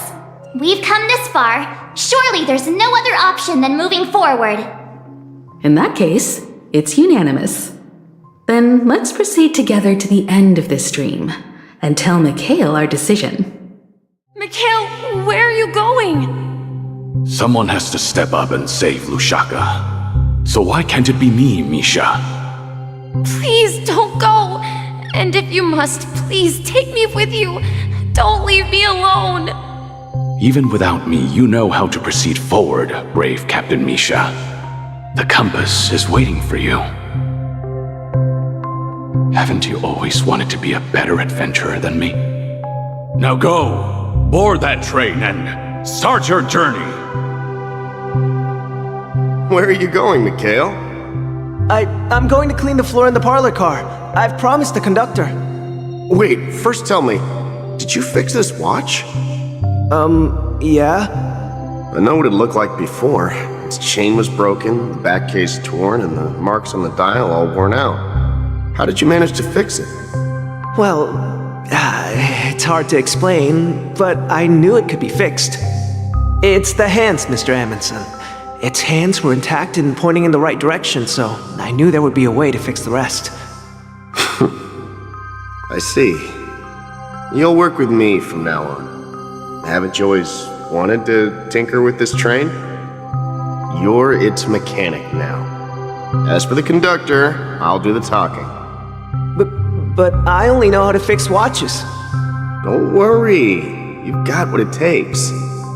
I'll teach you what you need to know. Where are you going, legwork? It's time to head to our next stop. I'm staying in Astana with Rosalina and Tiernan. I see. This place reminds you of home. The people of Astana have only achieved a tiny victory and still have a long way to go towards true freedom. Hanunu needs us. Don't worry, not all journeys lead to the stars. Even if I leave the Express, our path of Trailblaze will continue. Yeah. I knew you wouldn't stay on the Express forever. Leave in peace, my friend. And, take this with you. This is Mr. Amundsen's hat. But why? When he departed, he said he would leave it to his best student. Well, I suppose the time has come. Farewell, Legwork. Take care of Tiernan and Rosalina. And don't forget to write to us. Where are you going, Watchmaker? Don't worry, Micah. Just going on a little trip. Someone has to be at the forefront of the interstellar frontier, and I'm the only former nameless in Penacony. So why can't it be me? Because you're all we have! Have you forgotten about Tiernan? The cosmos is way more dangerous now. What will happen to Penacony if we lose you too? But what will happen to Penacony if we don't find a way out? Tiernan. How could I ever forget him? I've spent countless sleepless nights asking myself why I didn't go with him back then. We Nameless won't stop. Don't worry, Micah. It's just a matter of getting back to my old profession. Just wait for me to come back. But if, and it's a big if I don't come back in one piece, then you'll become the next Watchmaker. Where are you going, old man? Oh, you're here. Answer my question. What are you up to? Relax, Gallagher. I just came up with a great idea. Wanna hear it? Oh, come on! Aren't all your ideas just ways to get yourself killed? I may be blunt here, but you're the last remaining hero in Penacony. If you die too, the secret of the Stellaron will go to the grave with you. Yes, I'm afraid there's no way out in Penacony, so I'll have to consider alternatives beyond Astana. We'll organize a festival using the Watchmaker's legacy as a facade and send invitations to the entire cosmos to gather people here. So, a desperate struggle against the family? Desperate? Don't we have you here, my friend? This task is challenging, but what hasn't been challenging for us along the way? Well, whatever you do, remember, make sure to send an invitation to the Astral Express. Misha! Where are you going? Oh, it's you, Clocky. Take me to Dreamflux Reef. Last night, I had a long dream about the day we met. I want to write down that dream. Write it down? Why? Oh, so I won't forget it. Do you remember how you got your name, Clocky? Of course! You told me that when you were a kid, you lived in a room full of clocks. Those wall clocks and pocket watches grew up with you and were your best friends. Yes, but what I didn't mention was there's a funny misunderstanding behind it. I was a kid, and there was always a special pocket watch in my memories. It was with my grandpa, guiding him on his sea voyages and leading the way in his every adventure story. I wanted to have a pocket watch like that too. And that's when you appeared in my dreams. Yeah. Every night, we boarded the compass. and set sail together. But you know what? It wasn't until the day my grandpa gave it to me that I realized it wasn't a pocket watch at all. It was a compass. So, your name should have been Compassy, and the watchmaker is just a nameless. I've traveled far enough, and it's time for a little break. Oh. So, we'll set out again. When you're rested? No, I'll stay here. And then, this is where it ends. This is... where it ends? What do you mean, Misha? You told me that the trailblazing expedition would never end. Yeah, that's what I said. So now, it's up to you to decide your next destination. My next destination? What's that supposed to be? I've been following you! Misha? You're acting weird today. If you're feeling down, we can just do what we usually do. With the clockwork. No, I'm not feeling down. As for clockwork, yeah, it resolves all problems in this dream. So, do you know what clockwork actually is? I'm not quite sure. Well, everyone gets lost at times. They may hesitate and doubt which way to go. That happens in this dreamscape and beyond. But don't worry. Everyone goes through moments of uncertainty and hesitation. Eventually, they gather the courage to make bold decisions. Whether it's calming, happy, angry, or sad, all they need is a little nudge to take that step toward where they truly belong. I'm leaving that little nudge with you, and I hope you'll share it with others. Such is the essence of clockwork, the will of the trailblaze. Clocky's hands spin around non-stop, indicating confusion, frustration, and weakness. But ultimately, people still need to move forward. Just like your hands, always pointing ahead. This is where my journey ends. From now on, it is your path to walk. Trailblazing means taking paths your predecessors forswore and venturing even further. The Penacony in Mikhail's dreams does not belong to order.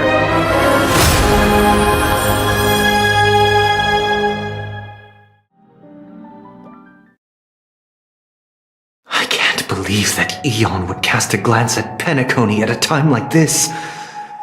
Is it because of the resonance from the legacy of the Trailblaze? Or perhaps the bond between you is so strong that it even impresses an Eon? Well, there might be another possibility.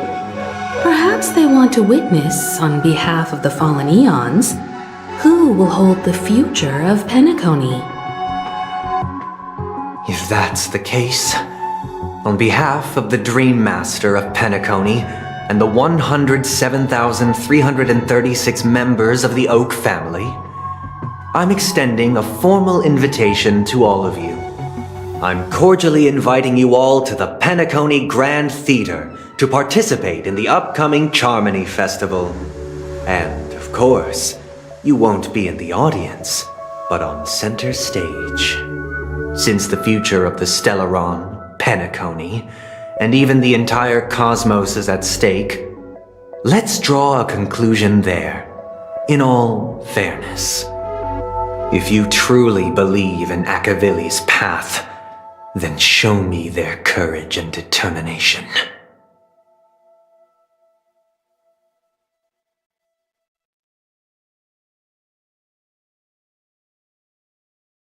Does that mean he wants to fight us during the Charmony Festival? I'm afraid so.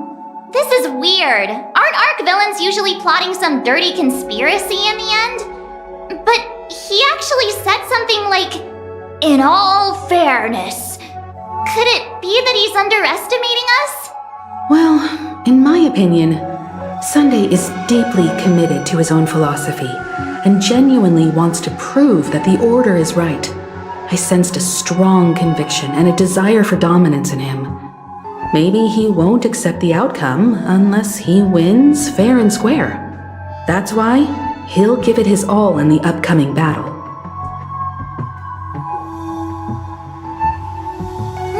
You. Every time an important moment arrives, you hesitate. We've even dealt with a Lord Ravager of the Destruction, so a follower of the Order won't be a big deal. Anyway, we can't leave the Stellaron unchecked. This is about trailblazing a bright future for Penacony and fulfilling Mikhail's and his predecessors' long-cherished wishes. Now that we've taken up the mantle, we can't afford to fail them. However, the same applies to the Order. Their plan didn't materialize overnight, and they have the profound collective consciousness of the planet of festivities behind them. A desire to dream, to slumber and escape reality. All those hidden emotions have given birth to the sweet dream of the Order. They've harnessed the will of an entire planet to create an eon. This confrontation is far more complicated than a simple power struggle. To secure Penacony's future, fighting on the stage alone is not enough. What do you mean? Are you not coming with us? I believe Firefly is trying to say that she's heading off to another battle. Before I left, the Destiny Slave told me that this journey would bring unforgettable rewards. Even though the script he gave me only had a few lines, I couldn't ignore them. Because one of the lines said, "I'll experience death 3 times in the land of the dreams." 3 times? This can't be serious, right? The first time was a painful death when I was stabbed by the Blade of Dormancy, which led to all subsequent events. The script will always come true, but in a way that will only be revealed when that page is turned. So now I've understood the meaning of my second death. And I am prepared to face it. If all goes well, my efforts will provide crucial support for you. Only by achieving victory in this battle can we secure a future for Penacony. And only then, my third and final death won't come true in the most terrible form. The most terrible form? Does that mean... The true death, where everyone in Penacony loses themselves completely in the eternal sweet dream of the Order. We must do everything we can to prevent that. Have you made up your mind, Firefly?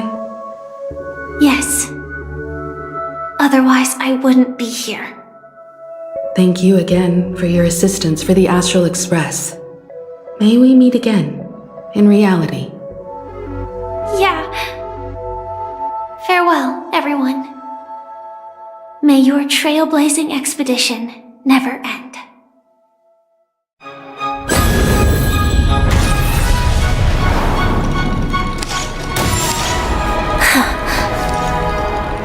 I I dreamed of a scorched earth. Everyone, are you ready? A new shoot sprouted from the earth. It bloomed in the morning sun and whispered to me.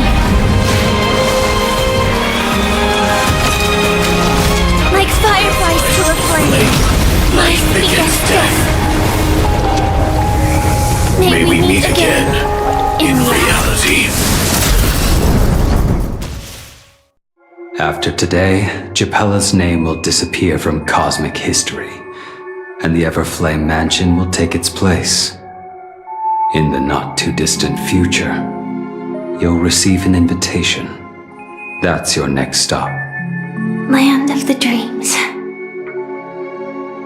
Penacony. I hope you find whatever you seek there, be it answers or salvation. You mean my 3 deaths? Silverwolf told me about it. It's such a shame that it's not part of my script. While I want to live, I'm never afraid of death. The opposite of death is eternal life, and that's something I'll never desire. People die, and I am no exception. Death is like a script, a fate that cannot be defied. But that's exactly why we have to choose where we want to rest forever. Do you exist just to perish? Are you not the same, Blade? The end you desire is not one dictated by others. If I were to die now, I would only be a weapon. I believe I should die as a human. Though its definition escapes me, isn't this the answer that ordinary people look for their whole lives? A name that can be carved onto their tombstone. The tombstone that belongs to me once bore the inscription, Glamoth's Iron Cavalry. Then it changed to Stellaron Hunter. But one day, it will bear the name Firefly. And all the brilliance she showed at the end of her life. That's quite unexpected, old man. Who would have thought your crazy plan would actually work? Do all you nameless fools just act on a whim? I can sense that this false sweet dream is coming to an end. The nameless may be young, but they had the ability to achieve this goal. Just like you did in your time. It's a shame you won't be able to see it firsthand. Maybe I won't either. Once something fictional is seen through, it ceases to exist. Yeah, not just those nameless. Even Mr. Wings is just like you. Stubborn, won't listen or give up, no matter what. Well, fate is unpredictable, I guess. If we weren't bound by those cursed paths, maybe we could have had some good talks. But in the end, we managed to do it. And now we can find solace. Remember how those idiots cursed us? They said, "Go to hell, you worthless traitors." Well, I don't know if they really meant it, but if longing for freedom means going to hell, then I'll be joining you soon, you fool. Let's get together and have supper again in hell. Oh, I almost forgot. There's one more thing. Here's to you.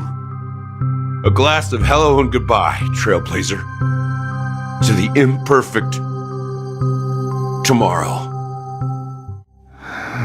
It's warm here, isn't it? You're lucky to have found shelter from the rain. let alone fresh berries, in this desolate place. I was just following the scent of life. It's particularly strong in a place like this. It's a shame these berries don't have much flavor. Seriously? In case you didn't know, this fruit is pretty juicy. The only downside is that when you chew it, it becomes extremely spicy.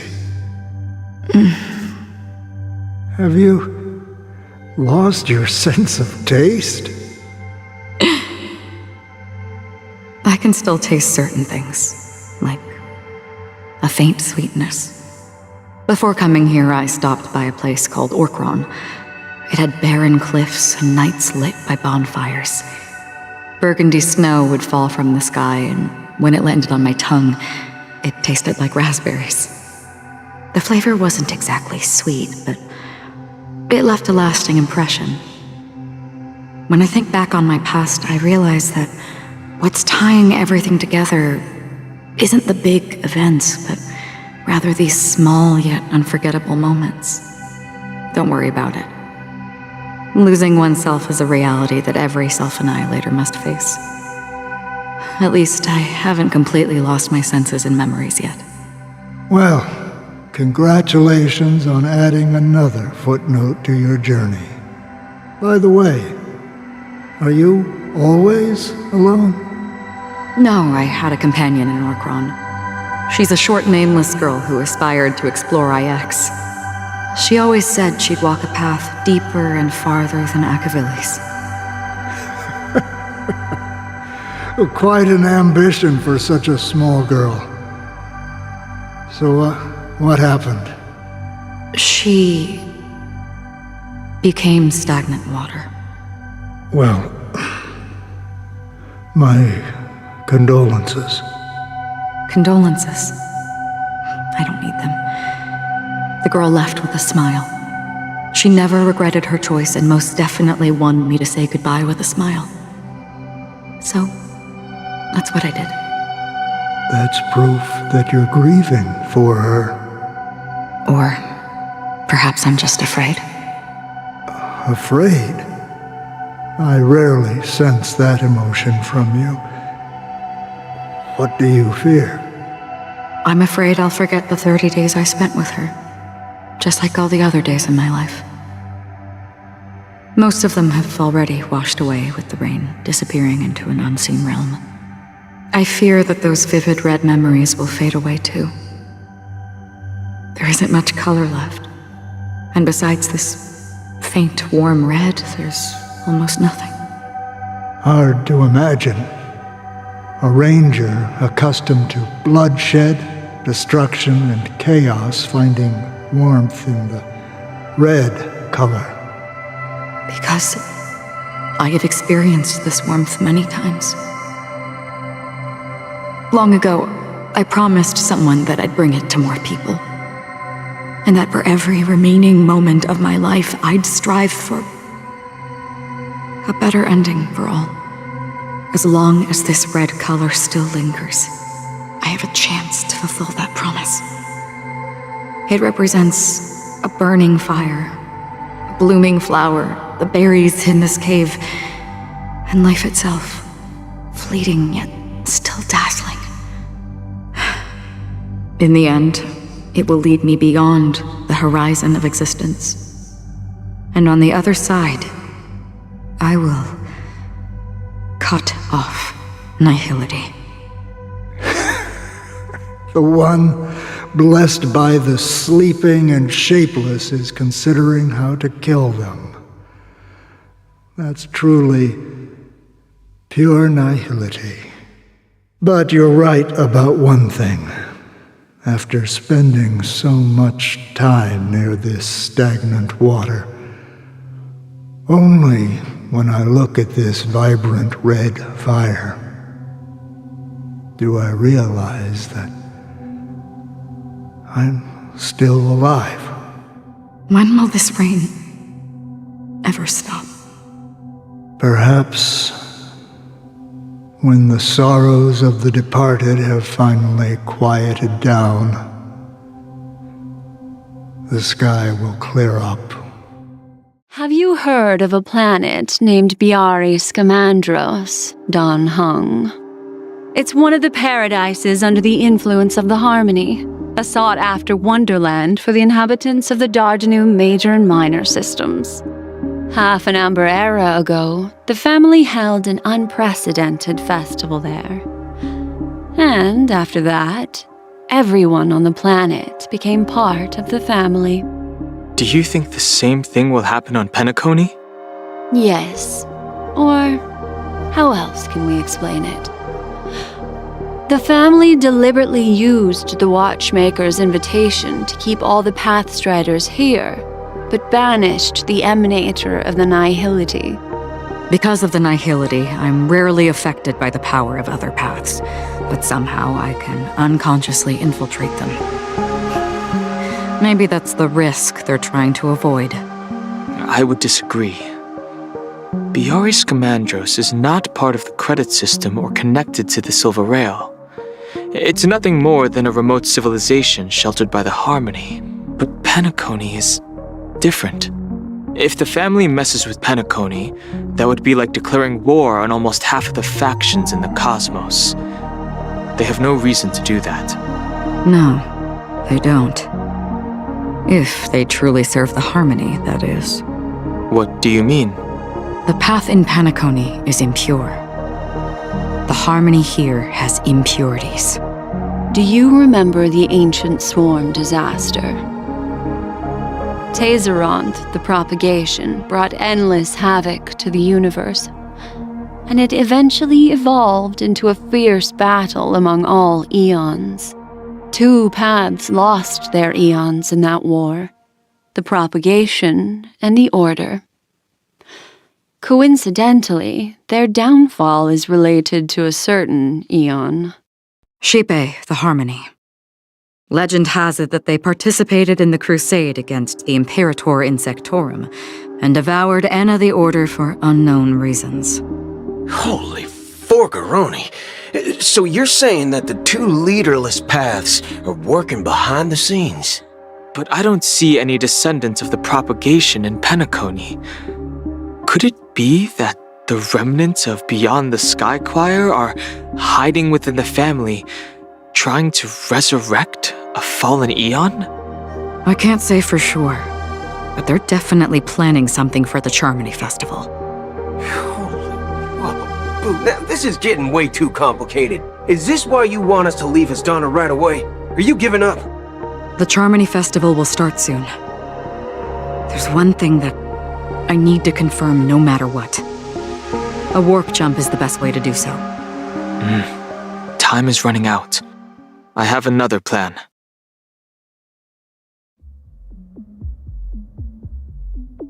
Hold on. Are you thinking of using the Jade Abacus of Allying Oath? Exactly.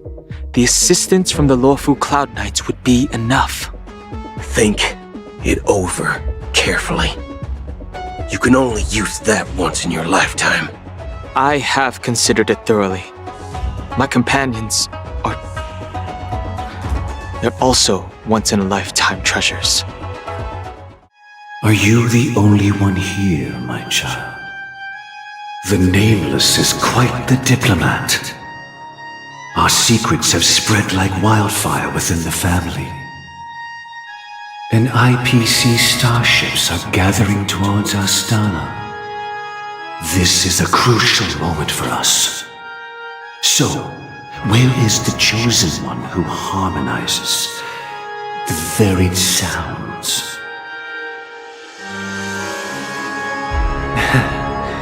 What do you mean, Master? I'm right here in front of you, aren't I? You know, she was supposed to be the star of the Charmony Festival in our plan. But the plan has changed. As her brother, I know she doesn't want to sing for the Order. So I'll take her place. You've always been wise beyond your years. I'm sure you understand the consequences of your choice. If you consider this a betrayal, well, there can't be two suns in the sky. I'll step up and take down the other sun if necessary. Do you believe in karma? If karma exists, then everyone has their own karma. You have yours, and I have mine. And my karma has nothing to do with you, Mr. Gopherwood. All right. Since you're willing to sacrifice yourself for her, I'll grant your wish. Well, the compromise came sooner than expected. Why? You and your sister were born as twins of the Order. And one of you is destined to follow this path to the end. Is this part of your plan? Of course. You're still as clever as you were when you were a child. The opening is near. Go, my child. Seize the power of the harmony and reveal your karma. I have one final question, Master. Why did you choose to bring the Order to Penacony? Wouldn't it have been better to choose a desperate world instead of a city filled with hope and dreams? Why? It's for justice, my child. If we lose justice in our hearts, we'll make the same mistake as the Harmony did. So, it's not you who manipulates the dreamscape with the Stellaron, but... Well, that's where our conversation ends. Go ahead. The 107,336 souls of the Oak family have dreamed of this moment too many times.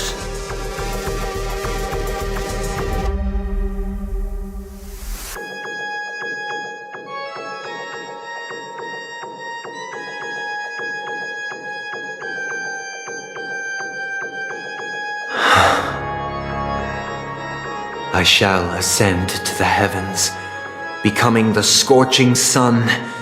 Bathed in my light, my people shall flourish, while all evil shall be eradicated. This is the interior of the Penacony Grand Theater. It's quite exhilarating to be flushed into the air by Soulglad. But why is the venue still closed when the Charmony Festival is about to start? And not only that, the entire theater is eerily quiet. No audience, no staff, no one around. Yeah, I wonder how many tickets... Hey, that's not what we should be concerned about! Let's explore around. Be careful, everyone. Yikes, they scared the life out of me! Why are there so many puppets at the ticket office? What? You're so annoying! Stop scaring me! Are these puppets part of the stage setup? Even so, it's so eerie that the entire front hall is empty. Something feels off. We're in the right place, right? There's no other grand theater in the dreamscape. So Sunday's messing with us? He said we'd have a final showdown on the stage, but why is there no one here? My apologies for the delay, March 7th. You scared me! Where are you now? I'm waiting for you behind the curtain. Following the Asdana tradition, I invite you to enjoy a stage play in 3 acts before the festival begins. History is a mirror reflecting the universe's true essence. Let's use this opportunity to delve into the rich history of Penacony and the eons. Within it, naturally, the future takes shape. Let us commence with the dawning of the world. Where are we now? The atmosphere here looks similar to Sunday's inner world. Perhaps this so-called stage play is created with his abilities. This act is named Ode to Prisoner. Given the atmosphere here, I believe it's about Penacony's past. I thought things were finally looking up as I managed to dodge prison during my recent trailblazing expeditions. But now it looks like I'll be back behind bars again.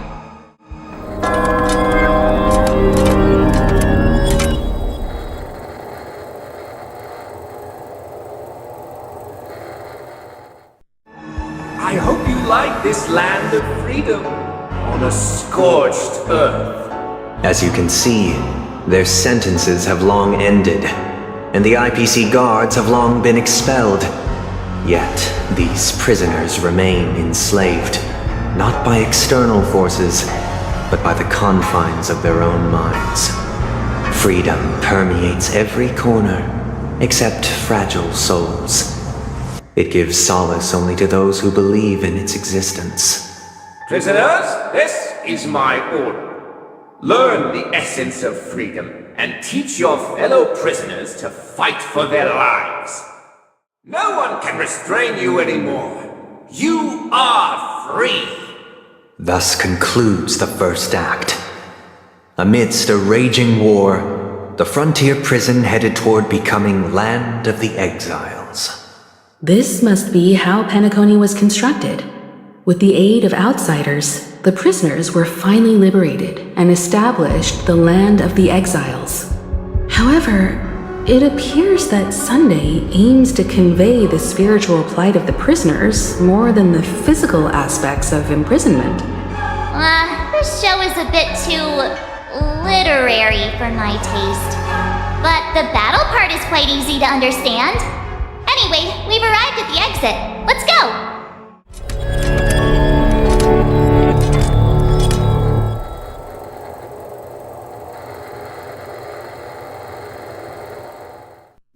Dear outsider, I beseech your aid in purging this mansion of the poison spread by the lurking instigators. You want us to help you? What do you need? I wish they could regain their reason and cast away the shackles of hypocrisy.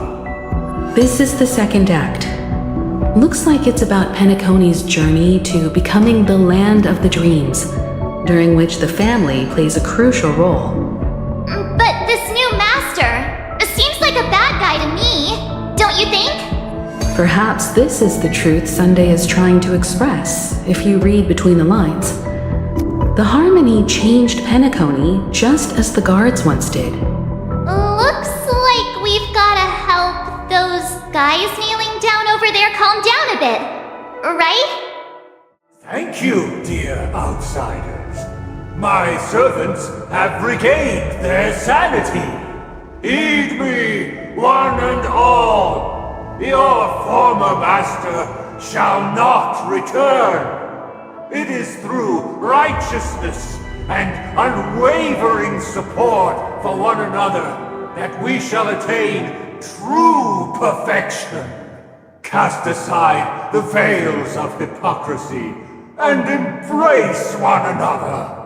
Get ready. Looks like another fight is about to begin. Alas, they remain but slaves till the very end, with the illusion of freedom. Thus concludes the second act. Amidst an illusory harmony, Land of the Exiles charted its course toward becoming the planet of festivities. This is how Penacony fell under the family's control. Since the arrival of the Harmony, the land of the exiles has undergone dramatic changes, not all of which have proven beneficial. This guy really loves dramatic scenes. Bet he comes from a whole lineage of stage performers.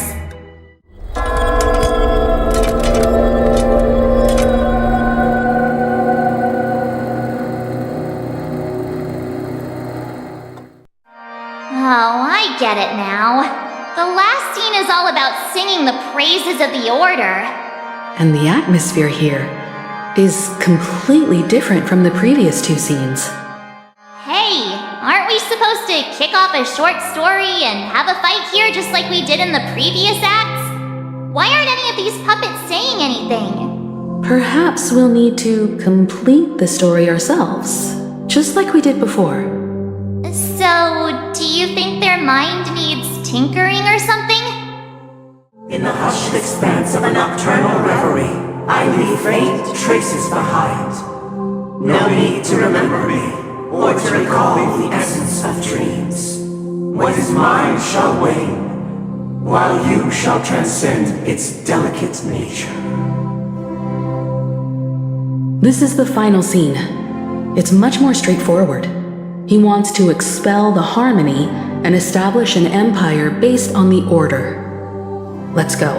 Once this stage play concludes, it'll be time for the main event, the Charmony Festival.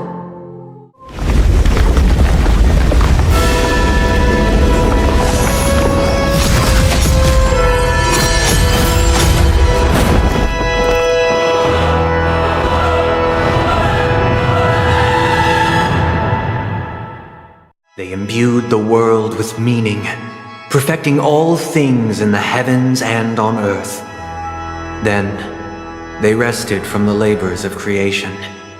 Yet, all beings cried out to Enna. Under the banner of the Order, you have defined all things in the cosmos. But this made us realize that we are but puppets in your hands. Thus, on that day, all beings united and cast the Eon into the abyss of oblivion. This Grand Theater looks totally different. Is this the power of the Order? Everyone, get ready. This could be a tough battle. Look, there he is! That concludes everything related to the Order. What are your reflections on this, my dear guests? Nevertheless, this is but a trivial blip in the annals of galactic history. What truly matters is the course this river shall take in the days to come. You've arrived at the perfect moment. The Charmony Festival is about to commence, and it would be a shame if you were absent for the Harmony's prologue. Allow me to extend my warmest welcome once more.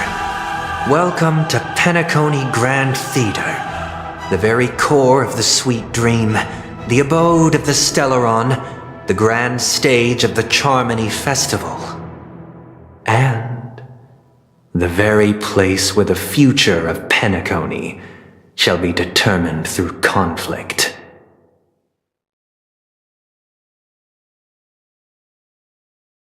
Your unwavering faith in the Trailblaze is truly impressive. True goodness can only be achieved through faith.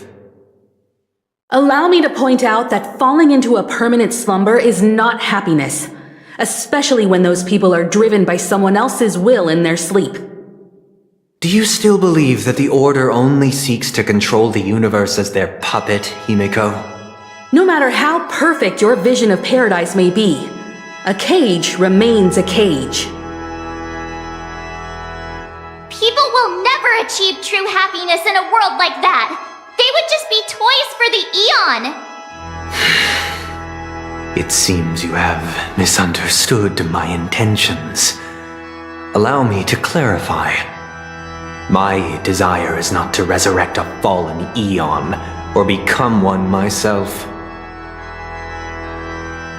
My sole objective is to create a paradise free from Eons, where the Order ensures the dignity and happiness of all humanity. A paradise exclusive to us human beings. That's not the case.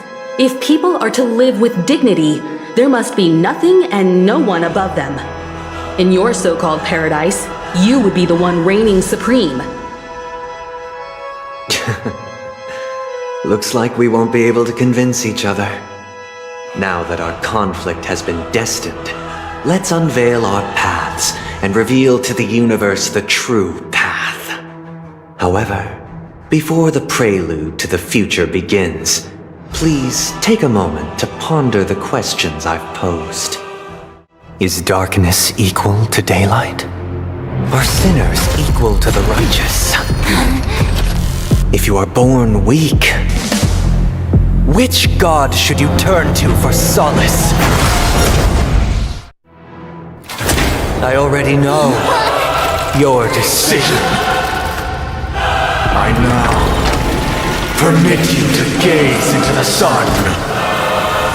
On these 107,336 stones, the almighty and powerful strings of harmony are at my disposal! The supreme tuner, harmonious choir, Dominicus! The time has come. Creation will be reborn from the remains of the gods! Danheng?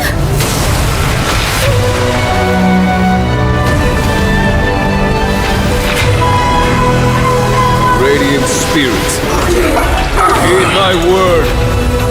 Show no mercy!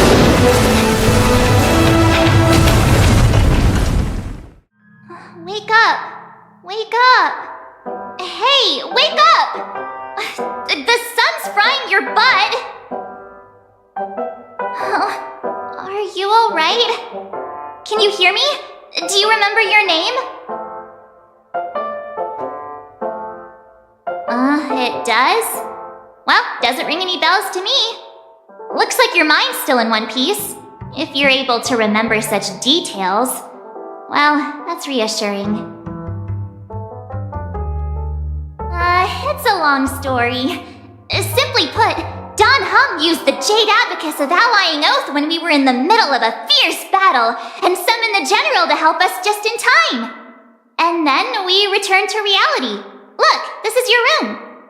Everyone else has also returned from the dreamscape. Himeko and the rest are at the lobby discussing matters with the general.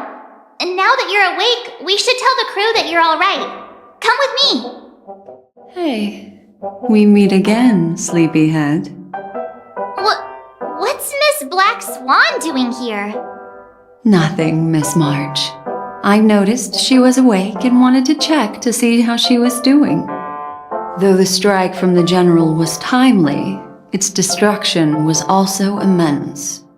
When emanators collide, ordinary people inevitably suffer. But, luckily for them, the dreamscape is my home turf. Thankfully, I managed to get everyone out before the harmonious choir collapsed. Oh, so that's what happened! Thank you, Miss Black Swan! Don't mention it. After all, I wouldn't want to see such precious memories vanish. You're heading to see your friends, aren't you? Would it bother you if I walked with you for a short while? Of course not. But you're not planning on doing something like last time, are you? Why would you think that? I've never harbored any ill intentions. Well, not when you are around, anyway. You're awake. How do you feel? Well, fork me. You must be that Stellaron they were talking about. Allow me to introduce him to you. This is Boot Hill, a Galaxy Ranger. During our pursuit of a certain person, we crossed paths and just so happened to uncover a shocking plot being concocted by Mr. Sunday. Which is why we sought you out, to help the Astral Express save the world together. No need for thanks. Now, the Galaxy Ranger's principle is correct every injustice one sees. That's how you lot in the Cienjo put it, right, Don Han? More or less. Wait, hold on a sec. This is the first time I'm hearing about this certain person. Who are you chasing? And why would that lead you to the Express? Good question. It's, who was it again? Don Han, do you remember? No, that ain't it. I just can't seem to recall. Weird. My neurochip hasn't registered any malfunctions. I can't seem to remember either. What's going on? Heck, forget about it. If it slipped all our minds, reckon that person was just a minor scoundrel. Unimportant. Ain't gonna stop us from piecing together the story anyhow. Yes, when the dust settles, I'll just think of a way to recall it in the memory zone. Everyone, let's hurry up and look for Miss Himiko, shall we? She's now a minor star on Penacony, and the entire hotel's concerned about her well-being. You're right. Let's head to the lobby then. That's all right. In these times of conflict for the sake of utmost safety, it is only right that the Alliance steps forward to mediate on behalf of the Astral Express. We must not allow you to take unnecessary risks.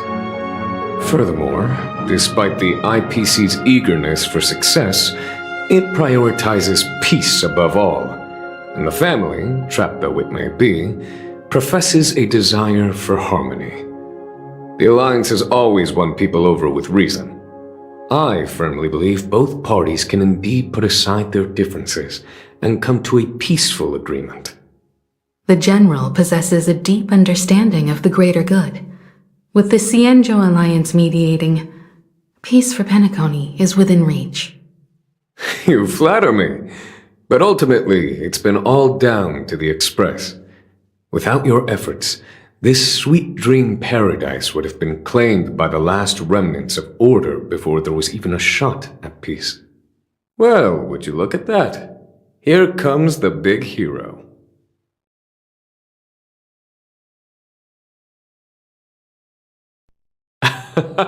If it isn't the galactic baseballer, a hero with unparalleled insight.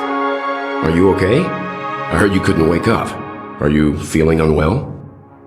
Don't worry, Mr. Yang. There's nothing wrong with her. She practically burned through a lifetime's worth of jokes on the way here. What about you, Mr. Yang? I heard that even Miss Robin wasn't spared, and that guy locked you both up. It's a long story, but at least Mr. Sunday took it easy on us. He used an ability called tuning to connect our consciousnesses with his. In other words, he imprisoned us within his consciousness. Thanks to General Jing Yuan's destruction of the Harmonious Choir, we were able to escape. He used that tuning on us too! Does that mean that we were almost imprisoned as well? I can confidently say now, he was truly after a fair fight with us. Had he wanted, he could have easily taken us down, without so much as lifting a finger. Speaking of the Oak family head, where is he now? It's complicated, but in a nutshell, he's now the former Oak family head. The IPC has named him the key figure in the family's Penacony split, citing a threat to cosmic peace. He must represent the family and answer for the unrest caused. His trial is set to take place at Pier Point. The family quickly labeled him and the remnants of the Order as enemies, declaring the turmoil an internal rebellion. This move effectively barred the IPC from intervening in family affairs on both moral and rational grounds. Everyone really has their own agenda, after all. Miss Robin. She and Sunday won't be able to deny their involvement in the Charmony Festival. They're siblings, after all. Why the sigh, General? I can only say that this incident is an unexpected mess for the girl. The Alliance will try to persuade the family to consider this matter carefully during mediation. It's time, everyone. The IPC's key members and I have agreed to consult one another before the upcoming negotiation. Do any of you wish to sit in? Given the General's invitation and the matter's significance to the universe, the crew will naturally accept. However, if the IPC has any reservations... Why, of course you're welcome. They've mentioned that your team is a trusted ally of the IPC in Penacony, so there's no reason not to welcome you.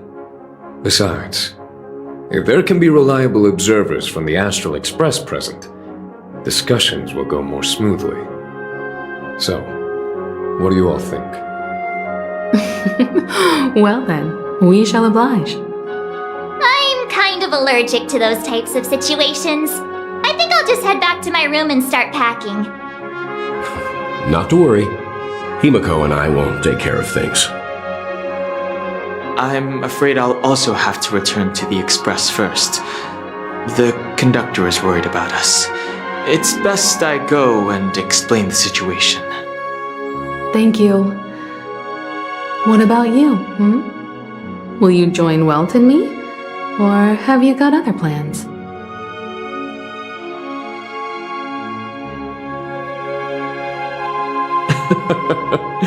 Good guess. Although I'm not too sure of the reason, the representatives from the IPC have insisted on her presence. Allow me to lead the way. Follow me, please. It's been a while, my Astral Express friends. I would also extend my sincere thanks to you, General of the Lawfu. The presence of everyone here assures that the talks will likely reach a conclusion that satisfies all sides. Oh. Looks like everyone has come with expectations. Care to share? Of course. Topaz, if you please. Sure, leave it to me. In summary, it's good news. After much deliberation from the Strategic Investment Department's Council, the absolute majority of members have agreed to the following resolutions. In light of long-term considerations for interastral peace, and by authority of Pierpoint HQ, the Strategic Investment Department, on behalf of the Interastral Peace Corporation, will permanently relinquish its claim on Penacony sovereignty and offer unconditional support of the family's rebuilding efforts on Penacony. Now that's something. Well, if that's what it takes to bring peace to the entire universe, it's a price I'll gladly pay. Has the IPC finished sharing all its thoughts? Then it's our turn. The Guild, much like the Genius Society, has taken a keen interest in the recent calamity in Penacony. Ultimately, both parties have agreed to a comprehensive collaboration, offering technical support for the reconstruction of Penacony. The floor is yours for the finer points, Mr. Screwlam. Enlighten us, please. Organic life's unrelenting search to understand the realm of inner spirituality is something I both admire and envy. Inorganic life has no mechanism to evoke dreams. But when my mechanical impulses are activated, my inspiration circuits will start to operate, and I will enter a state defined as imagination. Every time, within the realm of imagination, there emerges a fire from the shadows. It is warm, bright. I frequently ponder this flame might represent the essence of intelligence, a cluster of inspiration ignited by high temperatures. The future direction of the universe may well lie within it. Alas, they are nothing but projections of my thought system to me, desired but unattainable. But after learning of Penacony's accomplishments, I have come to realize that the flame is not beyond my grasp. After deliberations with my partners, we have decided to defer the progress of the Simulated Universe project, and instead assist the Intelligentsia Guild as technological consultants in the research of the Dreamscape and Memory Zone, so that these assets may be better used to serve humanity. Not only that, we've also established contact with the Garden of Recollection through the IPC, and they've pledged their support for our research endeavors. I'm truly happy for the Dream Chasers on Penacony. The cosmos' brightest and, let's admit, dimmer intellects are now at their service. Agreed. It's hard to imagine members of the Genius Society taking an interest in such mundane research. Never mind. At the end of the day, this is a positive outcome. No wonder everyone insisted that she be there. It heartens me to learn that everyone is willing to put aside their differences for Penacony's plight. I trust that everyone will surely reach consensus in the upcoming negotiations.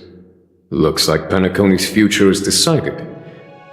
I'm wondering, is there anything else the crew is concerned about? Peace is our greatest wish.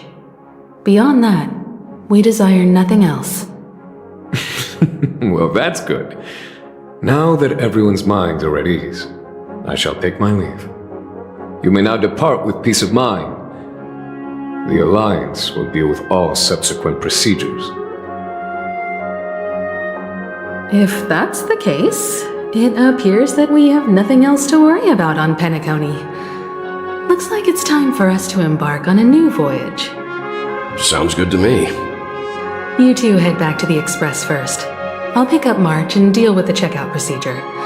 Oh, also, Miss Black Swan, you have a matter to discuss with me, yes? Nothing escapes your attention, Miss Navigator. You've been with us this whole time, huh? In any case, she and I will be waiting for you in March on the Express. Let's go.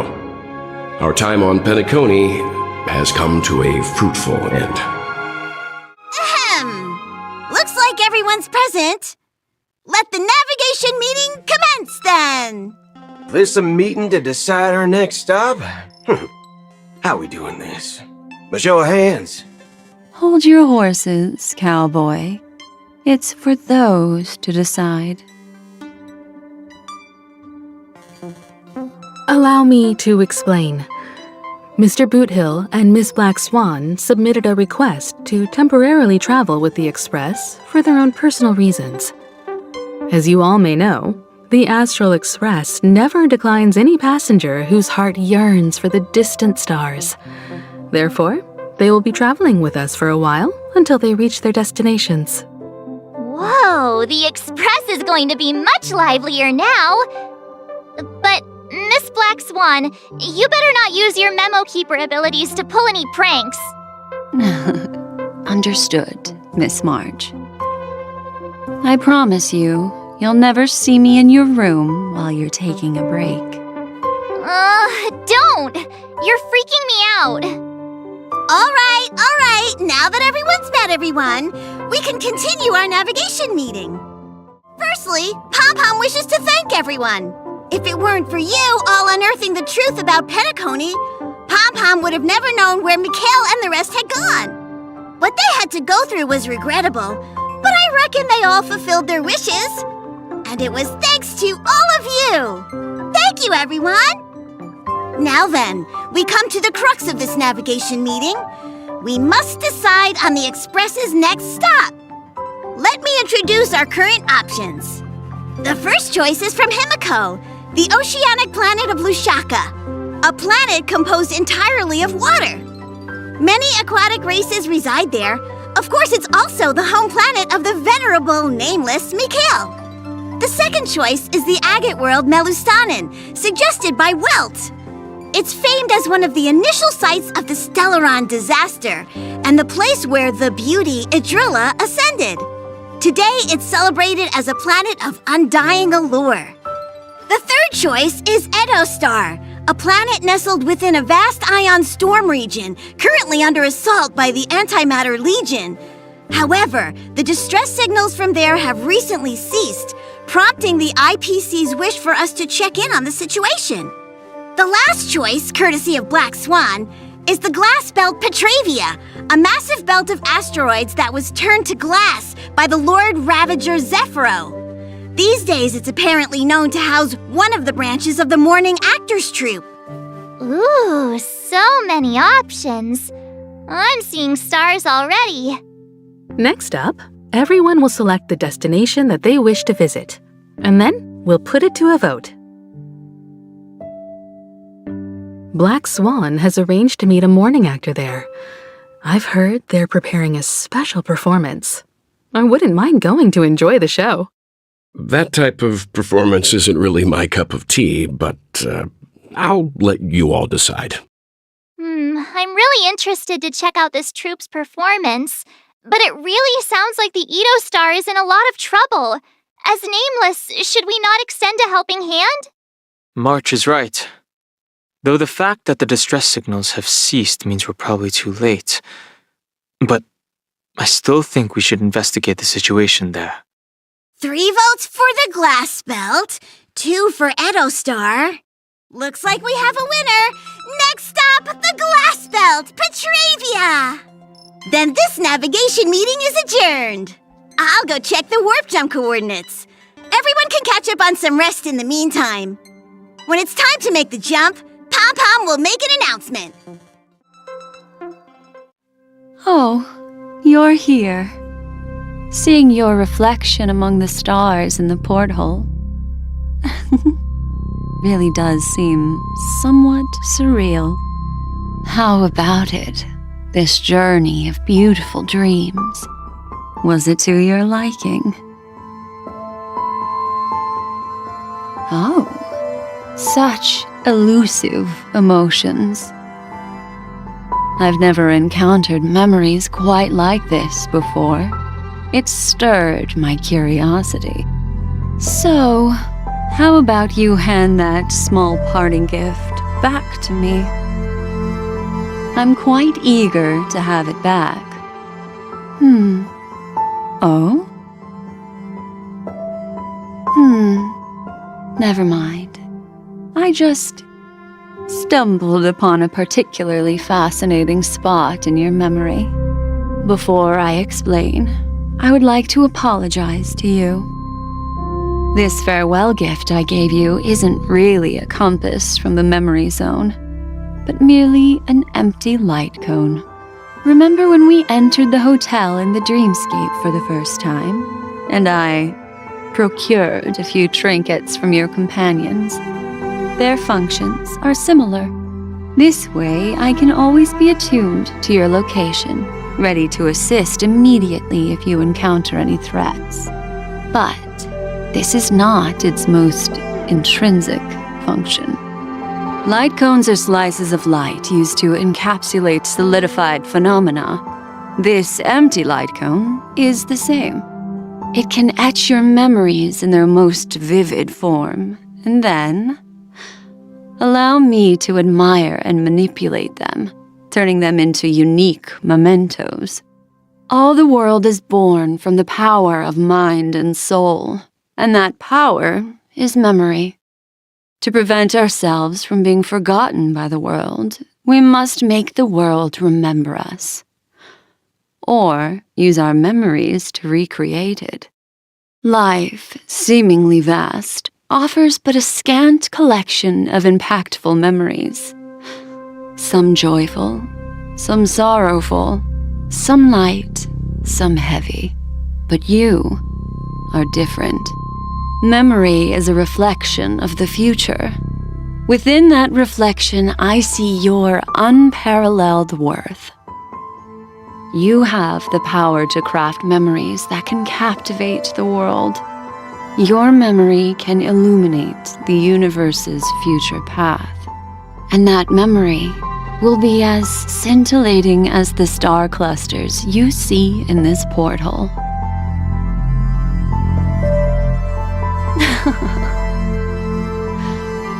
The memories I have of you are not enough for me to predict a future that lies too far ahead. But I can tell you one thing. My favor towards you stems from a more profound reason. The reason is simple. In this grandiose and ostentatious dream of the families, only you personally experienced the entire course. Patience, my friend. I will reveal the answer to you, but that time is not now. Turn around and take a look at your friends. Every one of them is reveling at the arrival of their next destination, all filled with hopes and expectations of their own present and future. Revealing everything at this moment would be a bit of a buzzkill, wouldn't it? I'm looking for an opportune time, a time when you're totally at ease. Perhaps when the night grows hazy and you're about to drift off would be the most opportune. How about one fine night? I will prepare the candles, aromatics, and even a cushy couch to create a cozy dreamland for you. And then I will tell you the answer in the form of a little bedtime story to lull you to sleep. Hi! Hello! Attention all passengers! The express is about to make the jump! Please be seated and hold on! It looks like we're finally about to set off. There are countless gleaming memories out there waiting for us. Why don't we just leave it at that for now? That's right. As a small token of compensation for playing that little trick on you with the empty light cone, I will gift you with some words. They hold great significance to me. Life is akin to a winding labyrinth where memories serve as our sole companions.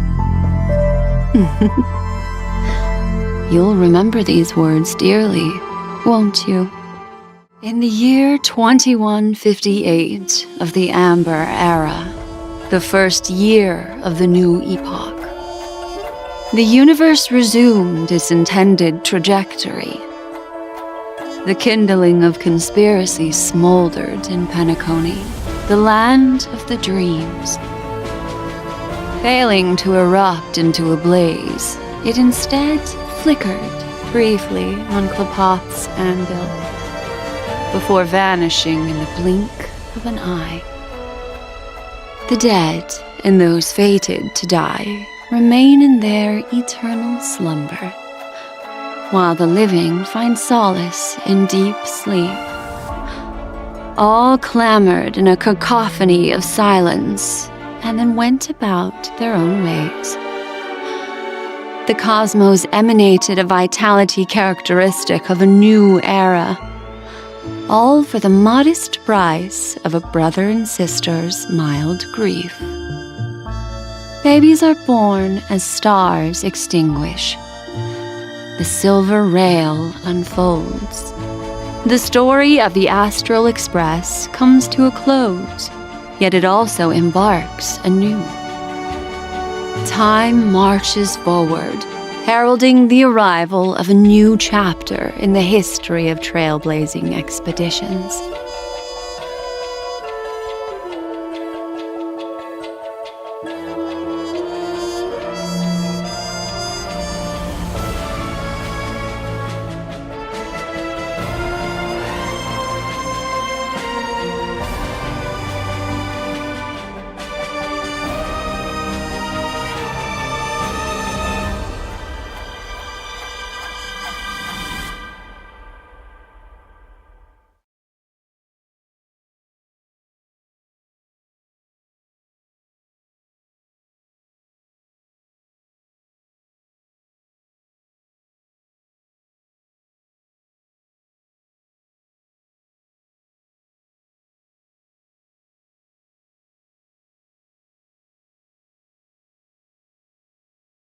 Countless shooting stars streak the sky tonight. If you can pick the right one, it will carry your wish to thousands of distant worlds. You're feeling very relaxed now, aren't you? So, then, it's time to tell you a little bedtime story. Well, let's start with a conclusion. The crew was defeated in the battle against Sunday. Everyone in Penacony failed, and no one survived. But don't panic. The truth, as horrifying as it may be, is not yet irreversible. There's still a glimmer of hope, and that's why I'm here. Next, I'll use this empty light cone that carries all your memories to relive everything that happened before. And when this story reaches its end, I'm sure someone as clever as you will notice that. There's a major flaw in the story you have experienced, yet within that flaw lies a glimmer of hope. Are you ready for it? Do you remember everything? When the clock turned back, the Express started a warp jump, sending you to a strange dream. You were bewildered back then, and then a Galaxy Ranger named Acheron showed you a way out. When you arrived at the Reverie Hotel, you met the doorman Misha and had a confrontation with Aventurine, an IPC representative. Thankfully, Acheron appeared again and helped you. After that, you saved Firefly and explored Penacony together. During the tour, you ran into Sparkle disguised as Sampo and accidentally entered a child's dream. There, I rescued both of you from death, but Firefly didn't return to reality. She realized the truth and tried to involve you in her plan, but that resulted in an accidental death. Even more unsettling, you soon encountered another murder. The 2 cases of death prompted you to investigate the truth behind the sweet dream. Despite your efforts to gather information about the 2 victims, you didn't make much progress. But you did learn about the watchmaker from Gallagher. Meanwhile, Aventurine was secretly carrying out his scheme, in which you were one of the pawns. In the midst of a fierce battle, Acheron revealed her true identity as an emanator of the Nihility and unsheathed her sword. That strike foiled Aventurine's plan and opened a passage between the sweet dream and the original memory zone. Upon your arrival at Dreamflux Reef, you learned the truth that death was actually dormancy, as well as the truth about the dreamscape, the Stellaron, and the bellboy, Misha. You split up with Sunday and Robin, looking for a way to seal the Stellaron. However, it turned out that Sunday and the Dream Master had their own hidden agenda. And you had to engage in an ultimate duel on the stage of the Charmony Festival. Finally, the story reached its conclusion. You emerged victorious, with the Trailblaze triumphing over the Order, and Penacony embracing a bright and peaceful future.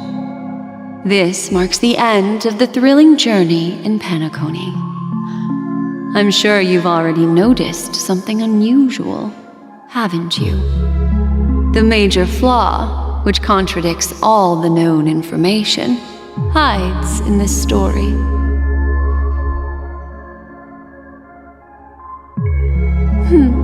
Little Misha. Or should I call him the Watchmaker? He's only a segment of memory in a dream bubble, but his ambition for the Trailblaze led him to leave the bubble and embark on a grand adventure in Penacony. While Misha is a rather special memory zone meme, and he was granted power by the Trailblaze, there's still one thing that he shouldn't be able to do. A life born in the memory zone could never manifest in reality. So, why did he appear in the Reverie Hotel in reality? The answer is simple.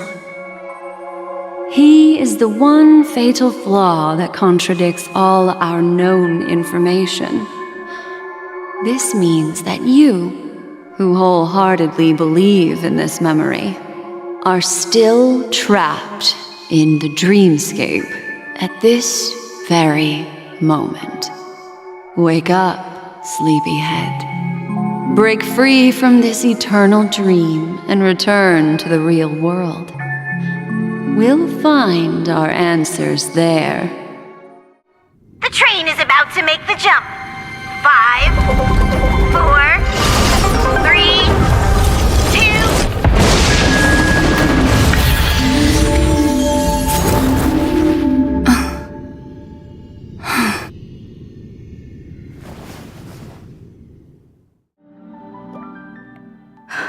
Not another one. Thank you so much, Black Swan. Finally, I can breathe a sigh of relief. I understand you must be confused, and will do our best to shed light on the situation. However, before that, it's essential to know that this place is the rift between dream and reality. A place reserved only for those who have awakened from Enna's dream. Do you remember Sunday's ambitious plan? He intended to harness the power of the Stellaron, the collective will of over 100,000 Oak family members, and the desires of everyone in Penacony to usurp the harmony and restore the order. Unfortunately, it didn't stop there. From the early days of our journey into Asdana, we were already affected by the Stellaron, that strange dreamscape where we met. Maybe it was a sign that your thoughts were beginning to drift away. I don't think the goal of the Order was to put everyone into a deep sleep. Quite the contrary. They used the Stellaron to catalyze the leakage of Asdana's memoria into the material world, allowing the dreamscape to blend with reality. And that included a lot of memoria from the Beyond the Sky Choir. As time came and went, the dreams eventually became indistinguishable from reality, and reality became an illusion. People think they are awake, but their spirits have long since stepped into the Temple of Order. This is what makes Enna's dream so powerful. In this paradise governed by the Order, everyone indulges in their delightful dreams and lives happily ever after. I believe what you experienced in the sweet dream, except for that flaw, was real. Only in this way could you reach the destination, lifting the crisis in Penacony and embarking on your next trailblazing expedition.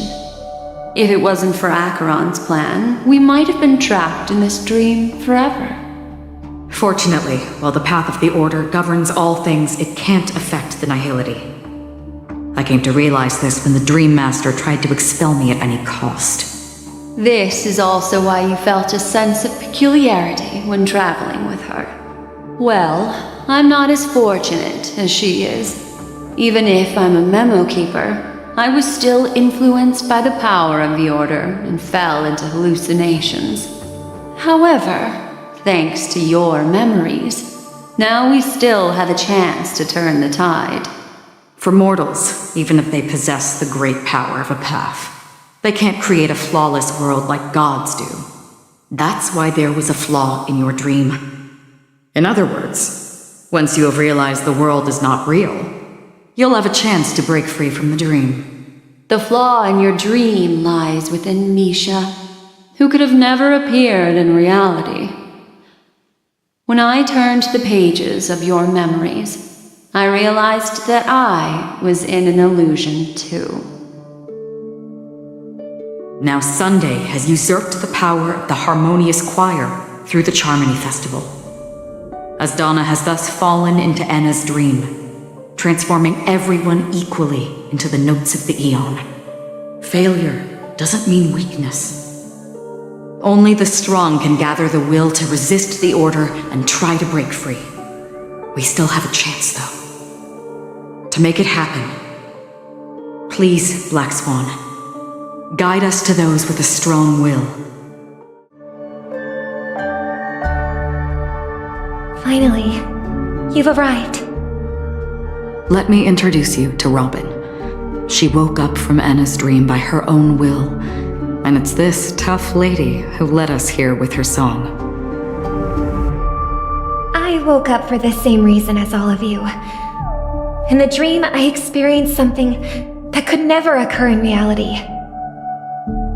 Are we going to lock it up in a cage? I want to see it fly freely in the sky. Without us, this bird would be too fragile to survive on its own. Do you want it to die? No, but... Then let's take care of it together until it can return to the sky. Huh? Birds have wings because they're meant to fly. Even if they may crash on the ground one day, they shouldn't be trapped in a cage. Birds belong to the sky, so we should help them return there, right? The illusion was so impossibly blissful that I realized it was just a dream. And this is our final hope. Anna's dream is founded upon the harmonious choir, namely everyone's shared wishes. It will only materialize once the aspirations of all beings in Penacony merge as one. At present, it has become impervious due to people's desire to remain slumbering within the dream. And in order to destroy it, we must make everyone in Penacony want to wake up. Now comes the tricky part. How do we do it?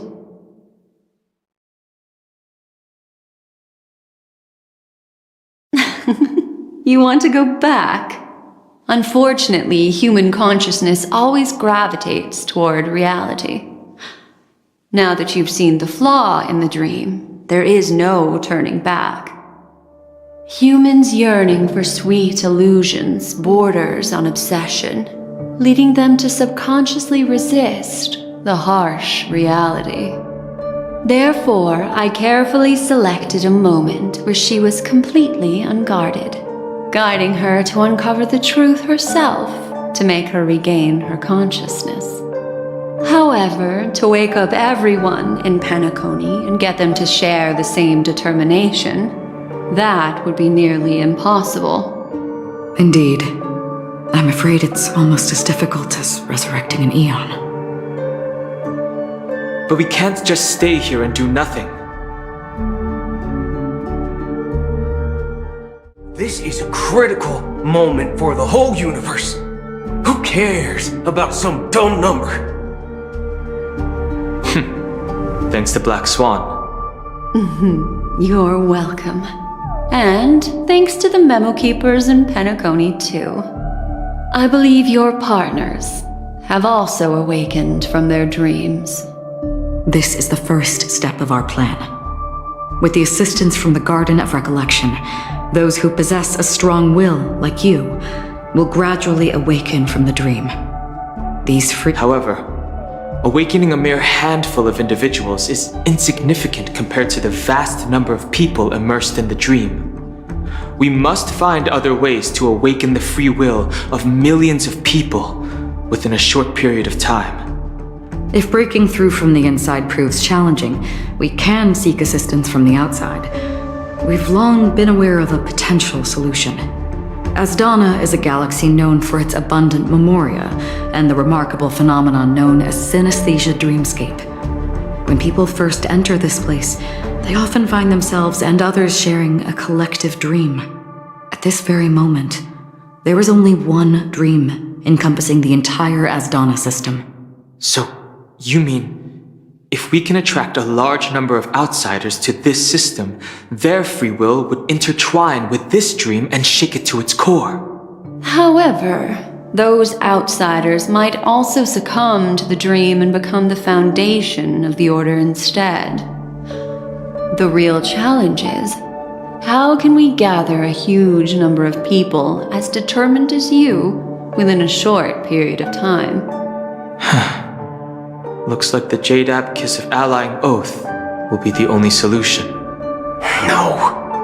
No need for that. Keep your once-in-a-lifetime treasure. We don't need to bother the Cienjo Alliance for such a tiny request. You want thousands of people with unwavering free will? That's easy. Just leave it to us Galaxy Rangers. You can gather Galaxy Rangers? Outsiders may see Galaxy Rangers as elusive and disconnected individuals, and actually, they're right. And that's why we have a tacit understanding among us. Do you know what it is, Acheron? It's the relic I returned to you. Exactly. Its owner must have told you that it's meaningless to anyone other than a Galaxy Ranger, and that it can only fulfill its purpose when returned to its rightful owner. Because it's a burial artifact, worthy only of a hero who has served the Galaxy Rangers with honor. When its light illuminates the universe, it means the fall of a hero. And in the direction it falls, countless meteors will streak across the sky. Those meteors are Galaxy Rangers, coming from all corners of the cosmos, driven by a shared purpose, without questioning the cause or counting the cost. Because we abide by a bottom line. The shooting stars of the hunt only descend on the longest night, and with them comes the dawn. We've stayed silent for far too long. Now, it's time to remind all the cowards, oppressors, and villains of the universe of our presence. I'll be the one to ignite the first spark. Once the dreamscape is swayed, I'll complete the second step. I'll fine-tune the slumbering souls with the Song of the Harmony, interrupting them with the discord of Trailblaze, and guiding them towards reality. It's true that some people are born strong, and others are born weak. If the Trailblaze is the target of heroes, then the Harmony will guarantee that the strong help the weak. Only the people of Penacony themselves can be the saviors of their homeland. Their path of happiness should be forged by themselves. While I may not be a nameless, I'm willing to instill courage in all those who need it. This includes my brother as well. And his dream is too cruel for him and everyone else. Your plan sounds well conceived, but still, it appears somewhat idealistic and romantic. The flaws rooted in human nature can't be eradicated overnight. Do you believe these efforts alone are enough to convince everyone to choose the right path? I agree with you, Black Swan. That's why the most critical aspect of this plan is not to convince everyone to choose the right path, but to inspire them to save themselves. So, you're the key in the end, I assume? The Harmonious Choir possesses the power of an emanator. To overcome it, you'll need the same level of power. The final step in destroying the sweet dream will be my responsibility. That's a relief to hear. Now that our roles are assigned, let's get to our battlefields and pose a grand finale. May I have a moment alone with you? There's one more thing I need to explain to you. This grand festival is drawing to its close. This is the starting point for the ultimate stage of our journey, just as it marked the beginning of all the stories in Penacony.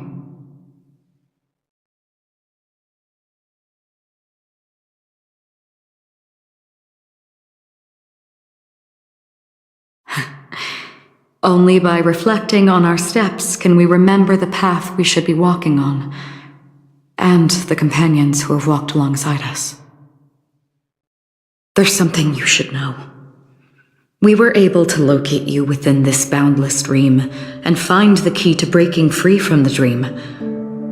All because of one person's unwavering dedication. Firefly. She awakened from the dream ahead of others, discovered the Express amidst the stars, and brought us valuable information about the remnants of the Order. She may have been aided by the script, and it came at a cost. As you know, Firefly is a stowaway who entered the dreamscape in a different way from ours. Without the dream pool in the hotel or assistance from the family, she can only awaken from this dream in one way: a real death.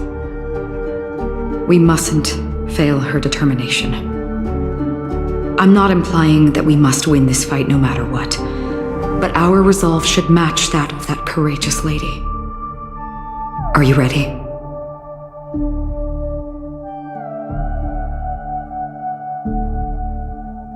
Very well. Now, please close your eyes. How long has this rain been ongoing? If I remember correctly, it has lasted for decades, or even centuries. The unwavering determination of the Hunt followers persists even in death. But thankfully, we've guided those lost souls to their lives beyond. They were heroes in their time. And they won't be reduced to puppets of the Nihility in their death. You see, the shadows on the sea have vanished. Do you remember? You once said that the sky would clear when the regrets of the departed had faded away. But it's still raining. I know. So, why is all this?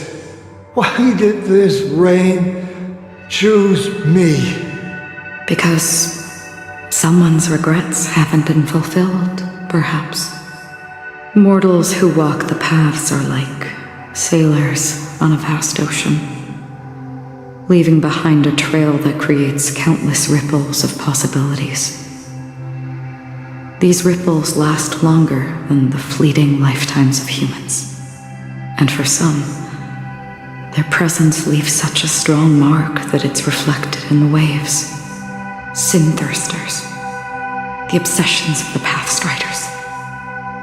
They emerge from the depths of Ix, seeing themselves as masters of their own destiny, unknowingly repeating the actions of their past lives. They emerge from the Nihility and head toward it, leading purposeless lives. However, these hollow phantoms, they have journeyed with me for such a long time. Oh.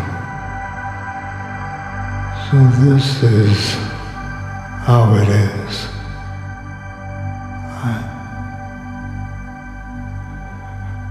I'm already dead. Yes. Are you watching over me? This is my duty as the Watcher of the Acheron. I'm guarding the path to the abyss of the Nihility, guiding every soul reluctant to become one with it. Back to this side. But if this is what the departed ones expected, should you try to change it? I don't know. But someone once told me that when the inevitable moment came, he hoped that someone would stand at his grave and place a bouquet of flowers. Even if it doesn't make sense at all? Some tasks have to be done, even if they are pointless. I have experienced that much already. Please extend your hand and then close your eyes. I'll carry your wish with me and fulfill it. Only then will I be able to put an end to the final regret by the Dead Sea. Will I ever see them again? Yes, that is certain. Because it was you who told me about the Express, your 2 former companions. The expedition cut short by the swarm, your narrow escape from death, and your encounter with the Galaxy Rangers, and Penacony, the hometown to which you could never return. Yeah, for countless times I got rejected by the family and had to pass it by. But I knew that my companion was still there. Alone. Mikhail, are you still there? Take my hand and come with me. We will leave this place. You'll embark on a long, long journey, shrouded in darkness. But fear not, as a touch of red will be awaiting you at the end of the path. That's the color of existence. Follow it, and it'll guide you and illuminate the way out. By doing so, you'll eventually reunite in the warmth of the sunlight. Thank you. May death be the end of your boundless dream, guiding you back to the waking world. Welcome to the horizon of existence. This place is one of the thousands of manifestations belonging to the sleeping and shapeless. And it's also an exit out of the nihility for the awake ones. Let's bid our final farewells here. Why does life slumber? We don't know the answer yet, but we're about to awaken from this dream. Or perhaps such is the answer itself.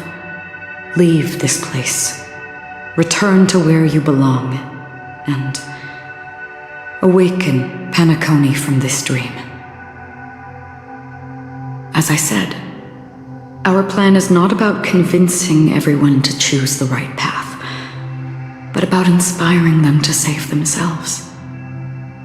So, when will people actively save themselves?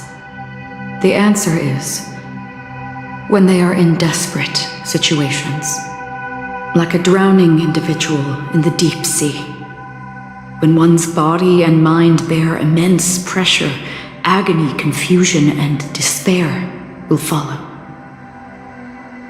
I firmly believe that the fragility of humankind often freezes them in their tracks, but in truly desperate situations they will strive to save themselves. And now, Penacony has enough heroes to lead them forward. It's through this inherent, self-centered instinct that people exert their utmost effort, even when they know their struggle is fruitless. As absurd as it may seem, it's their resistance. As for now, it is time to guide them, not as a savior, but as a nameless among those mortals. In this way, you will reunite in the warmth of the sunlight. The rain is intensifying. Before we part ways, please allow me to ask a few final questions.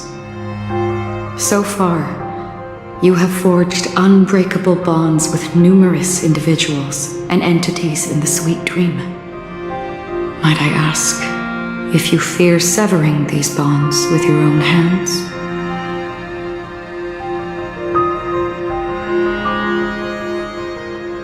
If there is a vast, lifelike dreamland that is virtually indistinguishable from reality, a realm without death, where everyone can attain the happiness and fulfillment they deserve, living blissfully ever after,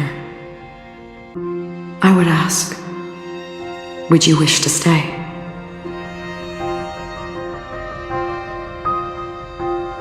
Imagine if this splendid dream were fated to fall apart. Friends, family, strangers, followed by the gentle breeze, soaring birds, the stars, and ultimately yourself. Everyone and every face they remember, the joy and the heartaches, the vows sealed and those left hanging, all will inevitably march towards a predetermined ending. If you had grasped the journey's finale right from its inception, I would ask, would you still embark on this journey?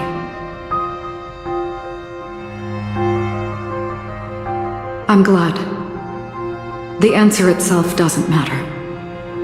What matters is that you've made a decision. Listen, touch, and ponder. And therein lies the sensation. Cherish it, because that's what makes us exist. Such is the only answer humans can offer when facing the nihility. If the nihility represents the primal fear of life, rendering any lofty convictions insignificant under their imposing shadow, then behind this shadow, there must exist the most fervent source of light in the world.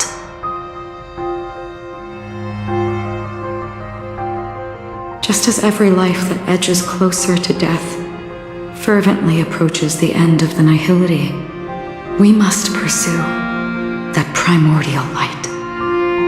Now come to think that you exist in the nihility, and you watch over others to depart it, such a task is absurd and meaningless. Nevertheless, someone had to do it.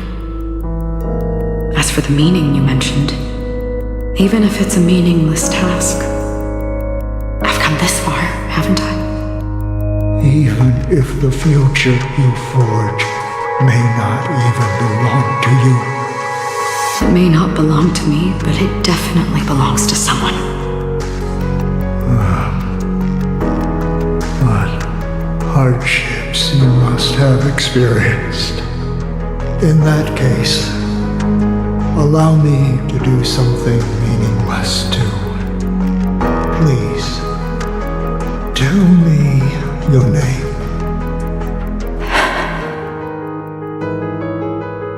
Perhaps my existence will vanish in the next moment and nobody will remember this conversation or your answer. But I believe that your name should be remembered, and this universe will remember it as well. For me, some things are difficult to recall, yet there are others that I find challenging to forget. Such is memory, a creation of the past that blossoms into significance in the distant future. I remember that marks the start of my journey, the origin of the vibrant red hue in my life, and the most fervent element amidst every tempest. That's my name. Raiden Bozen Mori May.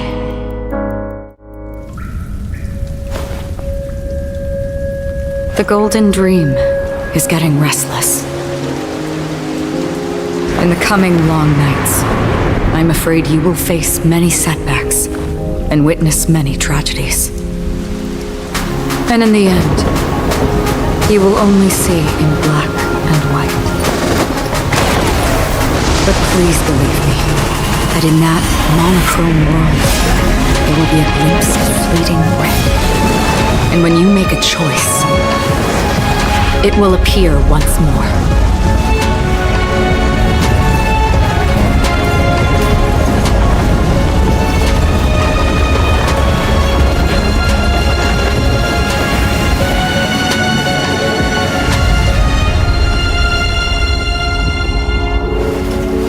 What you must do is ponder its significance, then return to the waking world.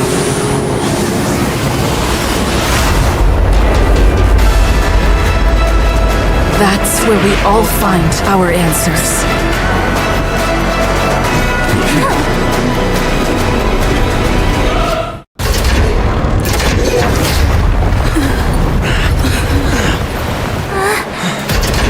So, why does life slumber?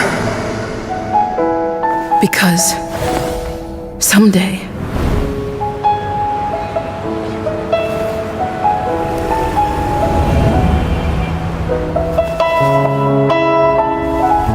we will wake up from our dreams.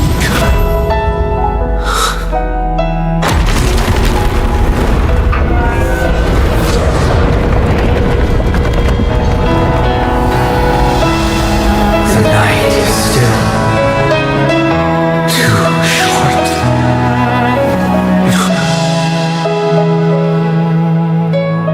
Brother, the dream is over.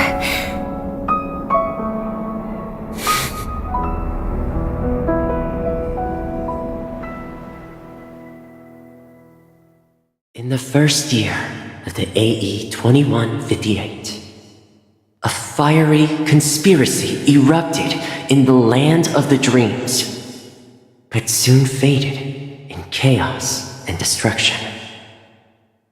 Whispers carried the tale of those fateful 48 system hours, when a sun teetered on the precipice of collapse. A paradise stood on the brink of destruction, and a world was poised to surrender to its new master. Amidst it all, a body decayed, a pack of vultures gathered, and a brother and sister were doomed for long separation. And so, an eon succumbed to slumber once more. Some celebrated this fall, while others mourned. Among the insignificant witnesses, mere specks in the vast tapestry of the universe, it was said that this time, the Eon met their demise with dignity. As the cosmos bathed in the radiance of a pure dawn, a tempestuous storm brewed on the horizon. The chant of "All for the Amber Lord" grew ever louder. Yet, no matter how one contemplates it, time inexorably swings Klapot's colossal hammer in eternal cycles. The tale of the Astral Express reaches both its conclusion and a new beginning. Time marches forward, heralding the arrival of a new chapter in the history of trailblazing expeditions.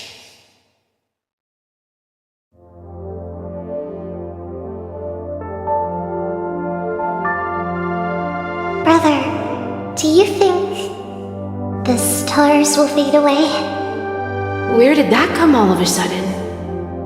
Because the constellation that looks like a bird, the torrent eagles, looks a bit dim lately. It's the Torment Eagles. Don't worry, it's still there.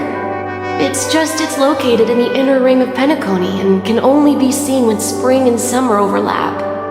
As for the question you asked, I think stars do die, just like people. But do you know, sister? No star actually belongs to the present.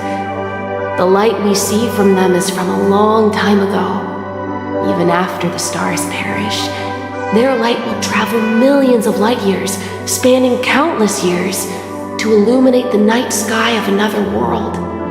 In our paradise, I believe there will be a star like that, shining with the same light. Its radiance will last forever, and its name will be happiness. No, not just one star. We should have 2 stars. Or maybe even more.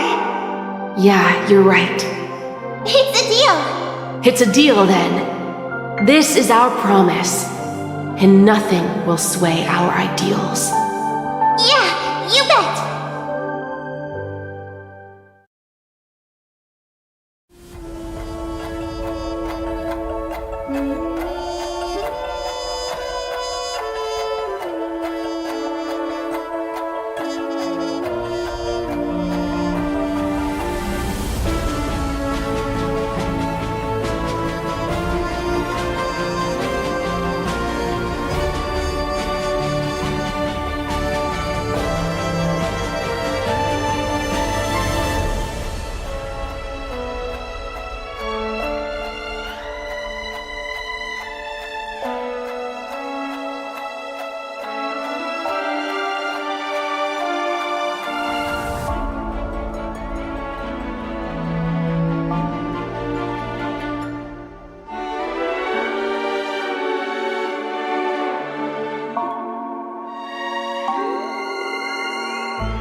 It's a pleasure to hear your voice again.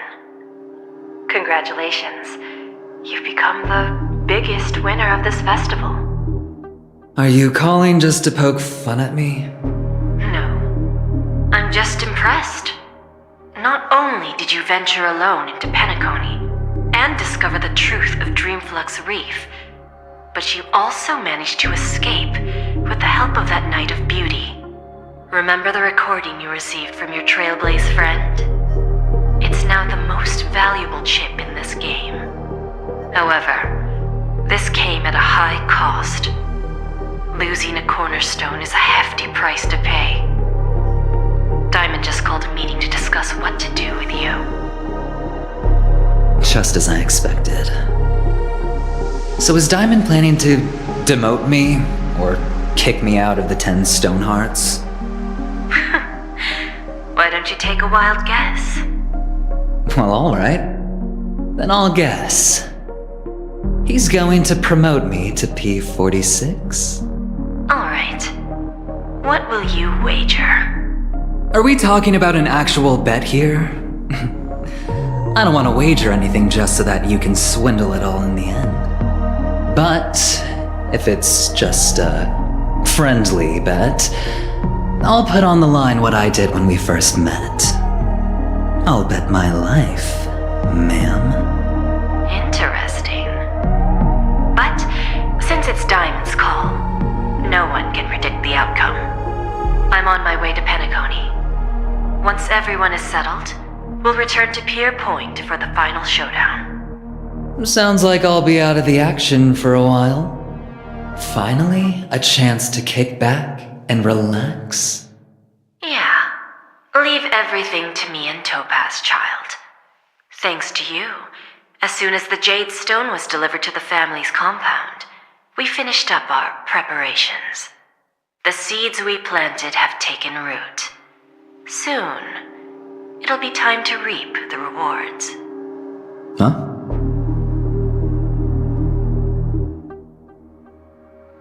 Let's wrap it up for now. Looks like I've got a visitor here.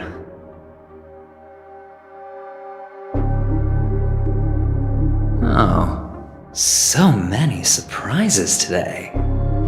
Didn't expect a Galaxy Ranger and wanted criminal to show up here. One who managed to take out 2 IPC members under the noses of our fleet. Do you understand what that means? Screw Wubba Boo, I just put him to sleep. Don't try to intimidate me with that nonsense. Besides, I've taken down more IPC lackeys than the residual value you squeezed. And I don't mind adding a few more zeros to my wanted poster. I have a question for you. Be honest now, or I won't think twice about putting a bullet in your fudging head. Tell me, where is Oswaldo Snyder?